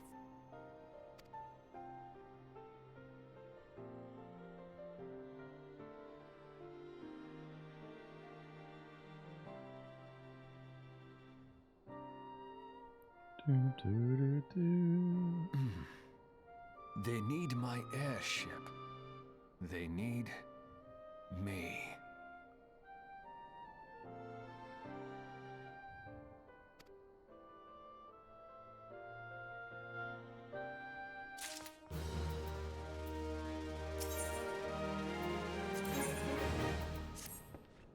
What a curious twist of fate that Master Sid Garland would at last be found within our church. It defies imagination. Beg your pardon, Cornell. You wish to find his airship, yes?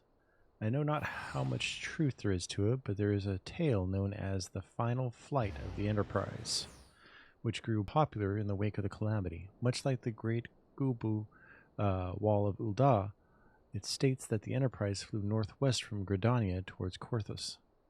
If true, the airship would have passed through the North Shroud, likely over Falgord Float, the closest settlement to Korthus.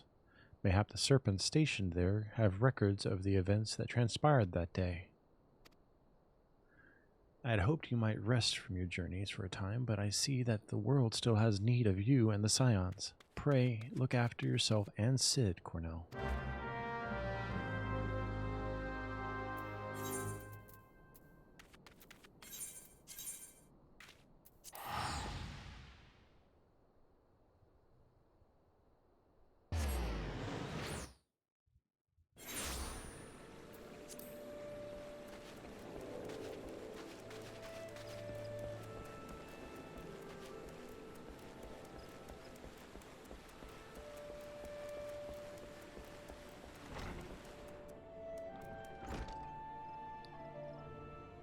I do remember you, Luna Mile.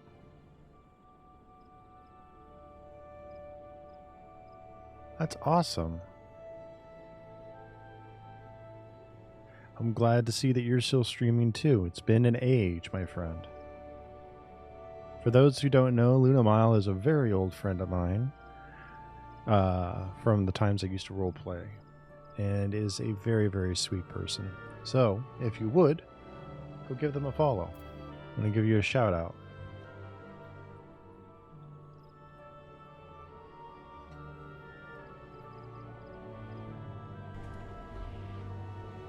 And thank you. I'm playing some... oh, you're playing 6. Nice. I'm playing it. I'm narrating through MSQ. Just trying to, get into it a little bit. I tried it in 2019, but I just wasn't in the right mental health state at the time to take on a new MMO. So, I've given it a few years. Let's try it again. And I still play World of Warcraft. One of them is rocking that. Is there aught I can assist you with, sir? Wow, that host took a lot of damage off The me. Enterprise. Speak of Master Garland's ship, yes? Hi, I mean, for the records, I know that the airship was sighted overhead 5 years ago. Down to Korthus. Oh well, that counted for me. What became of it after that, I cannot say. If you wish to know more, pray speak with Vordafort at Florentil Spire. He was on duty the day and saw it with his own eyes. I'm unsure what it is you hope to accomplish, though. Even should you locate the ship, would you not need a man of Master Garland's caliber to fly it? I hear tell that the machinery is fiendishly complex.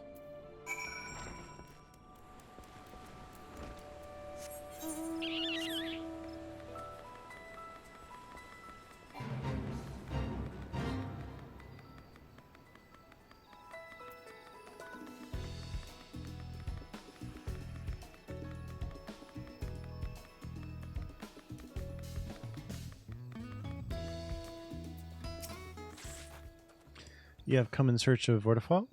Then well met, for you have found him. Indeed, I have served as a whaler for many years, since before the great snows came to Korthus. What exactly is this about? Ah, the final flight of the Enterprise. I do indeed remember that day.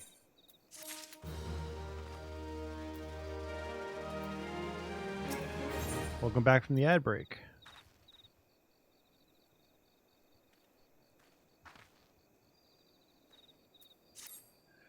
'Twas on the eve of the Battle of Cartadu, nigh on 5 years ago. I held the spire alone that night, while the bulk of our forces marched to meet the enemy in the field.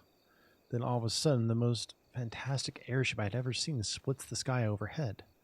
I could only watch in shock as it disappeared over the mountains to the northwest. If the Enterprise wasn't destroyed during the calamity, I'd wager it's still somewhere in Korthos.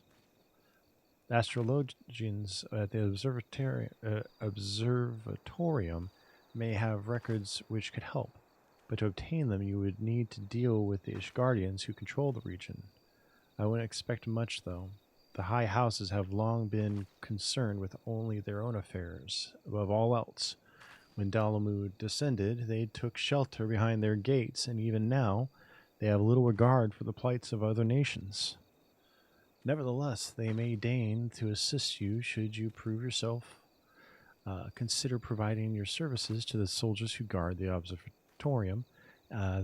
Though they may refuse you at first, I have little doubt they would accept aid freely offered.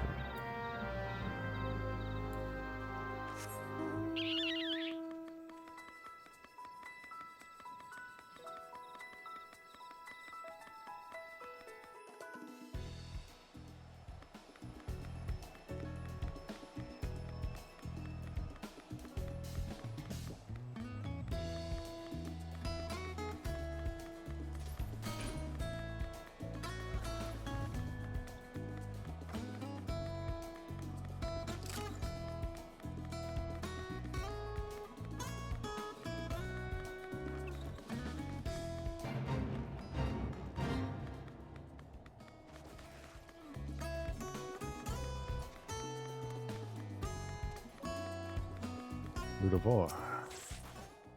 Excuse me, can you repeat that? You wish to offer your services to the House Duandir? And what, pray tell, do you wish to receive in exchange? How absurd, as if we would permit an outsider to peruse the records of the observatorium. Do not mistake our courtesy for friendliness. The Holy See of Ishgard may allow foreigners to travel freely within these lands, but we do not intend to offer succor to strangers.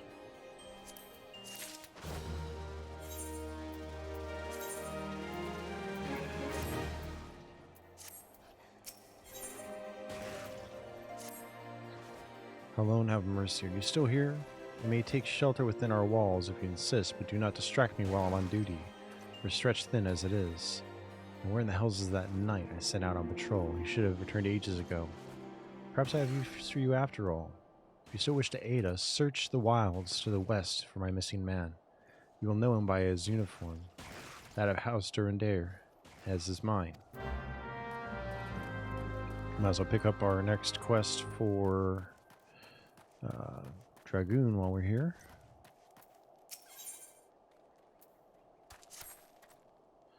Go ever stronger, and I speak of more than just the flesh. Aye, you are slowly but surely realizing your potential as an Azure Dragoon. It is heartening to look upon. Though I must confess that my presiding feeling is one of relief. You must understand the mere thought of that the Eye would choose an outsider, one who ill comprehends the threat posed by the dragons, filled me with the gravest of misgivings. Yet you have, but I shall say no more, lest flattery impede your improvement. Now, during our last lesson, I enlightened you regarding the origins of the dragoons. You recall how Haldrith heroically triumphed over the great worm Needhawk, and Ishgard came into possession of the Eye. Tell me, Cornell, do you believe that these events truly transpired, or are you inclined to think them fairy tales? I ask you this because few folk have seen dragons in the flesh besides we Ishgardians, and most would as soon dismiss them as products of the imagination. Alas, dragons are no less real than you and I, with Needhogg perhaps the most real of all. In the course of its history, Ishgard has suffered the creature's wrath on 8 separate occasions. Each time the great worm rouses, the blood of countless Ishgardians is spilled. Let us revisit the past once more, Cornell. This time, 20 summers past, and the place, Dravania. After a century in slumber, Nidhogg awakened once more to resume his reign of terror. Entire villages were razed to the ground, their inhabitants reduced to smoldering ash. Sensing the great worm's unbridled rage, others of his kind began to rouse, and in such numbers as to blot out the sun with their wings, and a deep, foreboding darkness swept over Ishgard. Raging infernos painting the belly of the skies an angry red, the agonized screams of innocence fading into deathly silence. In my station as the Azure Dragoon, I was there through it all, bore witness to all the horrors. But there was no time to offer even a silent prayer. Nidhogg lingered in one place, and only long enough to lay it to waste. When he took wing, so too did I pursue him, a man possessed. This game of cat and mouse continued for what seemed an eternity before I found myself face to face with the great worm. The battle unfolded in a tiny settlement on the edge of Korthos, raging on for 3 days and 3 nights, with neither side able to gain a decisive advantage. Remaining on my feet by sheer force of will, I realized that it must end now, else it shouldn't end well. Marshalling my last ounce of strength, I wagered all on one single thrust. My lance struck home, bearing deep in the ruin of my opponent's empty eye socket. Before I could withdraw my weapon, the worm lashed out wildly in agony, dealing a blow that left me sprawled on the scorched earth, nigh insensate. In that instant, I thought myself surely doomed, but Halone was not finished with me. Having lost the taste for battle, Nidhogg let loose a blood-curdling roar before fleeing to the sky. The battle was over. While I did not perish from my injuries, they rendered my body unfit to bear the power of the dragon, and I was Azure Dragoon no more. Lying bedridden, my thoughts wandered to all the innocent lives that had been lost, the people I had failed to protect. The last conflict with the dragons of Dravania left countless orphans in its wake. Estinian is one of them, the sole survivor of Ferndale, the final village to suffer Nidhogg's wrath. With none left to care for him, I did the only thing I could. I took Estinian as my own son, instructing him in the way of the dragoon when he was of an age to learn. Yet I would not have you think me noble. My actions were born not out of compassion, but guilt. My guilt at having failed him. But alas, I have also failed him as a father. For what manner of man did I bring him up to be? A thief who would endanger the life of everyone and his countrymen. Aye, you heard me right. All of Ishgard may suffer for his crime. Though we know little and less of the minds of dragons, it is conceivable that the disturbance surrounding his stolen eye will rouse Nidhogg to awaken once more, that his kin have already stirred from their slumbers serves as fair warning of that. Time is not on our side. Fortunately, it would seem you are more than ready to embark on your next trial. Make your way to Witchdrop, where the knight Hastine awaits your arrival. My nation is depending on you, Cornell.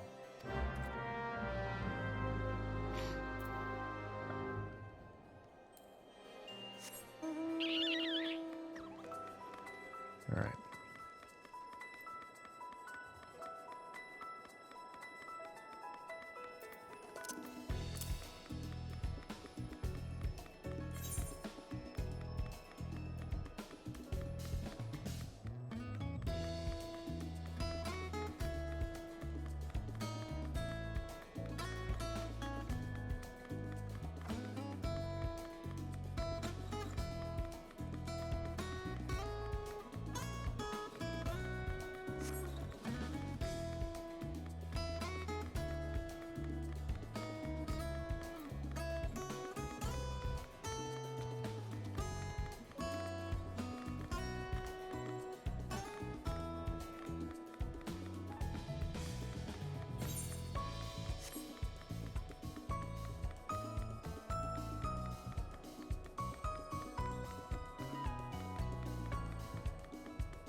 I guess I'm already attuned to it. Okay.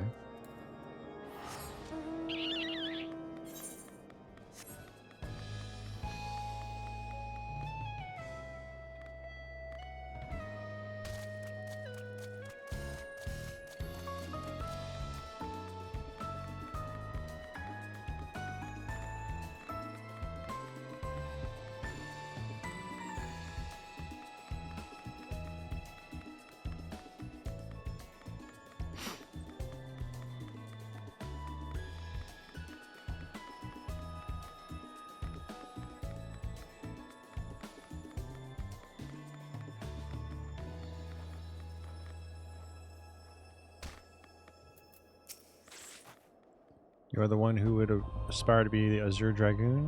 Why, you are not even Ishgard. If you possess the power that Sir Albrecht sees in you, then prove it to me with your lance. On guard.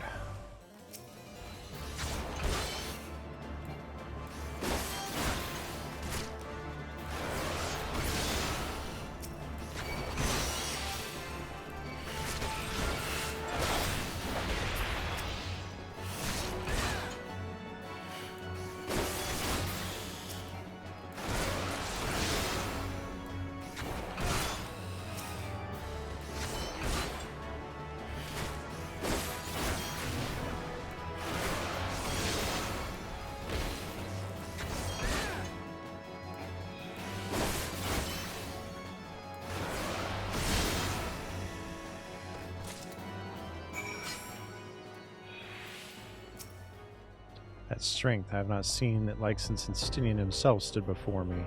Mayhap Sir Albrecht has the right of it. After all, return and show your crystal to him. I have no doubt he will be pleased.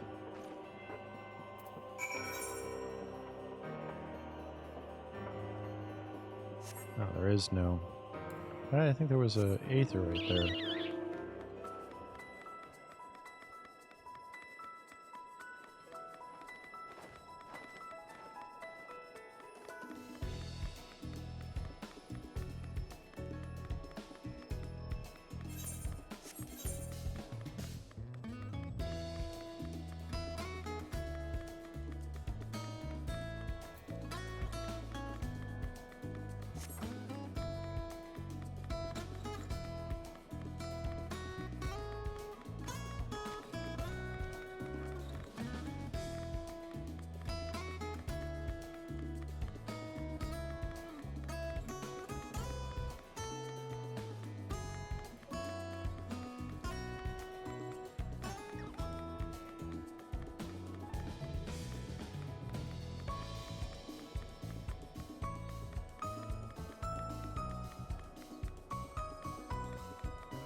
Yeah, pass you another trial with flying colors, Cornell. The day when you may stand before Justinian as an equal is not far off. And when that day comes, the guy will choose you over the traitor. I have no doubt of this, but we must be patient still. For now, you must continue your training. When you do no more on your own, seek me out once more.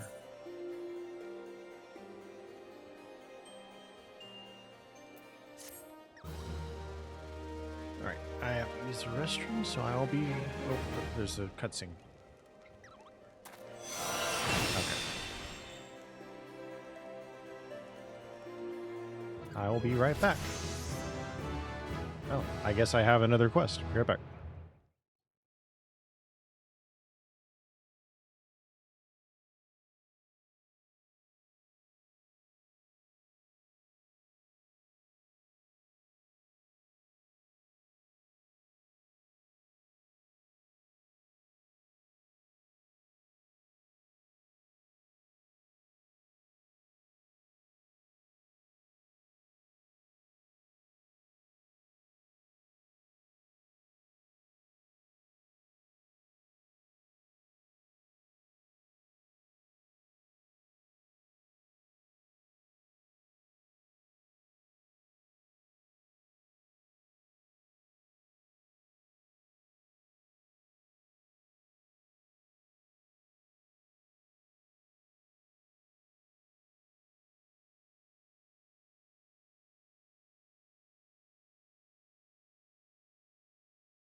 Alright, I'm back.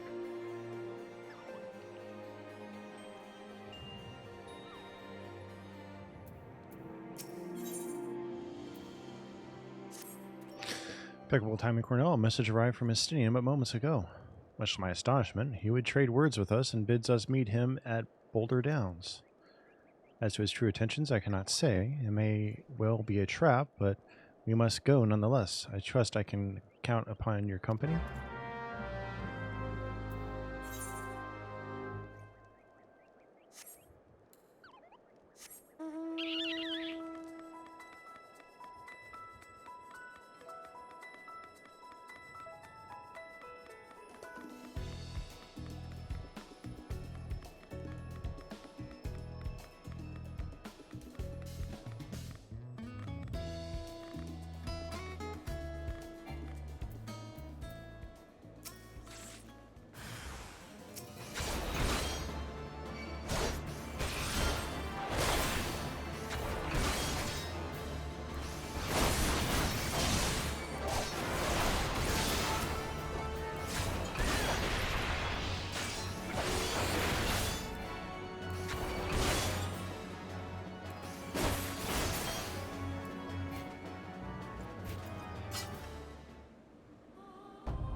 If it wasn't for you, sir, I reckon they would have finished me off. Despicable dragon-loving bastards. Death was a mercy they didn't deserve. I prayed the rumors were mistaken, but this confirms the worst. I must immediately report to my superiors that the heretics are operating within this region. Fare thee well, friend.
Greetings, Master. It's been a long time.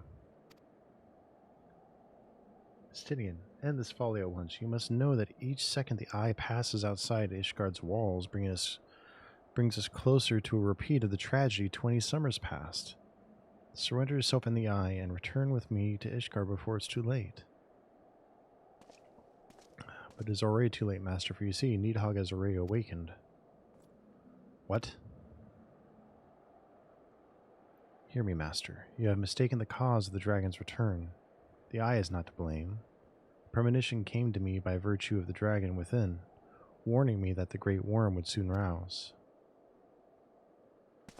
Even as he slumbered, Nidhogg seethed with irrepressible rancor for that wound of 20 years ago. The rancor will send him flying as a speeding arrow to Ishgard, whereupon death and devastation will ensue. But there is a possible solution. Were the eye taken to a remote land, far from the Holy See, and only then could destruction be averted and the lives of innocent Ishgardians be spared. You mean to make a bait of yourself? Nay, there is more to this than you let on. You seek vengeance for Ferndale. To me, the two are one and the same. You know my past better than any else. It was for no other reason than to avenge my family that I became a dragoon. Dragons long outlive men and do not soon forget the wrongs done to them. What grudge they harbor burns as a fire in their hearts, over time swelling into an unquenchable inferno. You need only look back on history to see that Nidhogg grows stronger with each awakening. When last he darkened our skies, the great worm came within a hair's breadth of laying waste to Ishgard. Not short of death will prevent him from completing his mission when he next wakes. Nidhogg took everything from me. Now I shall take everything from him, even if it means my life.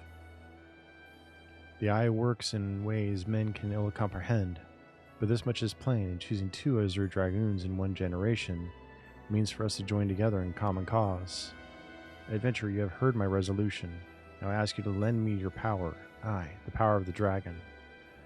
In the long and proud history of Ishgard, never before have two Azure Dragoons arisen in the same era to fight as one.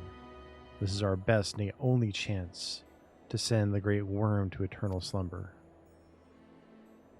Behold my armor. This is Draken mail, forged in the lifeblood of dragons. As blood calls to blood, so too does the armor call to the dragon within, redoubling the wearer's strength thereby. If you would realize your potential as an Azure Dragoon, you must needs clad yourself in the same. Clad so you will inherit the technique passed from Azure Dragoon to Azure Dragoon, down through the generations. Then, only then, will your training be complete. But first, you must win the Draken mail as I and Sir Albrecht did before you, by proving yourself worthy in the ultimate trial of the Azure, a series of battles so harrowing as to send the unworthy to an early demise. Master, once the adventurer acquires the armor, pray, see to it that he learns to harness the power of the dragon in full. Stydian, wait.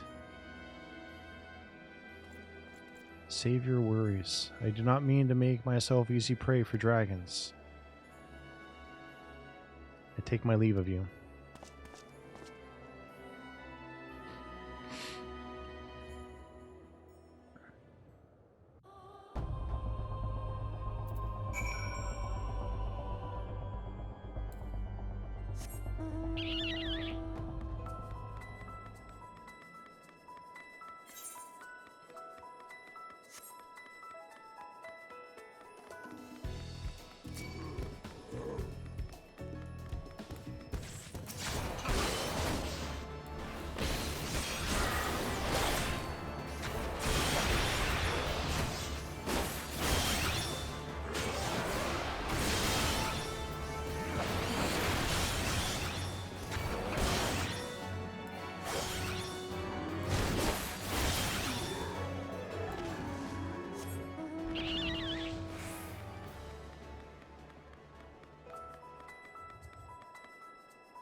I must say I didn't actually expect you to find my knight, much less rescue him.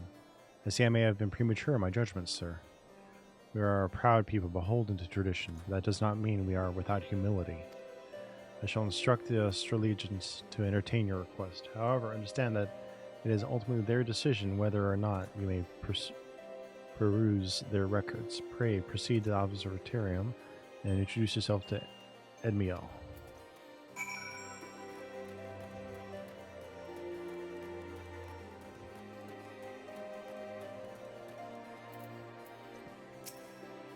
Estinian. Forgive me, I was deep in thought. Now then, as to acquiring the armor which Estinian spoke. At first, it was my intention to bequeath mine own armor to you. I am an Azure Dragoon no longer, but its powers are wasted on me. And it would simple enough to hand it over to you and complete your training right here and now. But as Estinian said, the Draken armor is no ordinary set of mail. Its strength derives from the blood, dragon blood whence it came. The blood's power resonating with the soul of the wearer. Though I can no longer draw upon mine own armor's power, its bond to me was forged years ago. Were I to bestow it to you now, I fear it would offer but a scintilla of the protection it afforded me in those bygone days. Aye, Estinian has the right of it. You must claim your armor as he and I did before you. You must complete the trials of the Azure, that the powers of the dragon blood be yours and yours alone. The ogre's belly will be where your final test begins. I shall dispatch Sir Brucemont there. Seek him out upon your arrival. All right.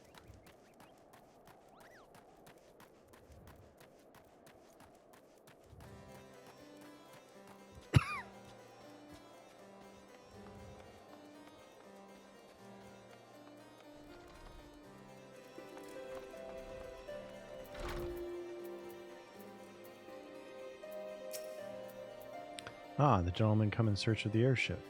Highly unorthodox, whatever could Sir Ludobal be thinking? It is true that we maintain meticulous records which stretch back generations. However, because this information is used to chart Dravinian activity, access is strictly controlled. One can never be too careful with heretics and their sympathizers lurking about.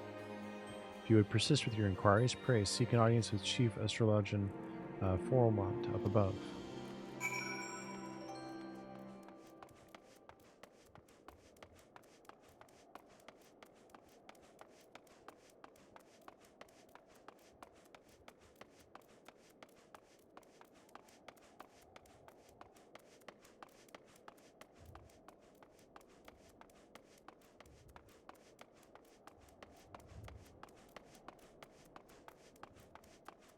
Welcome back, little bird.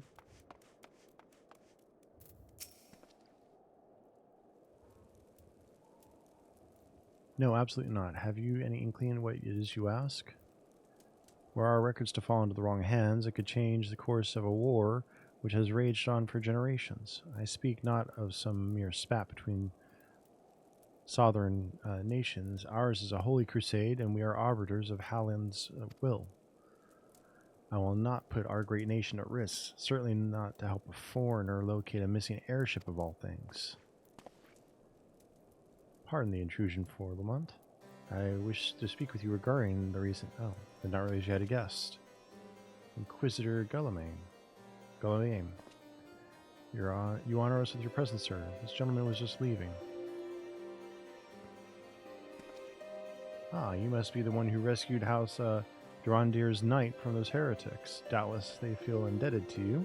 I'm told you seek an airship last seen in Corthus 5 years ago, yes? You come to us at an inconvenient time, I fear.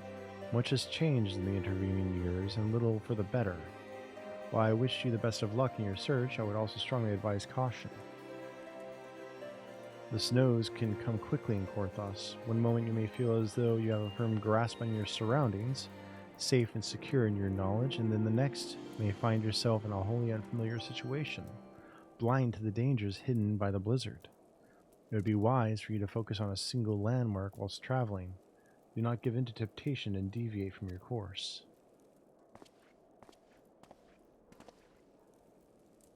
I was not aware you aided House Durandir in that fashion. Thank you, sir. Nevertheless, my decision stands. I cannot give you what you seek.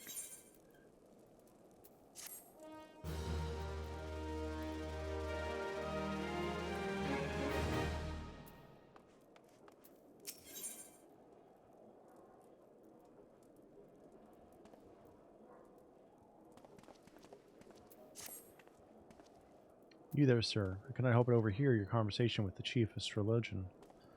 There may be a way I can assist you, but it would require that you perform me a favor in exchange. An associate of mine has yet to return from his expedition to the cliffs east of the observatorium. He was adamant that he could conduct his observations alone, despite the presence of Ixil in the vicinity. If you would seek out this astrologian and confirm that he is well, it would be a great comfort to me.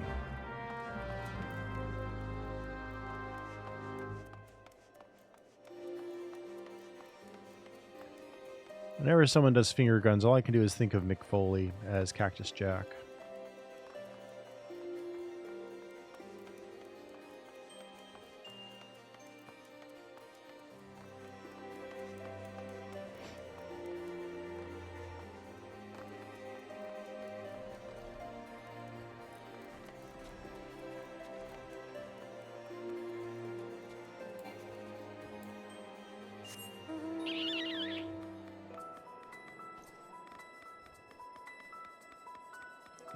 It's a wrestler, and one of the personas he had over the many years of wrestling that he did.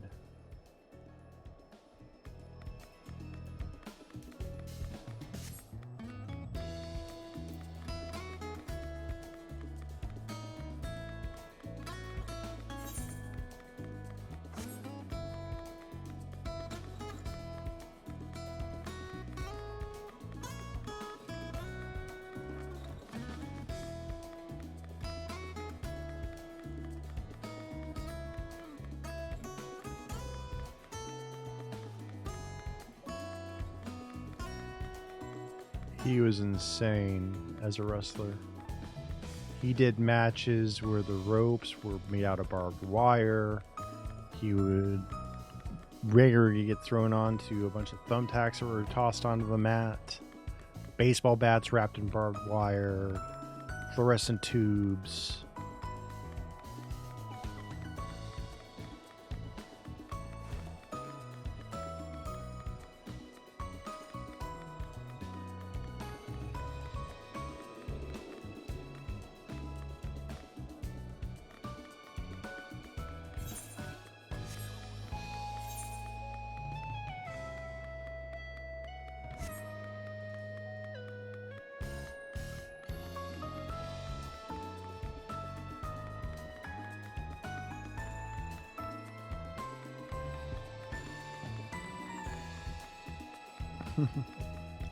He was set on fire a few times.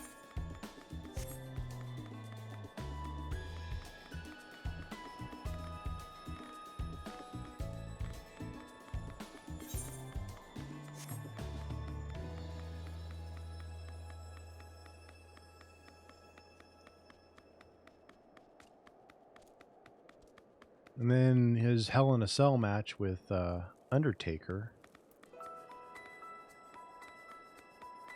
Way back in the day when he got thrown off the top of the cage, went through the announce table, and then got up from a gurney and climbed on top of the cage with Undertaker again and got put through the cage roof itself when it failed. It wasn't supposed to happen like that. And the cage roof popped apart and he fell from the top of the cage to the mat. And that knocked one of his front teeth, forgive for being a little graphic, up through the roof of his nose, and it was sticking out of his nose. Up through the roof of his mouth, rather.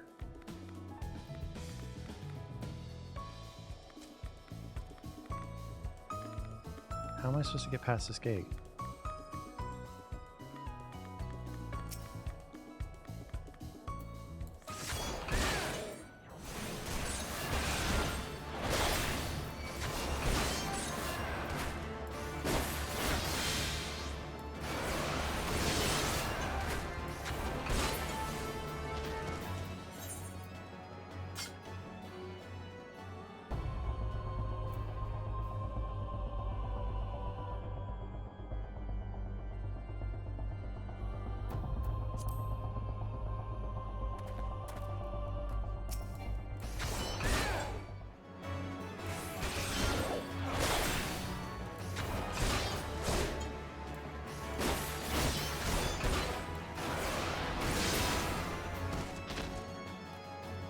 basically, they tried to stop the match twice when he fell, when they tried to carry him out on the gurney and everything. But he insisted on finishing the match because he wanted to give the fans what they, the match they came to see. And he gave them the match they came to see. He's still alive. His daughter is in training to wrestle now.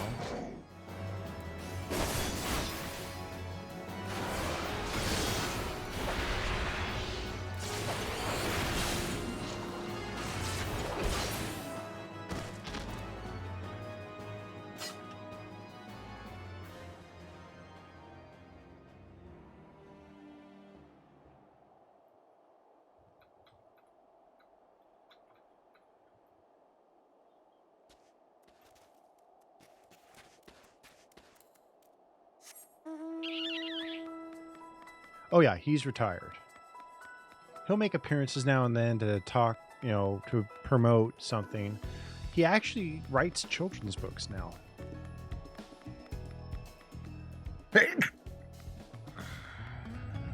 And he's obsessed with Santa Claus. So thank you. So he'll actually he's part of the official Santa stuff. And he works with them and stuff like that. He has a couple charities he founded because his son is autistic. So there's a lot of neat things he does. You've grown strong since last we met, adventurer, but you pale in comparison with your other forebears. If you would prove me wrong, let your lance do the talking.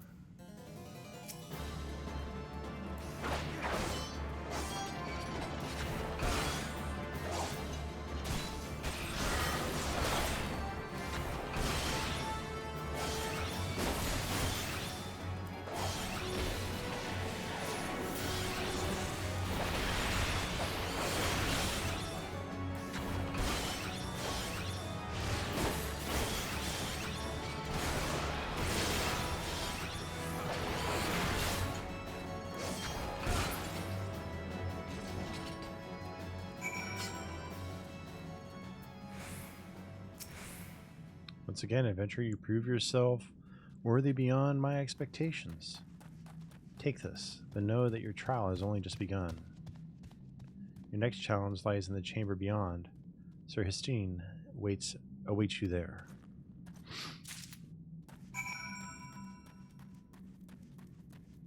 There was once upon a time I wanted to be a wrestler.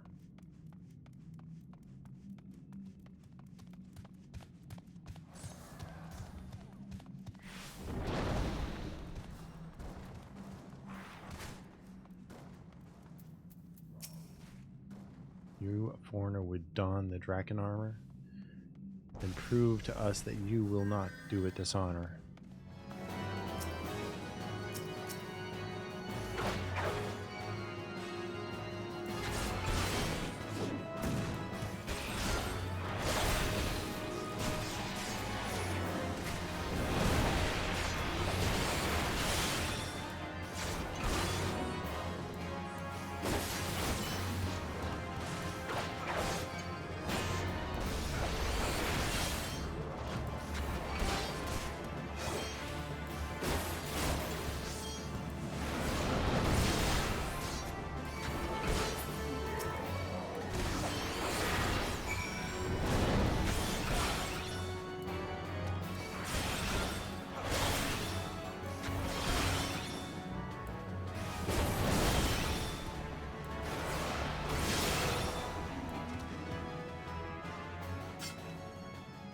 Fair enough.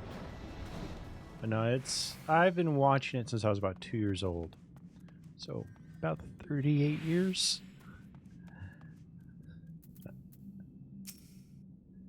Sir Albrecht said the eye had chosen you, and it would appear he speaks true. The armor is yours. Wear it with pride and honor. Your trial is nigh complete, but be forewarned. Many before you have made it this far, only to fall at the final challenge. Do not let overconfidence be your downfall.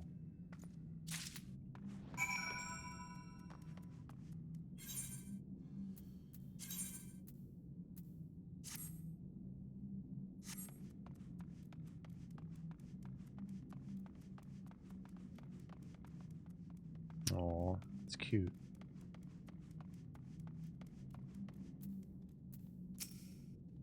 So you have made it this far. Very well. Prove yourself worthy of the azure, or die in the effort.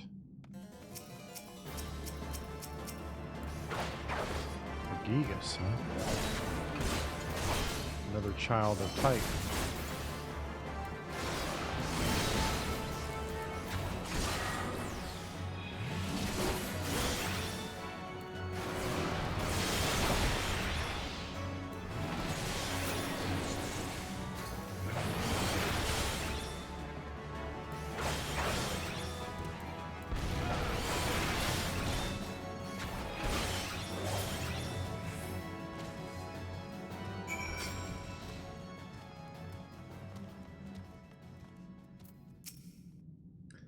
You have demonstrated your powers to me beyond a doubt. Aye, there is not an Ishgarian who would gainsay your right to don the armor of dragons.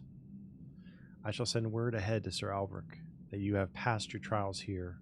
It is he who will present you with the 4th piece of armor and consummate your training. Go now, my fellow dragoon, and deliver this land from the great worm's wrath.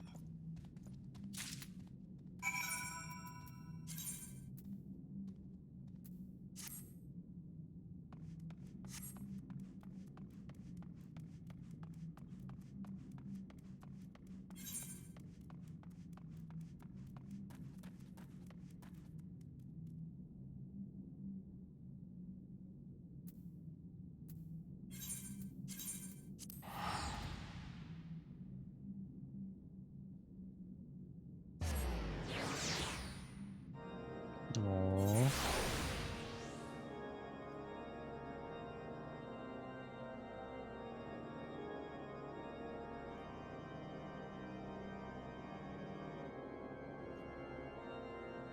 That is amazing.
Can't believe I'm almost level 50.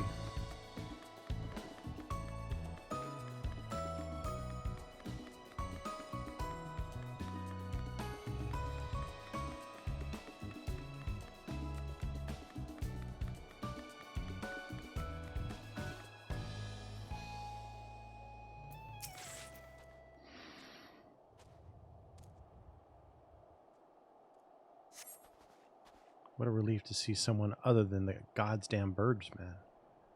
I thought I could finish my work whilst the Ixo were away, but they returned far quicker than I anticipated. It was all I could do to hide and hope they might leave me again before I froze to...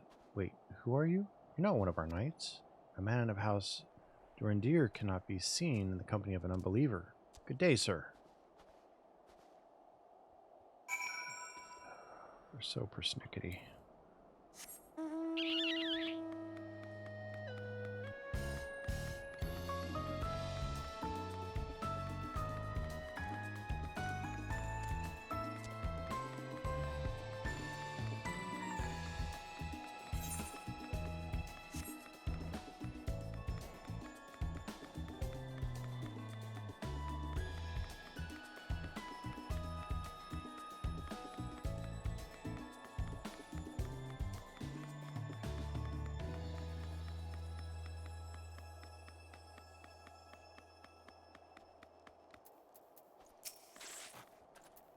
hear from Sir Brucemont that you performed most impressively. Yes, I stand more convinced than ever that you will be the one to save our land. Yet be warned, Cornell, one last trial awaits you. You will face this trial in the presence not of knights, but of ghosts. Make your way towards Steel Vigil, and seek out a gravestone north and west of the structure. Take with you this flute. When you reach your destination, blow a single strong note. A visitor shall soon arrive. Entertain your ghost, and should he leave behind a present, return it here to me.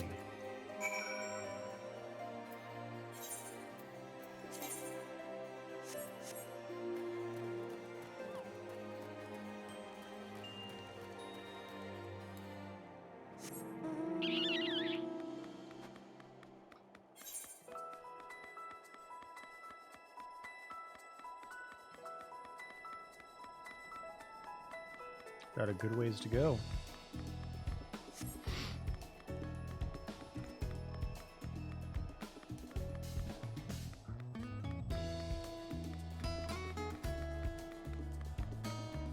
Do you like anime, little bird?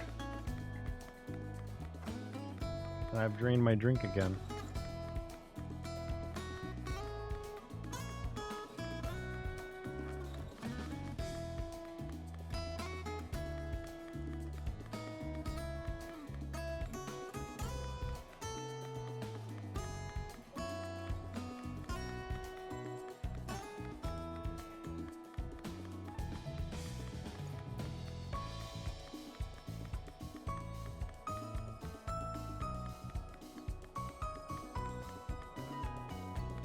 Fair enough. What was the most recent thing you watched? Just out of curiosity.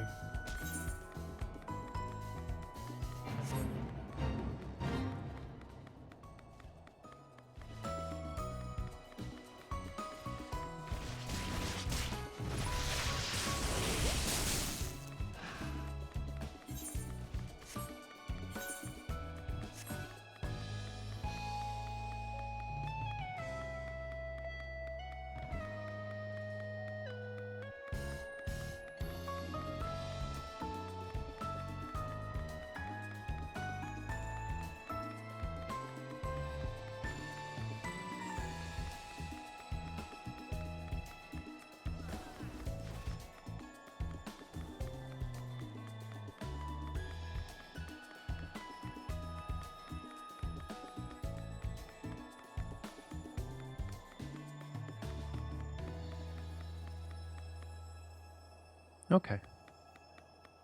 Good show, though. Brotherhood. I actually preferred it over the original.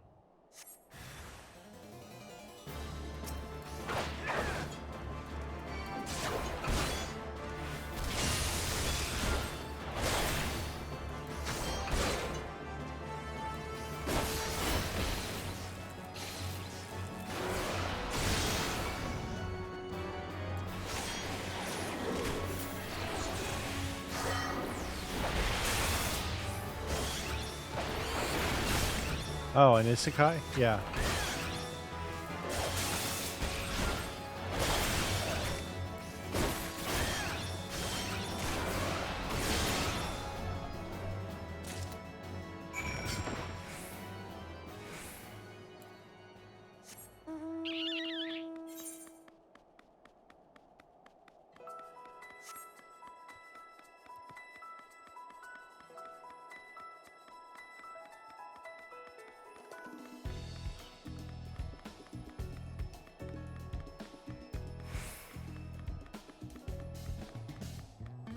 I was watching Undead Unluck, Eminence and Shadow, and then I've just caught up on Bleach, the 1,000-Year Blood War.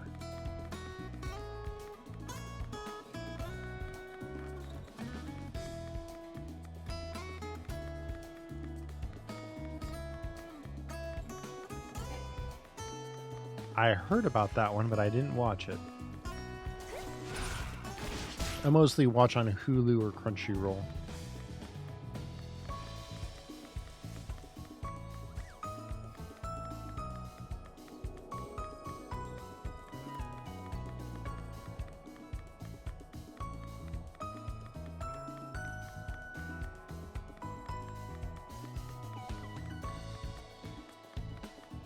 Yeah.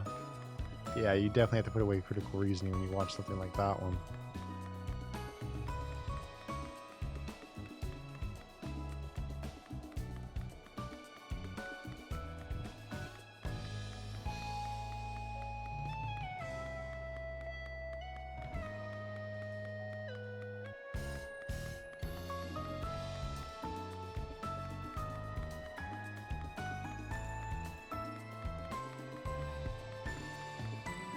That's one I have not watched.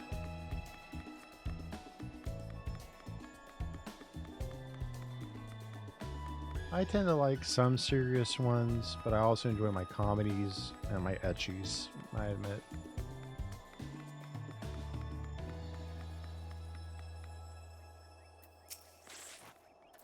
Your presence before me indicates that you've seen the visitor. Have you got the show for your deeds?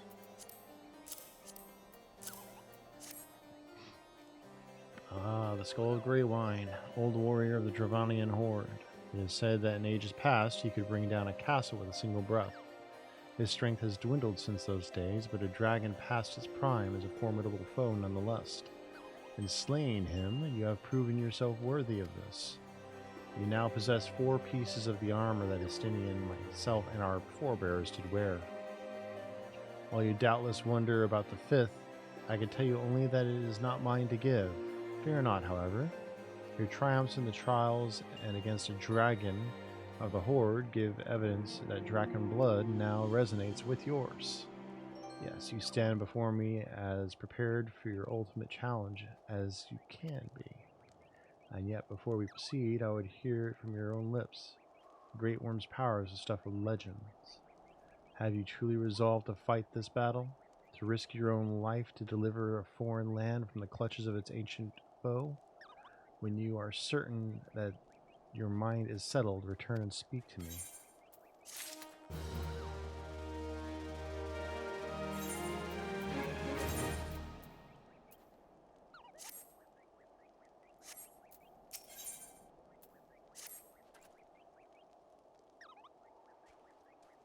Nice. So you would join your strength to Estinians, that Ishgard might be free from the rage of the Great Worm forevermore. And I shall honor my promise. You shall have full use of your powers by the time we are done. Before we begin, there is something I must needs confess. You recall the tale of my battle with Needhogg 20 years past? And how the power of the dragon left me on account of my injuries I sustained? What I said was an untruth. The power did not abandon me, Cornell. It is I who abandoned it. Being derived from our mortal enemies, the power of the Azure Dragoon is a double-edged sword. Even as it lends us the strength we need to smite dragons, it heightens our communion with the creatures, rendering our minds more susceptible to their seduction than ordinary men. Even as I buried my lance in Needhogg's flesh, our gazes locked, and mine eyes met then with a look that would fair impale a man. In that instant, I found myself assailed by a torrent of emotions not my own. Sorrow, rancor, pity. They threatened to drown the man in me and leave behind a dragon. Fearing that I might turn traitor, I chose to purge myself of the power that the eye had bestowed upon me. Thus regaining lucidity, I was able to rout the grievously wounded Needhogg. Alas, countless of his brethren yet remained. As if to mock me, they fell upon Ferndale with a vengeance. Bereft of my power, it was all I could do to save but one child. Nary a soul knows this, nay, not even Estinian, but I can keep him in the dark no longer. At our last meeting, Estinian said that protecting Ishgard and exacting revenge upon Needhogg are one and the same. That frame of mind, I fear, may well lead to his demise. The desire to protect and the desire to avenge are opposing forces that can ill be reconciled. Worse, the latter serves only to cloud his sense of self. When next Estinian and I meet, I intend to confess all. Though it mean the loss of his good opinion, the outcome of the coming battle and his very life may depend upon his readiness to relinquish his powers. Never allow yourself to forget the origin of your strength. Ever does the dragon lurk behind your eyes, biding its time, ready to claim you for its own. Aught less than complete conviction, and you will find yourself in its vice-like crutches. So forewarned, let us return to our present endeavor. My promise to Asinian was I would impart unto you the technique that would mark you as a true Azure Dragoon. If you would know the truth, however, this knowledge is not within my power to bestow. And you must claim the technique much as you claim the fourth piece of armor, the armor you bear, and proving yourself in battle with the dragons whose power you would reunite with your own. I entrust you with this flute once more. Take it to the southwest of Providence Point and blow a single note. By locking wills with your adversary and prevailing, you will prove yourself worthy to champion the cause which your lance has sworn. The dragon within shall then awaken.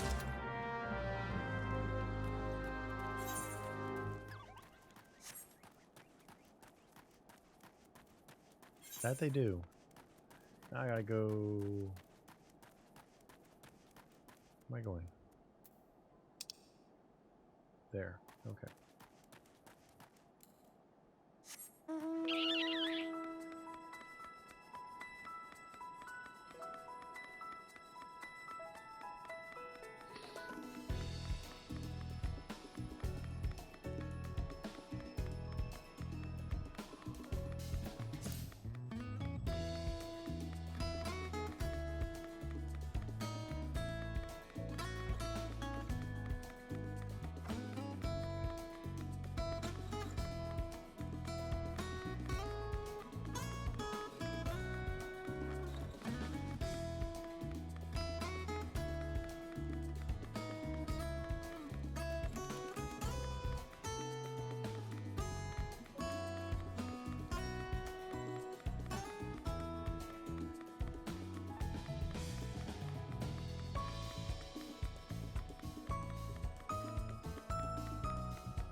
Okay, there is a gate there.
The hell?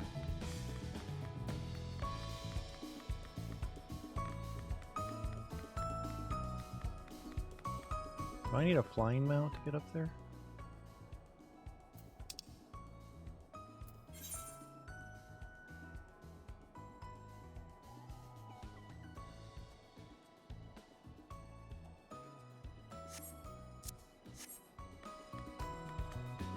I think I have to go the other way.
It's good to see you safely returned. I take it from your bearing that the engagement went favorably.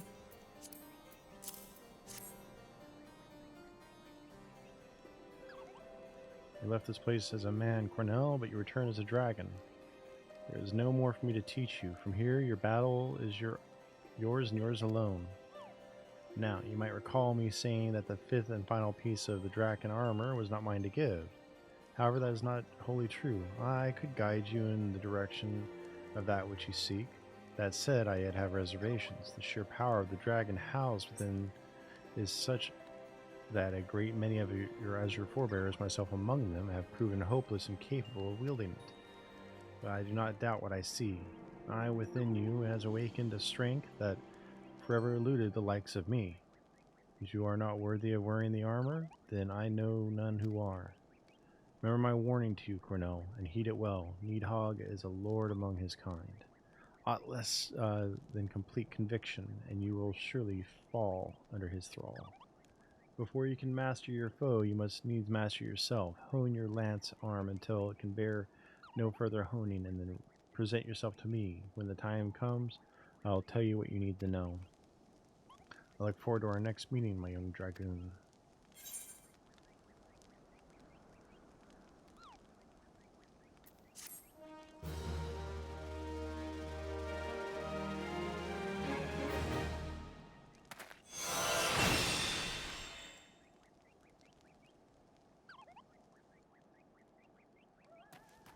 It'll probably be next level, honestly.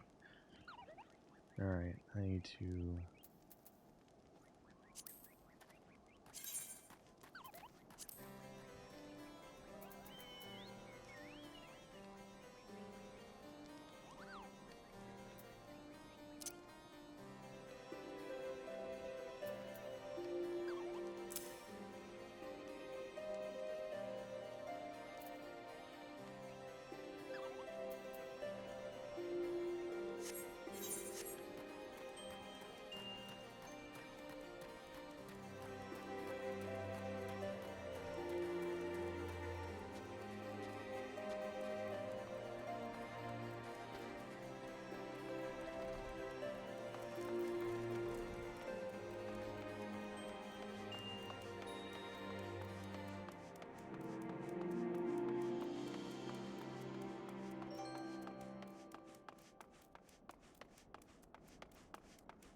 Arrogant fool returned not long before you arrived, muttering about the disgrace of having been rescued by an unbeliever. Serves him right for underestimating the dangers our knights face every day. You're eager to locate your airship. It may surprise you that by saving him, you have already aided your own cause. House Durandir is quick to regard outsiders with suspicion, as it is their duty to sound the alarm at the first sign of Dravanian aggression. Yet you already have aided them twice. for which they are honor-bound to repay you. Even so, they will not grant you access to Observatorium's records. That is just as well, for there are other ways that you might locate your missing airship. But I propose that you petition Lord Portelaine for an official introduction to the other high houses.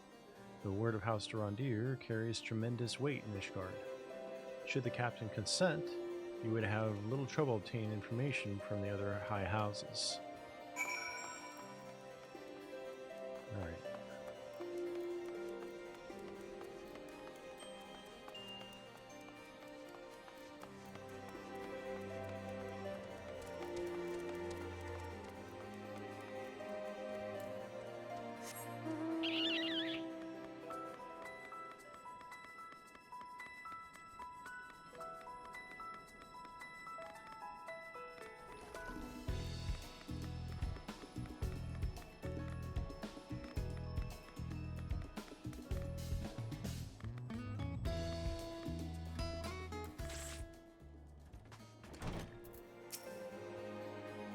Caused quite a stir in your short time here.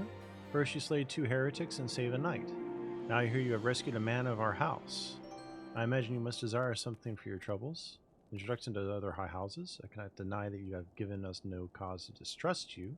But while you have performed 2 acts, you would have me endorse you to 3 high houses. It is only fitting that you aid us one final time, wouldn't you agree?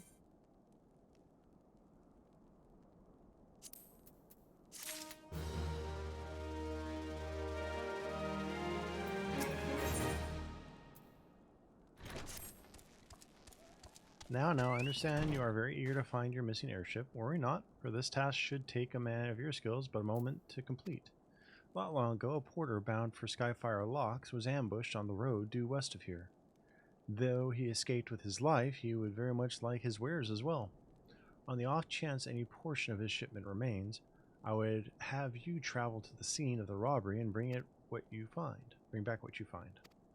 Lest you intend to perform only a cursory search, bear in mind that recovering the stolen merchandise will endear you to the House Hallenart, further improving the chances that they indulge your request for aid.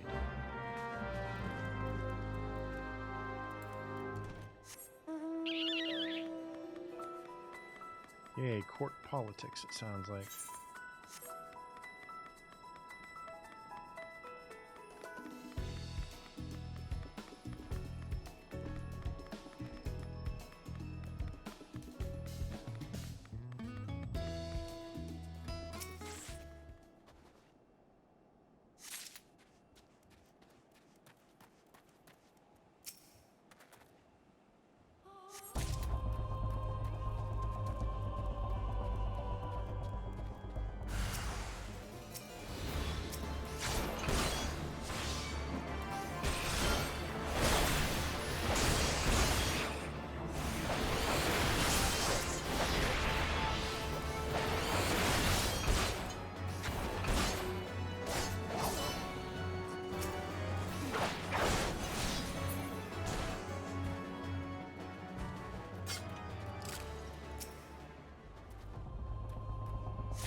Personnel.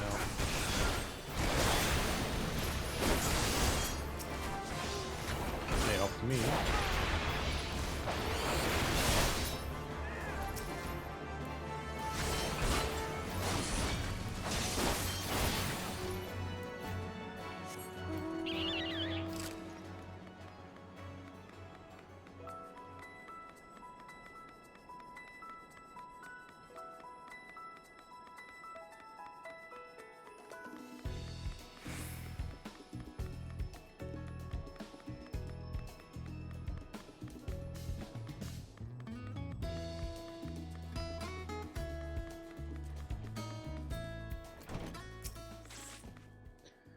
Have you good tidings to share, or better yet, stolen merchandise to show?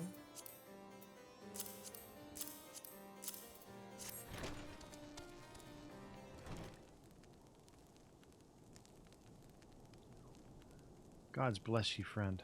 It's all here, every last, but wait, the chest is over. That chest over there Looks like it might have been pillaged.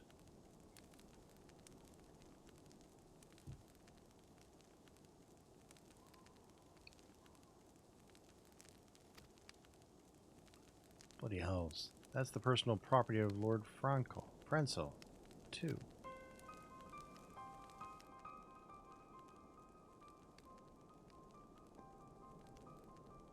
Are you certain? Clearly an attempt was made to open it, but the lock appears to have held. Nevertheless, if you wish to verify its contents against your shipping manifest, be my guest.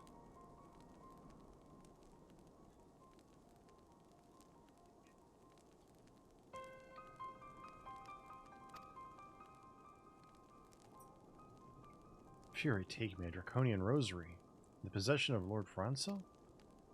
Yet perhaps this is not so difficult to fathom. House Halianter is whispered to be infested with heretics. Thank you for bringing this matter to my attention, sir. I shall inform the Inquisitors immediately. Under these circumstances, I must strongly advise against associating with House Halinart.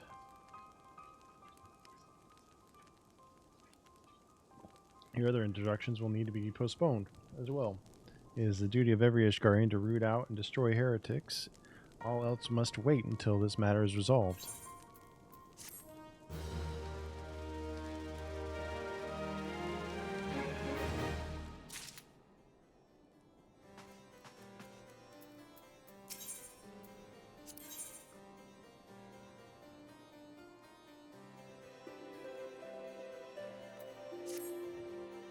Come closer, lad, and listen well. This is for your ears only. Lord Francel is no heretic. He is a goodly, righteous man, wholly dedicated to the cause. I know this because I served House Halinart for years prior to the calamity. You must go to Skyfire Locks and warn him of the coming storm. The Inquisitors are ruthless and will spare him no mercy. Speak to him of an Edelweiss. He will know you are a friend. You know you for a friend. Now go.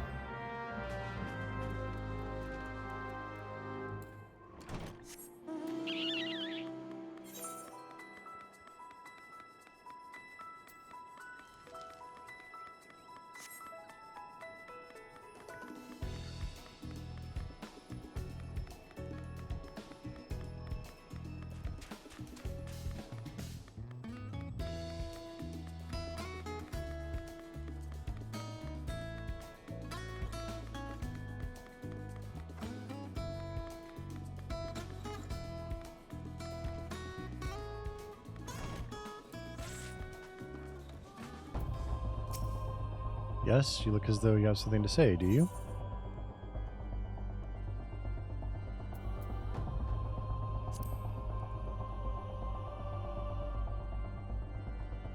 I see.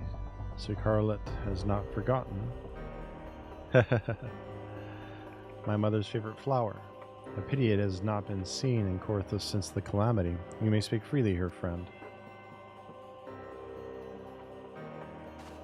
That's absurd. I would sooner die than become the thrall of the dragons. Alas, it matters little what I say at this point. Although the draconian rosary was not found in my possession, it will still be considered by many to be a proof of my heresy. I must do my utmost to prove my innocence to the Inquisitors, for if they harbor even the slightest doubt, this will only add weight to the incessant accusations our house has suffered of late. It is as though the gods themselves are plotting our fall. You risk much by coming here. It's only proper that I recompense you for this deed. Tell me what you desire, and I shall do my best to provide. A missing airship? I see. It may require a prolonged effort to locate your quarry. I shall direct you to one in a better position to assist you. Lord Hossafant of House Fortemps commands the garrison at Camp Dragonhead. Present to him this letter of introduction. He will surely be receptive to your needs.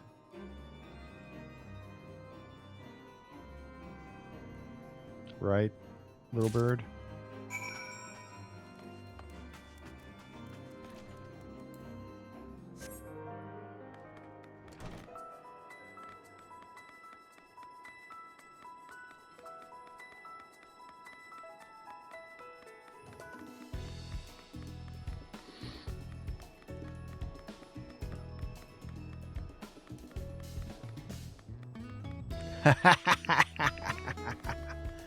Well said.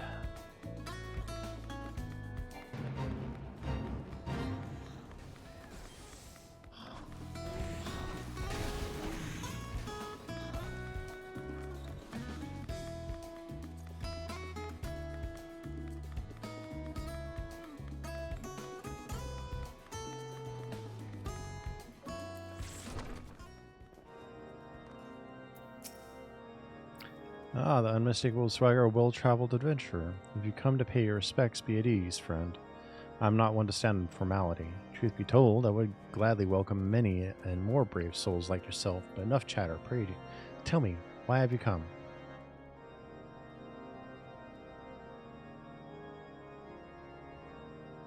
If there is any justice in this world, these charges will receive no serious consideration. It is beyond inconceivable, and yes, the letter made mention of a pressing matter for which you required assistance. What might that be?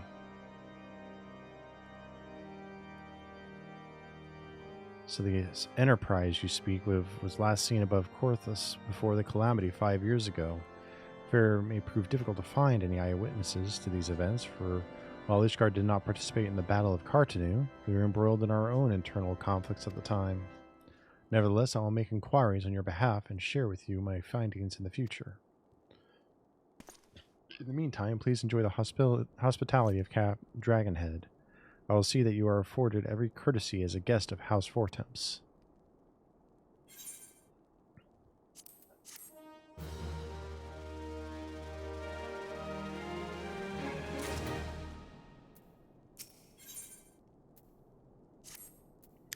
As you have doubtless realized by now, the high houses of Ishgard, House Fortemps included, are either unable or unwilling to offer you formal assistance in your search. However, that does not mean that there are not influential individuals within each house who are sympathetic to your cause. I shall be sending missives to their various representatives in Ishgard, though I suspect it would be quicker and more efficient if you were to make inquiries of your own. Lady Nine of mine own house, Fortemps, who resides here in Cap Dragonhead, rather enjoys the company of travelers. There is also Cravelin of House Harlanot, who can be found at Skyfire Locks, though any information you pry from the scribe may prove difficult to parse. Have you spoken with the chief astrologian of House Durandir yet? Really?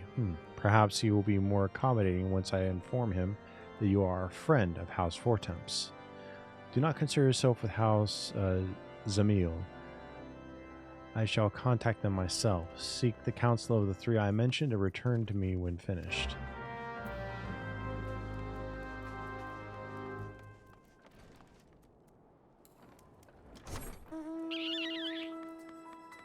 Is it an alpha new? Alpha nut.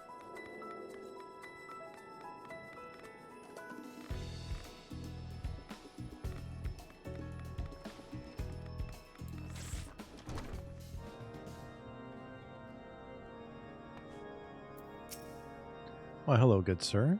What's that, an airship, you say? I hate to disappoint you, but I know nothing of what you seek. Likely no one of House Fortemps does, for if they did, I would definitely know as well. The topic on everyone's lips these days is what will become of young Lord Francel. Some say the allegations are long overdue, given how many members of House Hallanart have been found guilty of heresy in recent days. Someone's trying to eliminate the house. And probably along the lines of succession.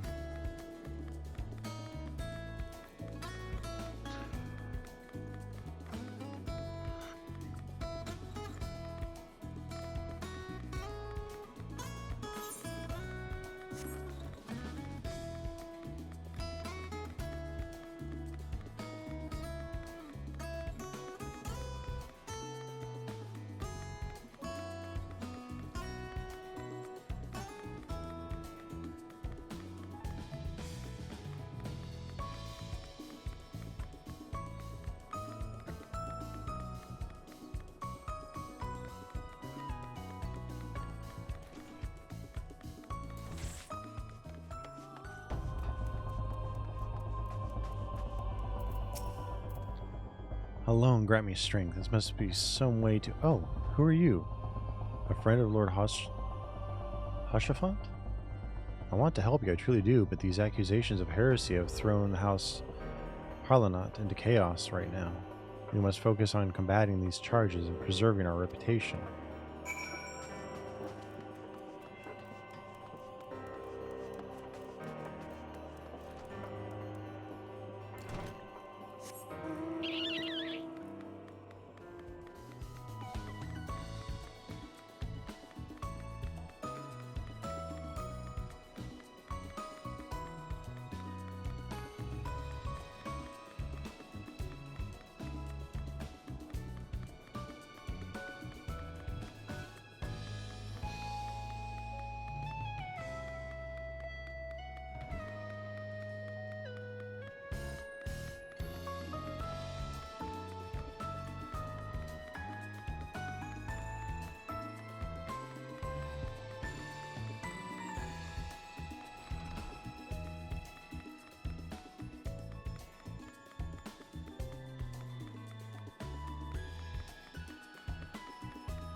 I gather you have been busy since last we spoke. Lord Harsafon's missive was positively glowing.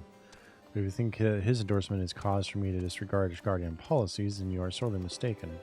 We are at war, sir, and the enemy grows bolder by the day. Why, even in the short time since Inquisitor Ghislaine arrived in Korthos, countless heretics have been discovered, even amongst the elite of Ishgarian society. If Lord Harshafant wishes to waste his days chasing after a long-lost heirship, then that is his choice. But if he expects others to share in his folly, then he is truly blind to the present state of affairs. You're just too proud to admit that you were wrong.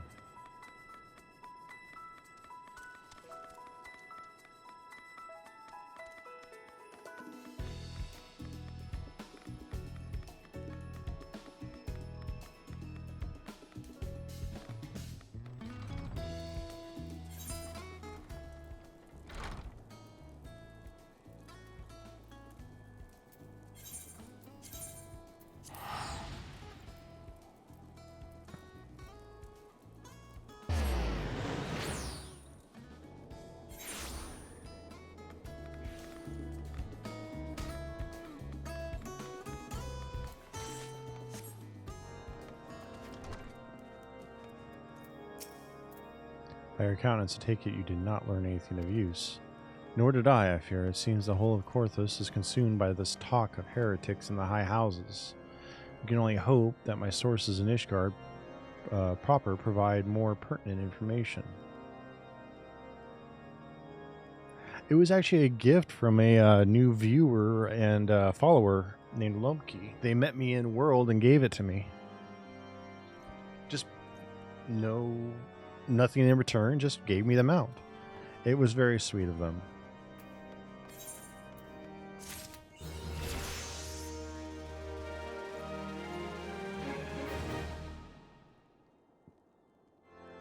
I learned new actions.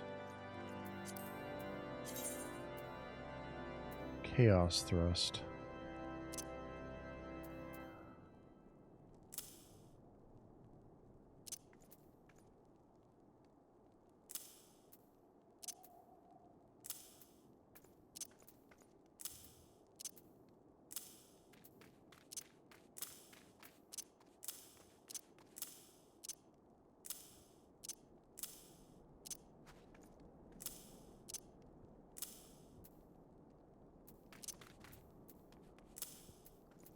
The other one was called True North.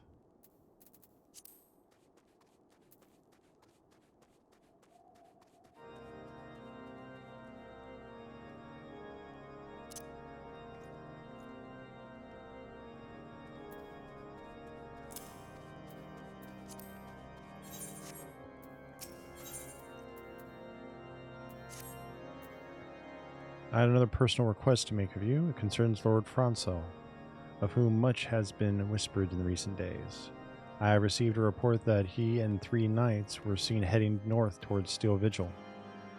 The outpost was long ago overrun by the Dravanian horde, so I am not certain what he intends to accomplish with such a small force. Whatever his motives, I fear for his safety. Pray journey to Steel Vigil and see if Lord Francel's party requires assistance.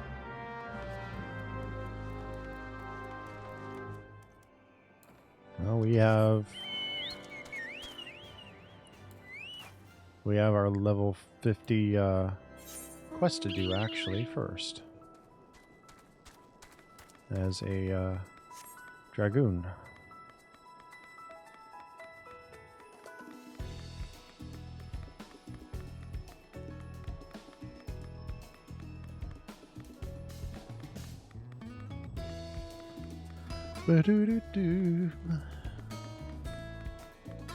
Oh, would you like to see the front of it?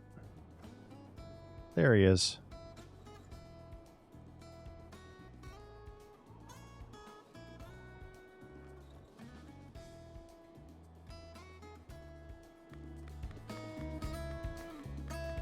Mm-hmm.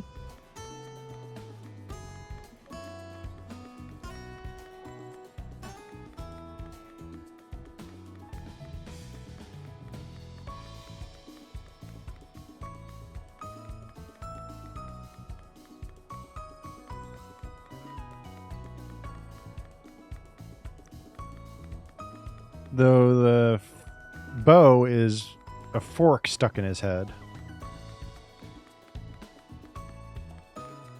With a bow tied on it. And a band-aid on his bum.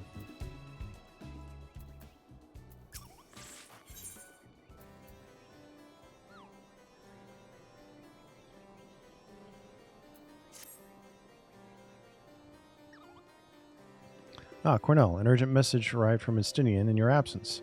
He bids you come at once to Steel Vigil. Well, we're going up there anyways. It would seem Needhog is on the move, and rather sooner than we had anticipated. It appears you have not fully become master of the dragon within you, and yet we are racing against time. I fear we have no choice but to do battle to the best of our current abilities, and without the Draken mail I promised. Now, let us away. Estinian must know the truth of Ferndale, lest he fall for the Great Worm's seduction.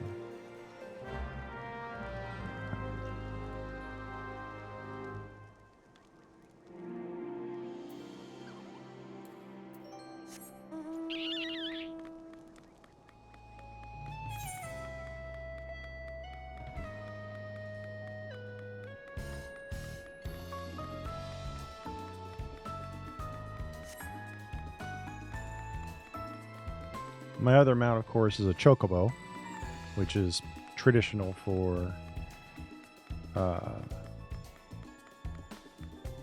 Final Fantasy.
It's very true.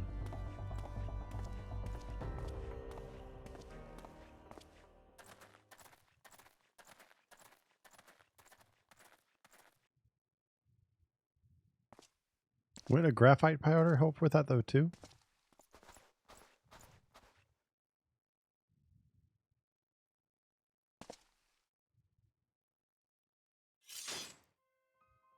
Albert, I have waited long for this day. You who fancy yourself an azure dragoon, the man whose cause you have taken for your own is a coward. He relinquished the power of the dragon of his own volition and watched Ferndale burned. Okay. Do you not think it ironic I was chosen Azure Dragoon? I, an orphan who has not a value to protect in Ishgard? I suppose I must give thanks, for it was the eye that revealed to me the truth. A truth so damning as to undo a lifetime of trust. I loved you as a father, but I can ill forgive you for Ferndale. As I understand it, you've kept even the Archbishop in the dark regarding the missing eye. Do you mean to take your shame to your grave? But I waste my breath. Prepare yourself, old man, for I shall lay waste to all things you hold dear. Once I'm finished with you, I shall do what no Azure Dragoon has succeeded in doing. I shall claim Nidhogg's head. Calm yourself, Estinian. Your rage renders you vulnerable to the dragon's influence.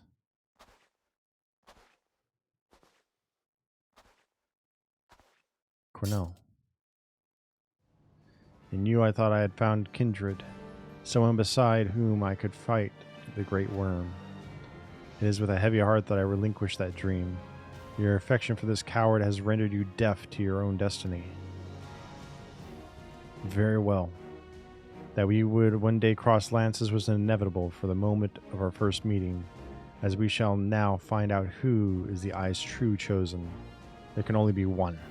Wait, when did this become Highlander all of a sudden?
Feeble creature, dost thou desire power?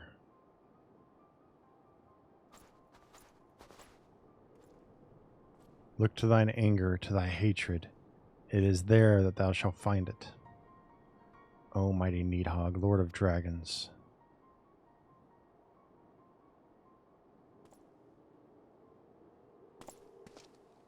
Grant unto me thy blood, that I might be granted the claws and fangs wherewith to rend thine enemies. And he's been tempted.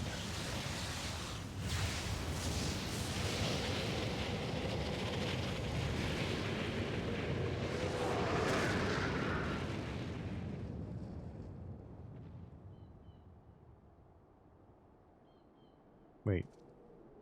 Cornell? This is impossible. It cannot be. I've been fully clad?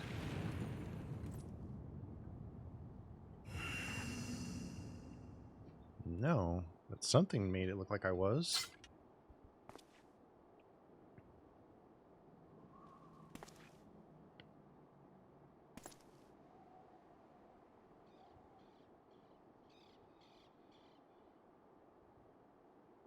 Forgive me, Estinian. I have failed you once again. I'm fine, Cornell, somewhat shaken, but otherwise whole of body. Suffice to say, I have much to reflect upon. Let us return to the observatorium.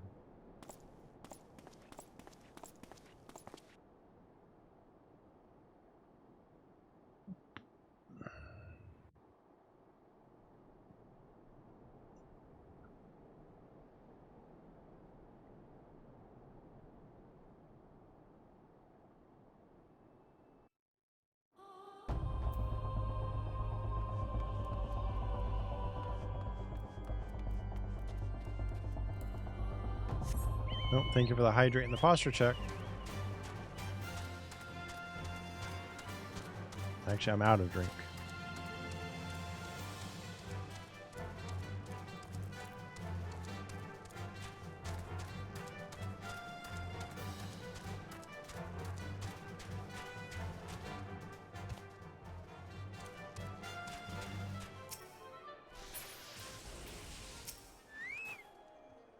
It's not safe here. We must flee.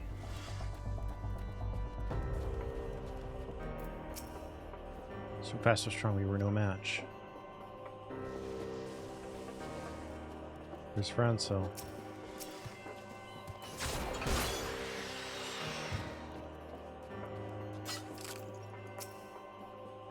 Gozer, Cornell, no, stay back. The fiend is still here.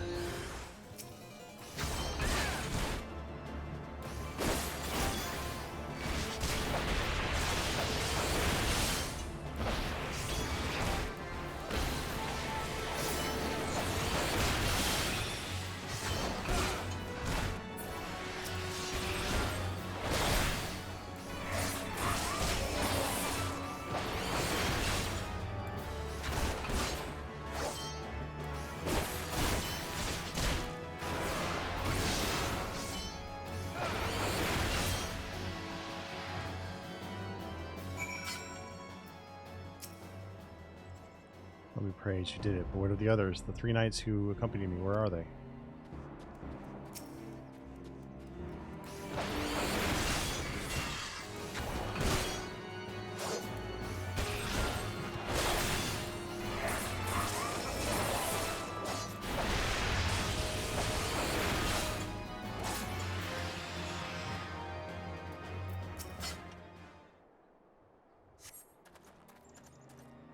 Heard the beast cries from over yonder.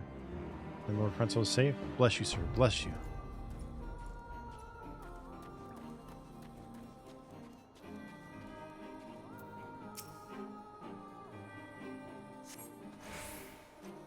Curse those fiends. It is as though they knew we were coming. Where's the third one? There it is.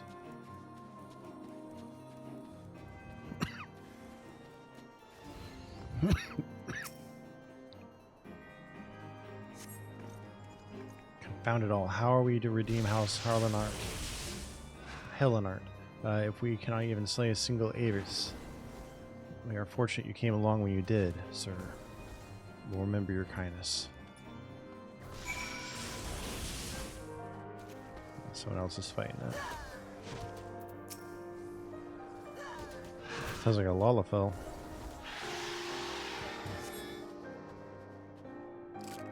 It was foolish. It was a foolish thing to do, I know, but I had hoped we might demonstrate our devotion by slaying a number of the Scalekin. Moreover, it was House Harnart that yielded the Steel Vigil to the Horde many years ago. One might say that our defeat here heralded the slow decline of our house's once great name. We have been brought even lower by these despicable accusations of heresy, and despite my best efforts, I have done naught to improve the situation.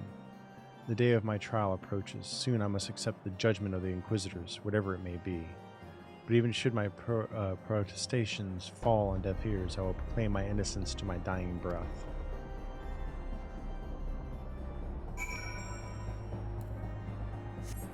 Let me get back to town and I will go refill my drink. So to do that hydrate.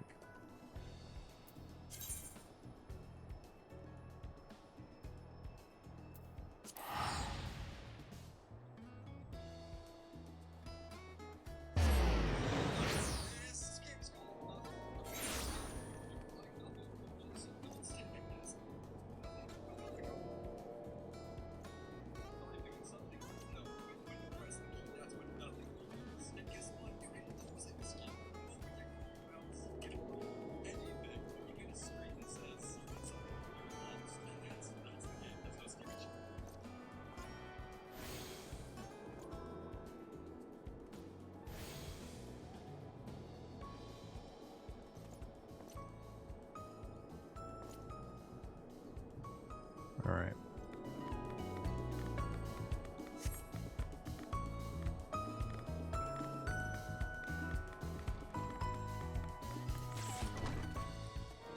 All right, I'll be right back.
All right.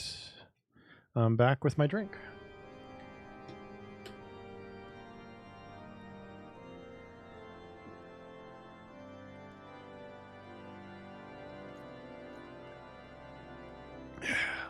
I'm now hydrated. What'd you find at the Steel Vigil? I see, a reckless plan, but at least it did not cost him and his knights their lives. I have news for you as well. Witness to the final flight of the Enterprise has been found. Alas, there is a complication. It has become common knowledge that you paid a visit to Lord Franzel at Skyfire Locks not long ago. Upon hearing of this, the witness became understandably reticent to make your acquaintance, for fear of being seen in the company of a man who might later be declared a heretic. A not unreasonable fear given the zeal of which Inquisitor Ghislaine has conducted his investigations. In any case, if we wish to obtain his testimony, we must first clear Lord Francel's name, and by association, yours.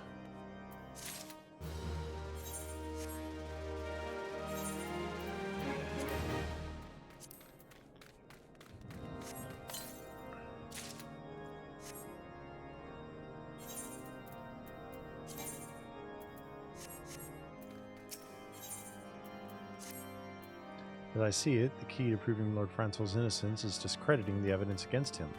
I speak of the draconian rosary found in the chest you yourself recovered. If you would, please tell me of the incident in question. So it was found in a locked chest labeled as the property of Lord Francel. If the rosary was not his, then someone else with access must have planted it. Here is what you must do. Return to Skyfire Locks and speak with Rickman. He works closely with the porters who ferry goods across Korthus, so he might have some inkling as to who could be responsible.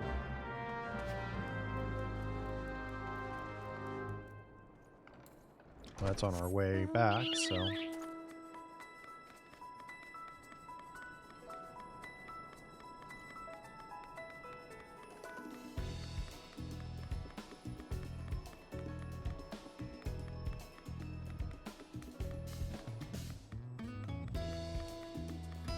Bum, bum, bum.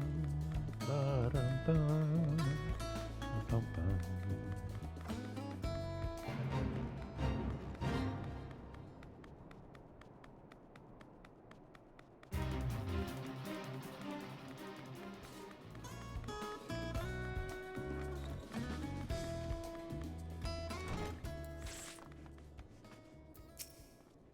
Yeah, so when tampering with shipments, fury struck me down. If all them rosaries found in our people's possessions were planted, hey now, don't you go give me that look, lad. I'm a house Harlanot man through and through. This heresy nonsense is bad for me and my family too.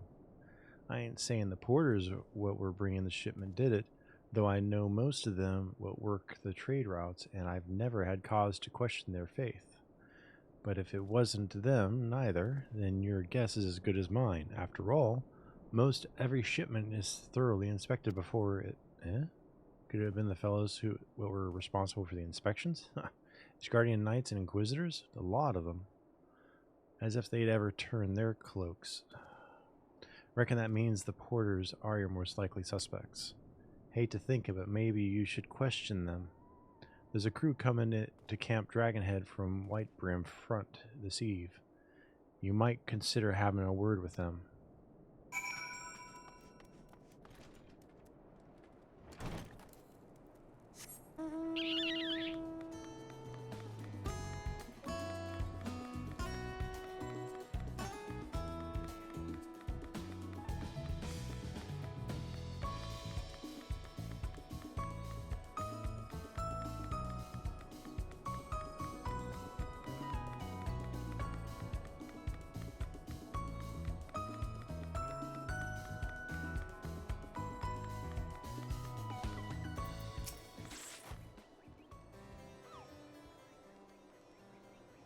When the beam of darkness closed upon him, you appeared to be the spitting image of Haldroth the Dragon's Eye, just as he is depicted in the Holy Scriptures.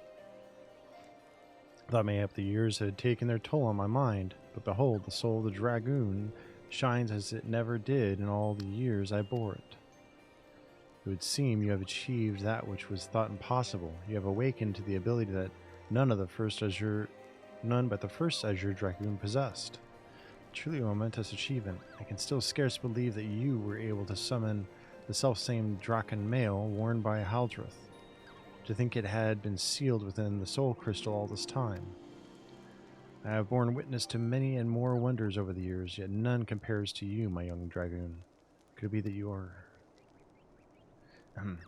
Mark not my mutterings. I am certain that it was your indomitable sense of justice that resonated with the spirit of the first Azure Dragoon prompting him to bestow the armor upon you. Yes, it is doubtless what happened. As the being of darkness faded, so did Nidhogg's aura subside, and now his kind have ceased their stirring. Whether this was compelled by your awakening, I cannot say. I suspect we will learn the truth of it eventually. Estenia, my dear boy, whatever becomes of him, he will ever be as a son to me. I pray that he is somewhere out there still, and that he has not wholly forgotten the great man he once was. When the darkness brushed against me, the self-same torrent of emotions swept over me as those I experienced 20 summers past. But there was something else besides. There was a voice, and it lamented the rift that divides dragons and men. You will come to comprehend what I speak in due time. Till then, Cornell, I pray that you will ever use your newfound strength in the name of justice.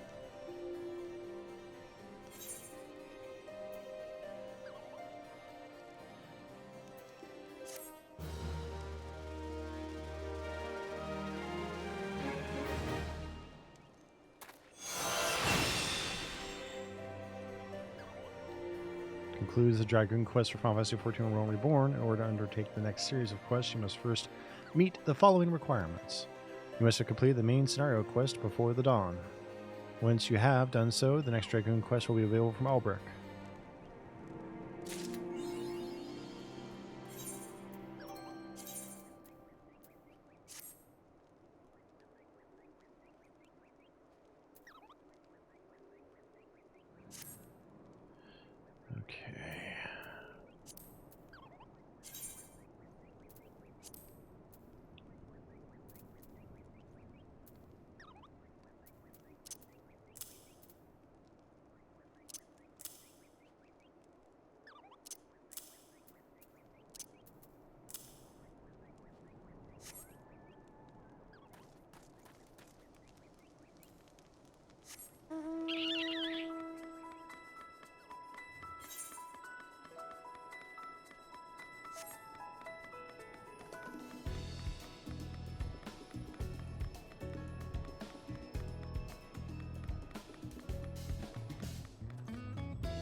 Beg your pardon? You suspect that we porters have been planting draconian rosaries in House Harlanart's shipments? What nerve.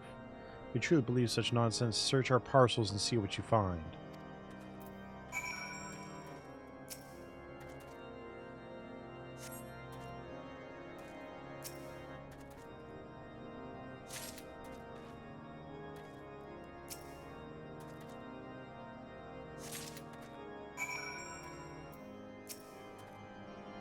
Are you finished? If so, I would appreciate an apology. Explain this. But that's impossible. Once the night at White Brim Front concluded her inspection, I loaded the parcels into the wagon myself. If I had been the culprit, I would have never allowed you to search my shipments. Say what you will to Lord Haslefant. I will not be held accountable for this.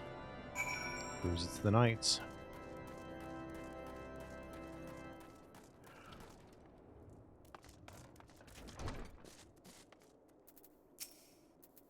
Did something happen outside? I thought I heard shouting.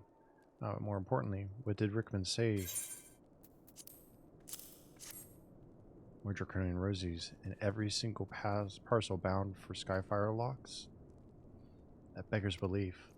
Even the Inquisitors must acknowledge that this is no more than a crass attempt to sully a House Harlanart's reputation. Whoever is responsible has overplayed his hand. And praise Halone that he did. Lord Farsel's trial is upon us, and we must act now if we are to clear his name.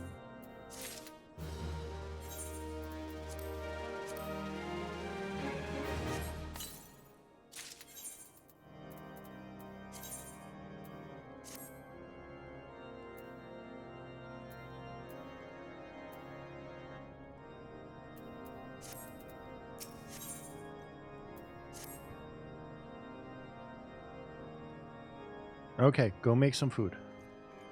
From the very first, I knew it could not be that so many members of House Harlanart were heretics. At last we can give the lie to these poisonous allegations. Put an end to this travesty. I will need to prepare a formal statement regarding these developments for the Holy See. In the meantime, I would have you bear my words to Inquisitor Brigi. Tell her that House Four-Temps asks, nay demands, that Lord Francel's trial be postponed until a full investigation has been conducted.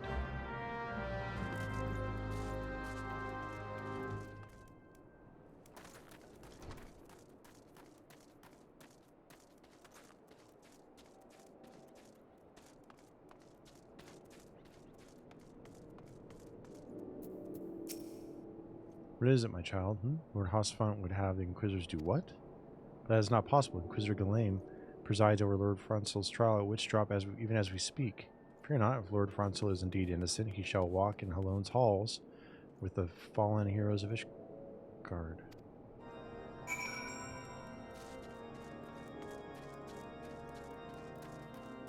Welcome, Mini-Me.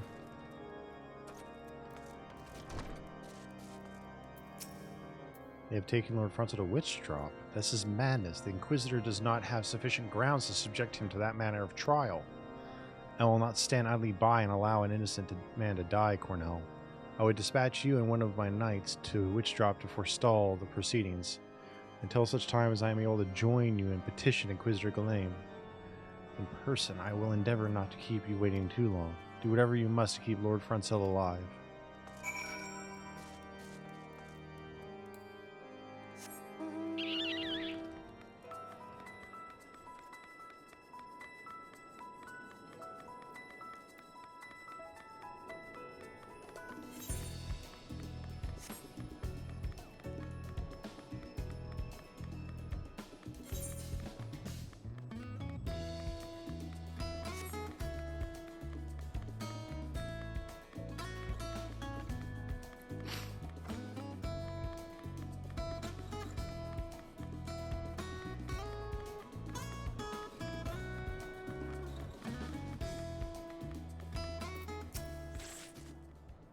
Hail, Cornell. As you can see, Lord Francel yet lives. We must try to reason with the Inquisitor, but if his guards judge us a threat, we might also be prepared to defend ourselves.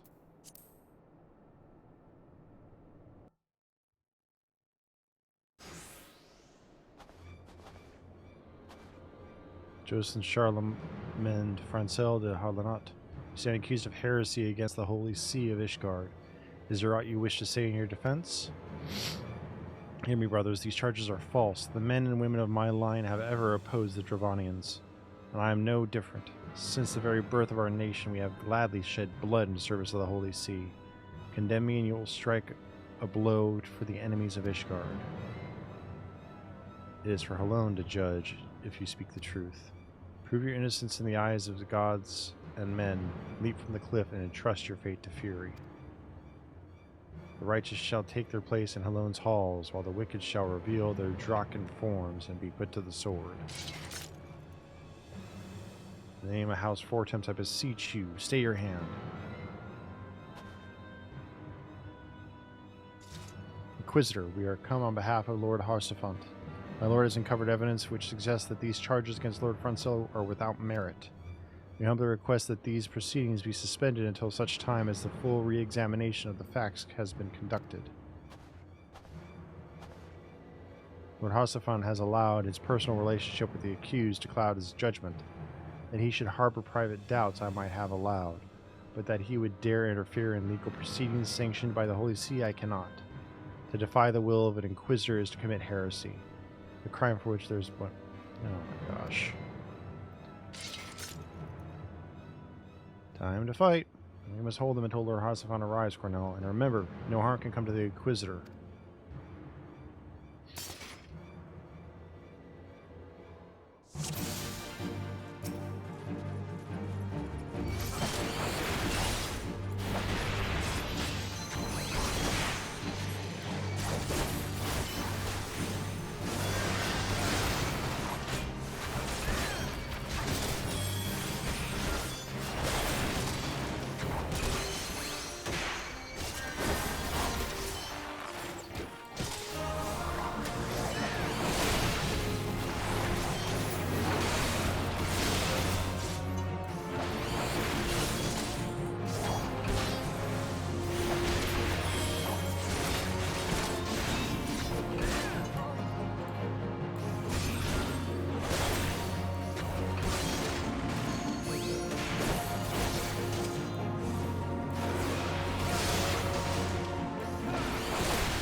It is not our intention to defy the will of the Archbishop.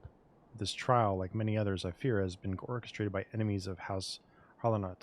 They have used you and your fellows to sow discord, Inquisitor, to set brother against brother, that we may tear ourselves apart. The vivid imaginings of a desperate man. What proof have you of this? By the fury of Draconian Rosary. Then the knight who refused to yield, it was he who summoned the wyvern. A heretic in the ranks of the Temple Knights? This has grave implications. Your claims would appear to have merit, Lord Harsafont. I shall withdraw my charges against Lord Francel, pending further investigation. I trust you have not lost sight of that which first brought you to Korthos, Cornell? Pray locate your airship and use it.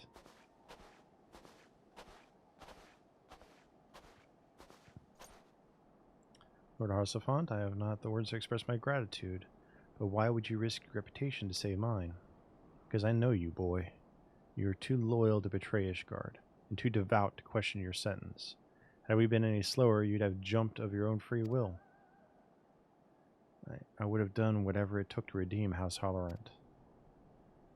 Praise alone, it did not come to that, but it profits us little to dwell on what might have been.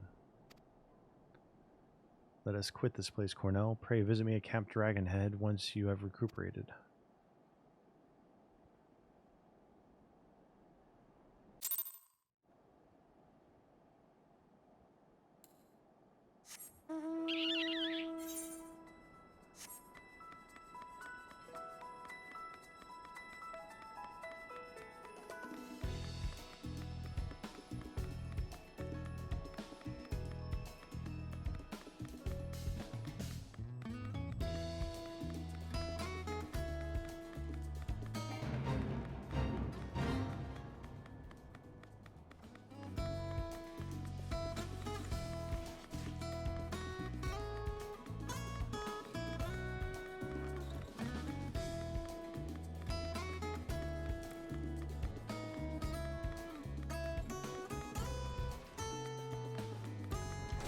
Hello, Tori. How are you?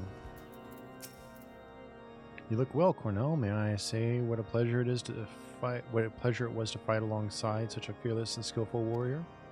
Were it not for you, Lord Francel would surely have died defending the honor and house, and I might as well have perished at the hands of a heretic and his wyvern. I'm doing all right tonight. I'm enjoying the game. What have you been up to? House Fortemps and House Harlanart shall never forget your service. Now, let us return to the matter of your missing enterprise.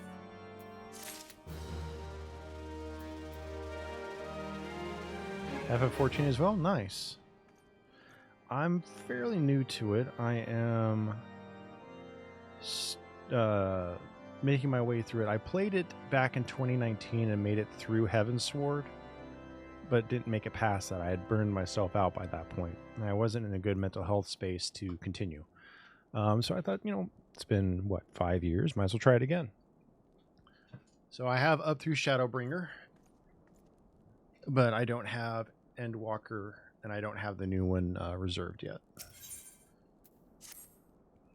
The man with knowledge of the Enterprise awaits you outside. I pray his information proves useful to you. Oh, welcome to the channel. Welcome to the couch in the background, dear Tori, and welcome to my humble library. I'm Cornell Crits. I'm a Incubus variety VTuber. I play MMOs, I play RPGs, action RPGs, Fortnite, a little bit of everything. Our plan is to play through this for the next couple weeks, and then start alternating between this and Final Fantasy VII Remake, to play through up to the release of Rebirth.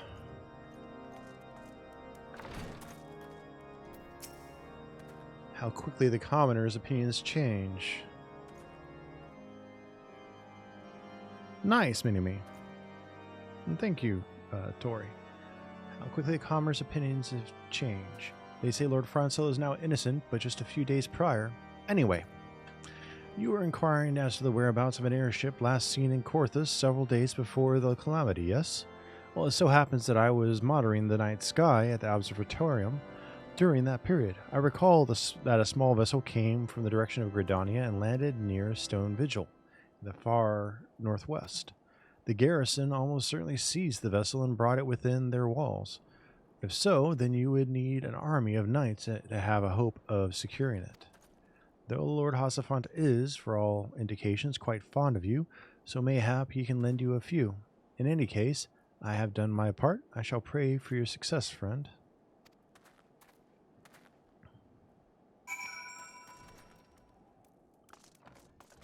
So what other game... Where are you at in the game, actually, Astori? Where are you about? Did you ever look up the Japanese Hossafant translation?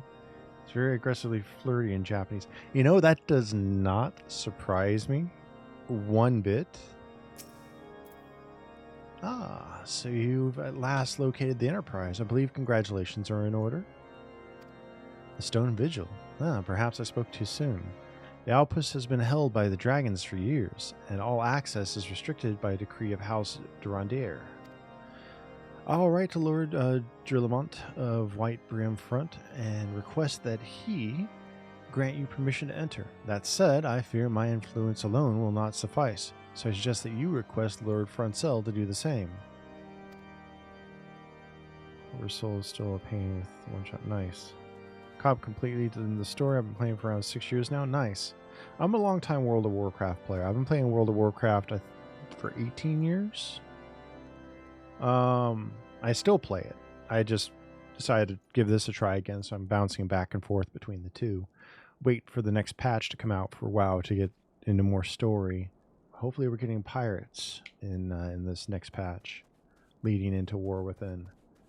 Now that your business in Camp Dragonhead is concluded, I suspect we may not meet again for some time. I wish you well on your journey to Cornell. May Halone guide you.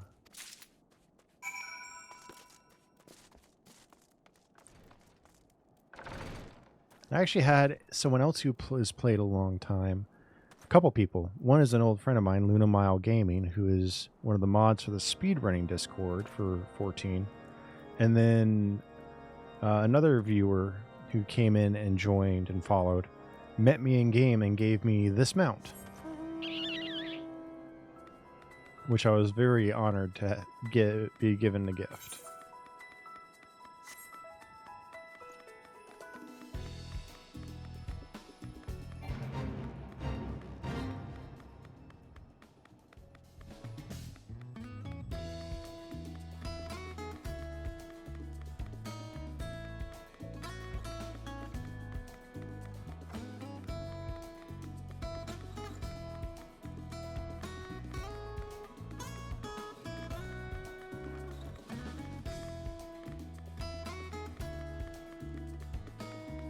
Oh, that's very sweet. Not expected, not required.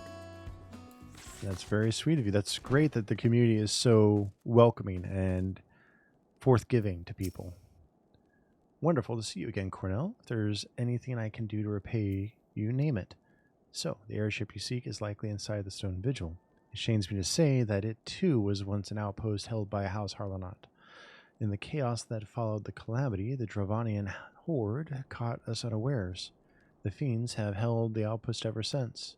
As we lack the strength of arms to retake the Stone Vigil, House Durandier instead has been charged with the duty. Given that, I doubt that my words will carry much weight with Lord Drillamont. Nevertheless, I will write you your letter. Before you depart, a word of caution. The cravens who attempted to destroy House Harlanot have yet to be unmasked. Though their plans are foiled, they doubtless still harbor great hatred towards us, and towards you now as well.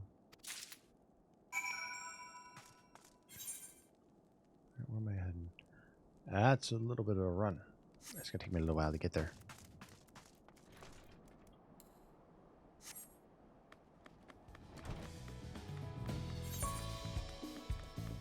I don't think I'll have to go through Dragon Head proper, thankfully.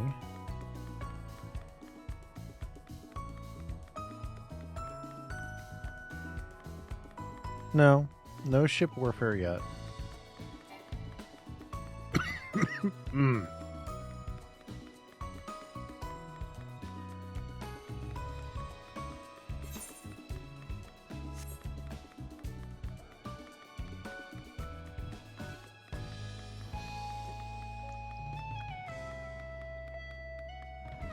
What other kinds of games do you enjoy, Tori?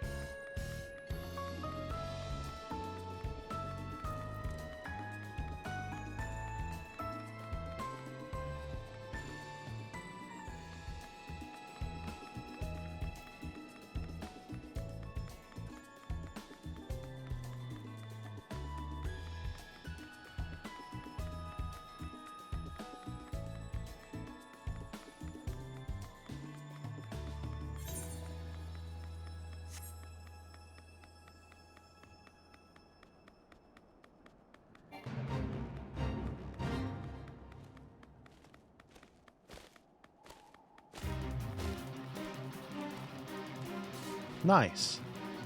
I have Skyrim, but I have a special install of it that has a bunch of mods running on it. What is it? Novus?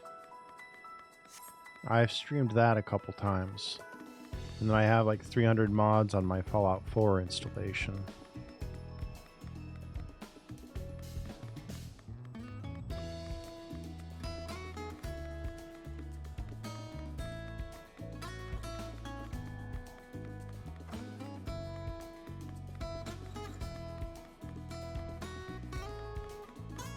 Fair enough. And yeah, I haven't really tried POW World yet. I've thought about it, but I'm just like, you know, why take the risk until I know what's going on with the legal stuff with Nintendo to get into a game that, and then end up liking a game and have it just taken down by Nintendo. You desire an audience with Lord Drillamont, do you? Ha. I desire a night in a warm bed with my wife, but wishing won't make it so.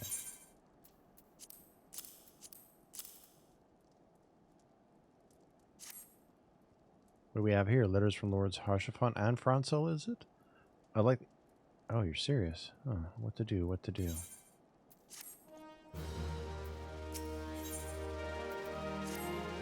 Your time could not have been worse, traveler. Lord Drillamant's attentions are focused solely on the stone visual at present.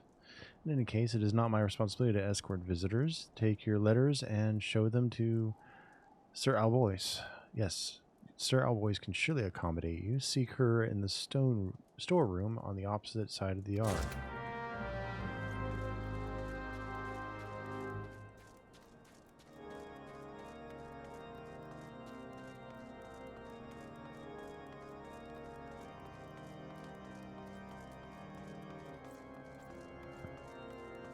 Now that I'm Dragoon, I'm not sure what to do as a job class after it. Once I get into Shadowbringer. Sir Brenadier bade you speak with me, did he? I know not why he presumed I would be in a better position to help, but I assure you that he is mistaken. Lord Drillamont hasn't the time to spend speaking with a low-ranking knight such as I. However, he always has a moment to spare for his head Shirigan, Astidian. Why not visit the infirmary upstairs and show your letters to him? Reaper, they share gear? Okay. What kind of playstyle is Reaper? Similar to Lancer and Dragoon?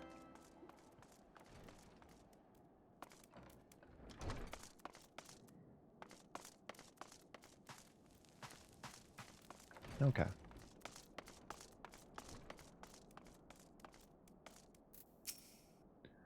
Are you here to visit a patient, sir? Nice. What's this? Letters of introduction from House Fortemps and Harlanart? With documents such as these, you need to seek an escort. Pray, proceed to the barracks and speak with Sir Gordonneau. He should know Lord Drillmont's current whereabouts. I get tongue-tied with some of the way they wrote this at times.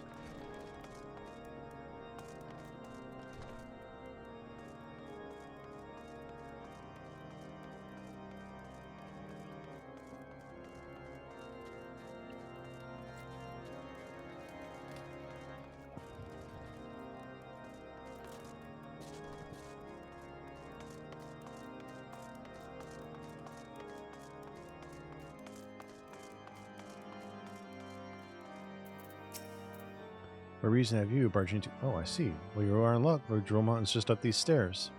Letters or no, though, I would not expect much. House Durandier as a whole does not hold adventurers in high regard. You had best state your intentions quickly and succinctly. Show proper respect, and it shall be returned in kind.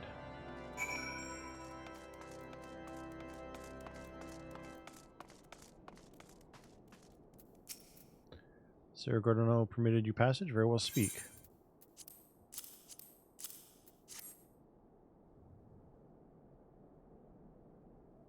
You wish to brave a ruined outpost filled with scalekin to secure an airship that may or may not be there. Are you an avatar of the Fury herself?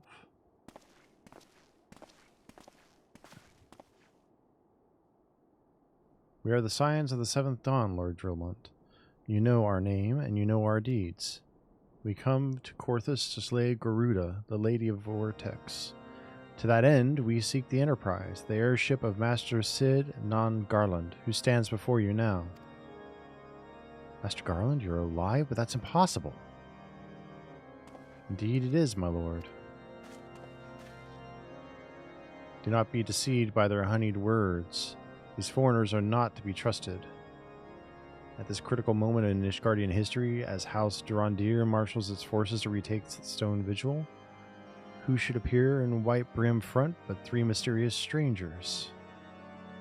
It also has a story that ties into Shadowbringer pretty well, so I like doing it during Shadowbringers. Fair enough. In my previous playthrough, right before I stopped with being burned out, I had gone, what was it? Warrior or fighter? Warrior, Paladin, Gunbreaker. Cid Garland missing and presumed dead since before the Calamity, and two scions of the Seventh Dawn, a defunct band of misfits recently exterminated by the Empire. The lesser houses may have, because in World of Warcraft I main a Paladin and a Death Knight. So, but I decided to go a different route, and I'm enjoying Lancer and Dragoon quite a bit. Lesser houses may have been duped by these grandiose lies, but I should hope that House Durandir would have greater sense. I know not why these three seek the Stone Vigil, but I know that we cannot permit them pass. Thank you for your counsel, Inquisitor. For a moment I nearly believed this murmurous farce. You three will not enter the outpost until we have reclaimed it, and until you declare your true intentions as well. It could be moons before House Durandir purges the dragons from Stone Vigil. We cannot afford to wait that long. Cid, Cornell, we must do whatever it takes to earn Lord Durelmont's trust. Understood?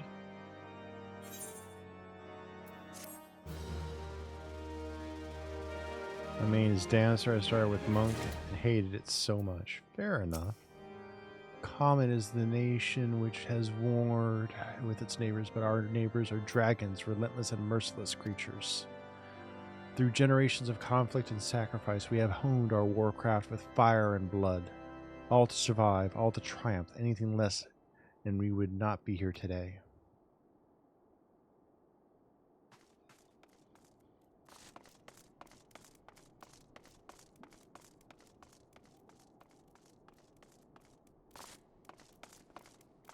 Okay. Where's my quest cover?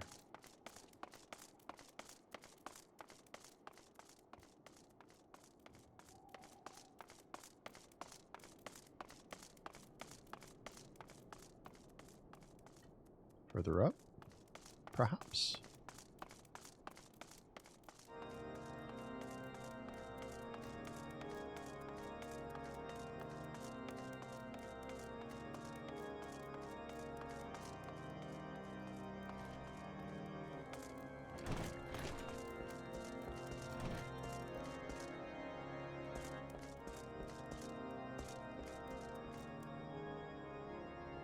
Nope.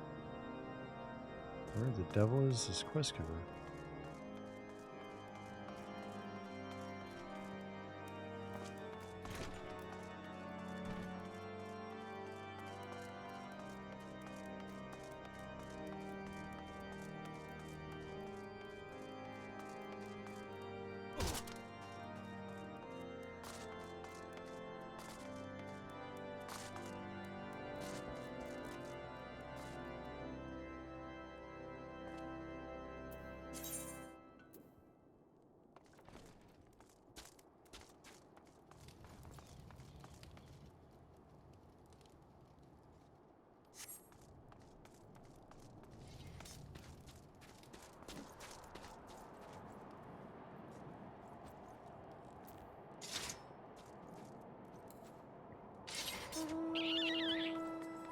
Yeah, I'm not sure where the quest giver is.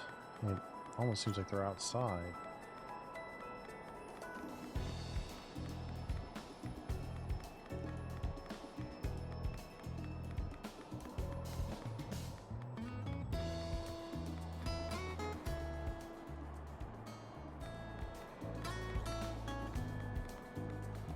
Huh. Bottom floor inside. Oh, I didn't see anyone there. I'll double check. Oh my god, I'm blind.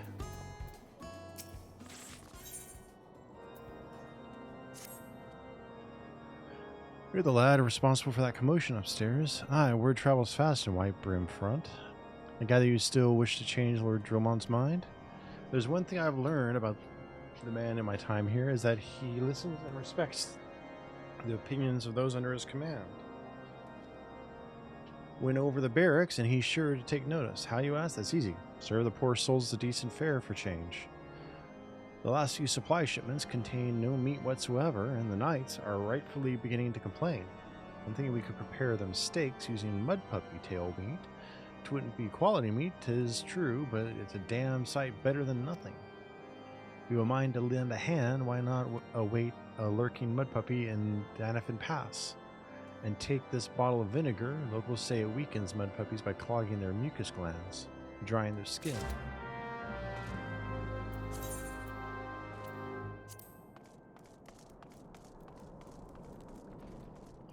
Well, I appreciate the assist there, Tori.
Tell me a little bit about Dancer.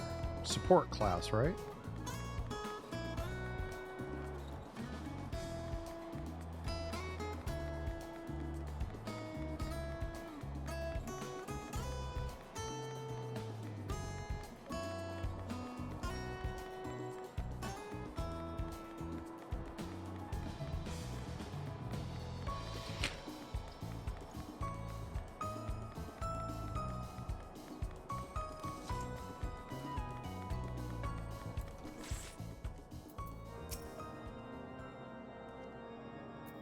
Didn't work, did it? I thought it was an idiotic idea. Oh dear, remind me to never wander near a mud puppy spawning grounds without a bottle of vinegar. Any road. This should only take a moment. I'll just need to do this, and voila! Never seen a man cook steaks that fast, have you? Take these 3 and distribute them to the hungry knights here and above.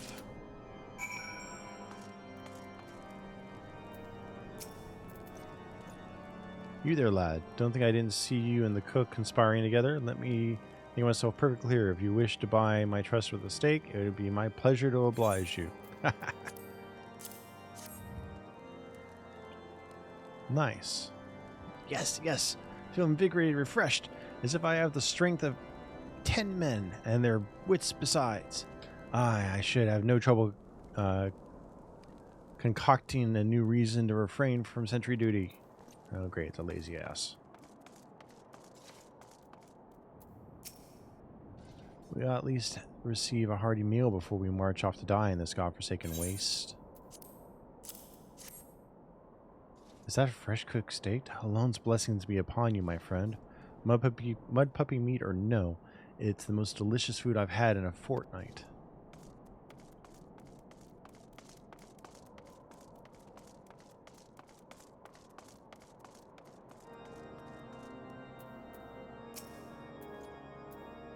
Ever must we train to maintain our skills at arms, yet never are we to receive proper sustenance.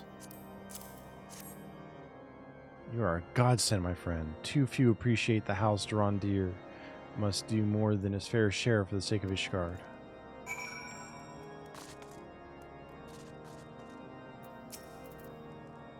Feels wonderful to see everyone in such high spirits. Amazing what good food can do for morale, eh?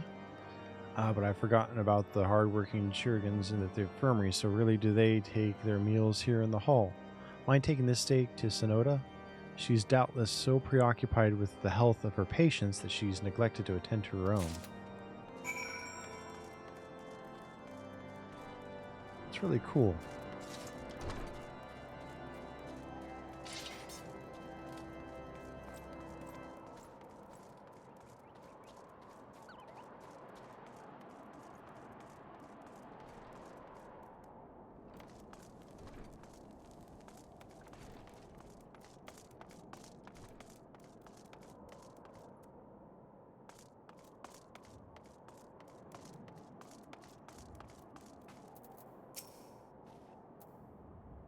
Beg your pardon, sir, but I'm busy attending to this man. I'll be with you in a moment. Is that... Come to think of it, it's been quite a while since I last ate. I suppose it wouldn't hurt to have a nibble. Oh my, this is fantastic. Thank you so much. I'll eat it the rest right away.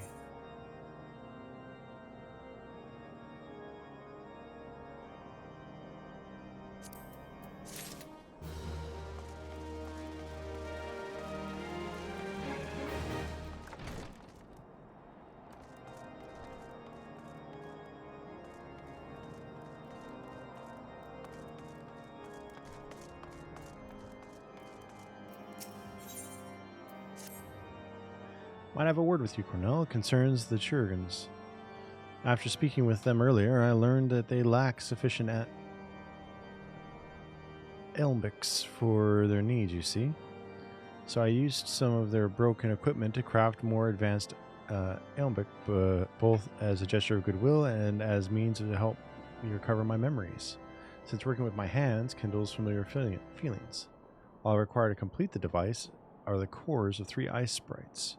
Though commonly used to reduce the temperatures of alchemical mixtures, there is a way to alter their properties so that they draw the cold within rather than radiate it without. It must sound ridiculous to you, impossible even, yet somehow I know it will work.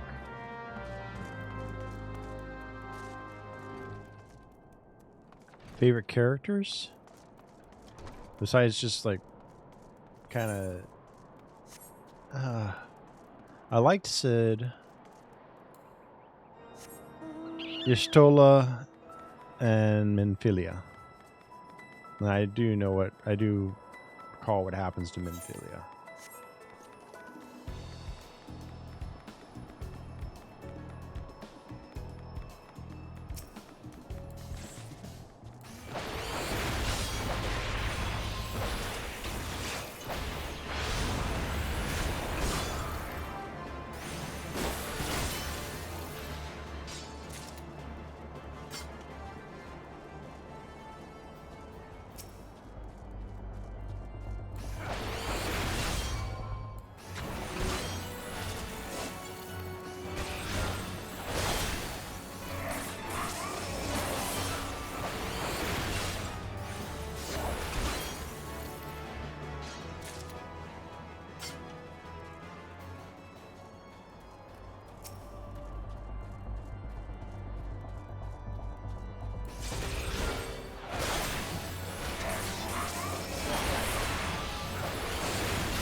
Have you obtained the cores? If so, please show them to me.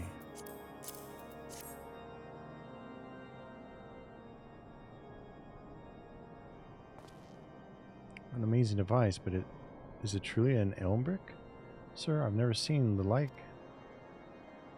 I am too unsure what to make of this machine. While certainly impressive, I have no idea how to make use of it.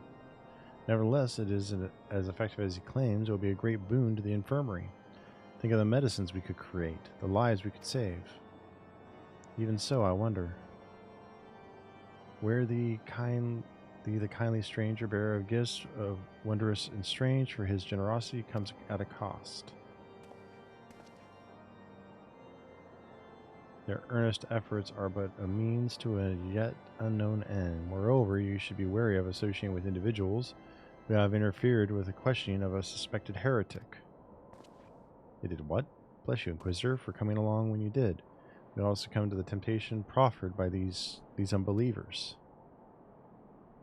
I hate him.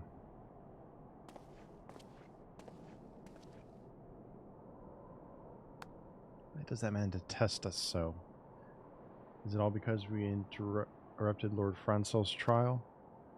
Whatever his reasons, he clearly means to oppose us at every turn.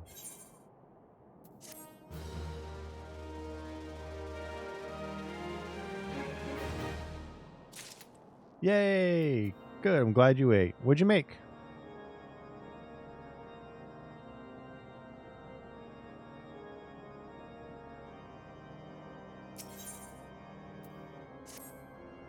Before we can persuade Lord Drulamont to help us, it seems we must convince Inquisitor Gilame that we are not his enemy. But just how might we go about doing that? Ooh, nice. We know little and less about the good Inquisitor, despite him being such a prominent figure in Korthos. Perhaps we should learn more by speaking with the people of White Brim Front. Share your findings with Alphanu in the square. I'm sure he can formulate a strategy from there.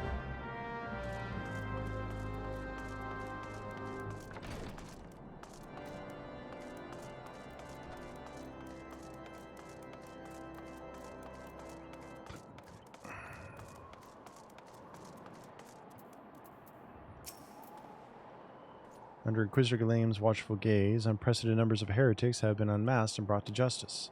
They say he goes days without sleeping, so great is his devotion. Blessed are we to have such a goodly, righteous man to protect us.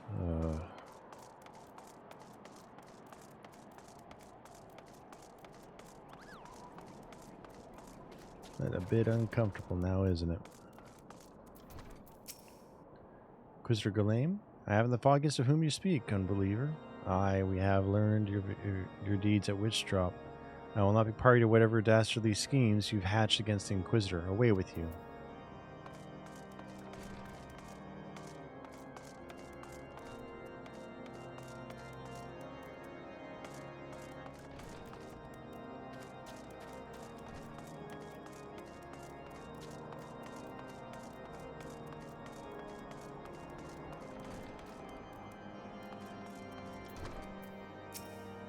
Inquisitor Galame? Yes, of course I know of him. Alas, I have not seen him since the day he came to White Brim Front several moons ago. My memory is somewhat muddled, but I recall that a blizzard nearly buried us in the snow that day, and I had the ill fortune of being assigned to the Night's Watch. While the stronghold slept, we walked the walls and patrolled the exterior in a darkness black as pitch. Our route took me outside the eastern gate at one point, where I caught sight of a silhouette illuminated by the light of the city. Thinking it was a wayward traveler, I cried out and gave chase, but I slipped and took a terrible fall. When I woke, it was days later in this very bed where I have lain recuperating from my injuries ever since. I had tried to rescue him, but in the end, Inquisitor Galame rescued me. Carry my unconscious body to the gates. I owe him my life, sir, and I hope that one day repay his kindness.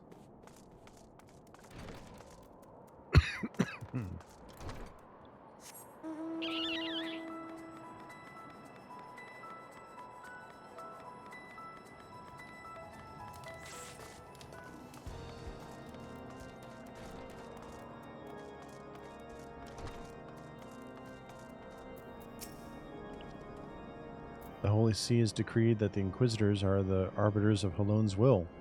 They are to be afforded every courtesy and the utmost respect. I did? Oh, hi.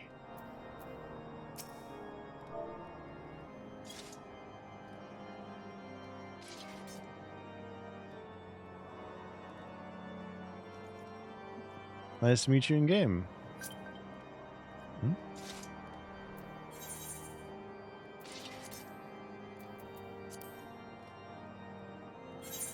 Oh, I didn't mean to cancel that. I was trying to X out targeting you. Have you? Oh my goodness. Oh my goodness. Thank you so much. You are far too kind. Oh my gosh. Thank you, thank you, thank you. Use. Peace lovers. Oh wow, cool. Crossfulgar. Cherry bomb. The Novus. Novus D. Is that the car from 16? From 15? Let's see. Let's change our companion. Oh, that's that one. Minion. Oh no, it's a companion.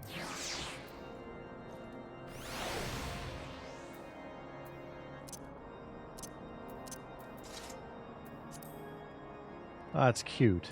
Thank you.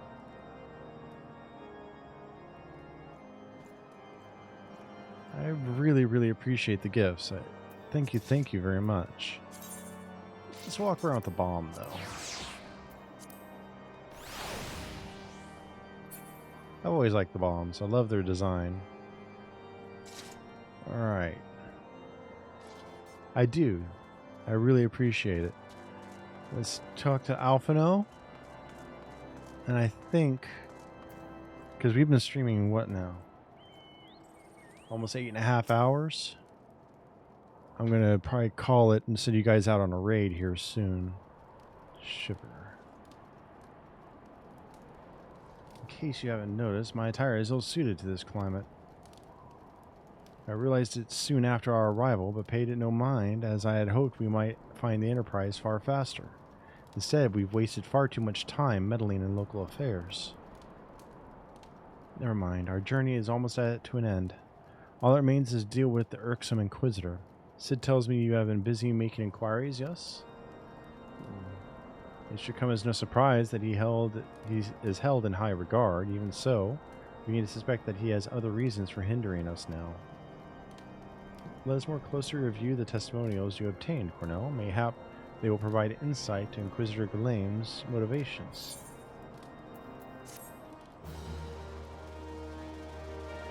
Alright, let me find someone to raid out to. Oh, we got. Okay. Let me find someone to raid out to. Let's see if there's anyone live in my different communities that I'm in.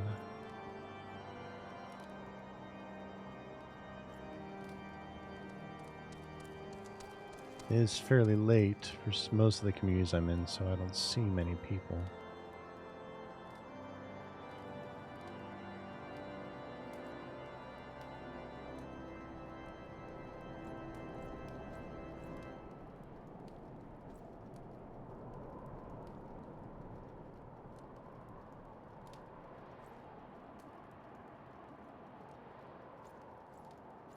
Let's see. Let's try Radiant Stars then. I will take it, little bird. Who do you have? Send me the... Go ahead and just say the name in chat and I'll put them in.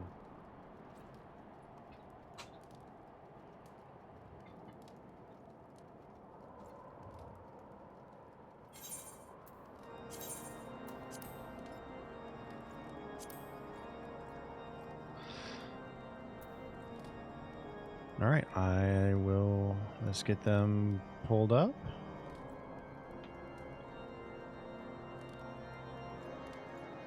And they are playing the Cult of Lamb, which I actually have to play again with the integrations in the future. We'll find a day to do that. Delightful Dragon. Ooh, another Dragon VTuber. That's awesome.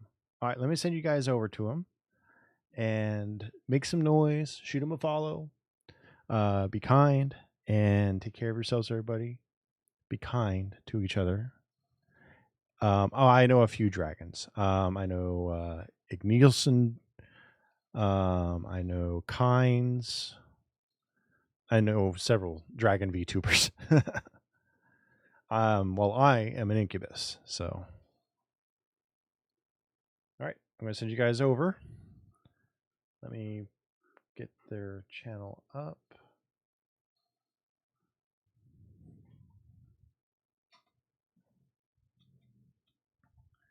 All right, everybody. I will see you tomorrow after I get done with my contract work. Probably around 2 or 3 p.m. Mountain Standard. All right? Take care of yourselves and have a wonderful, wonderful night. Thank you, Tori, again for the follow and for the gifts. I really appreciate it.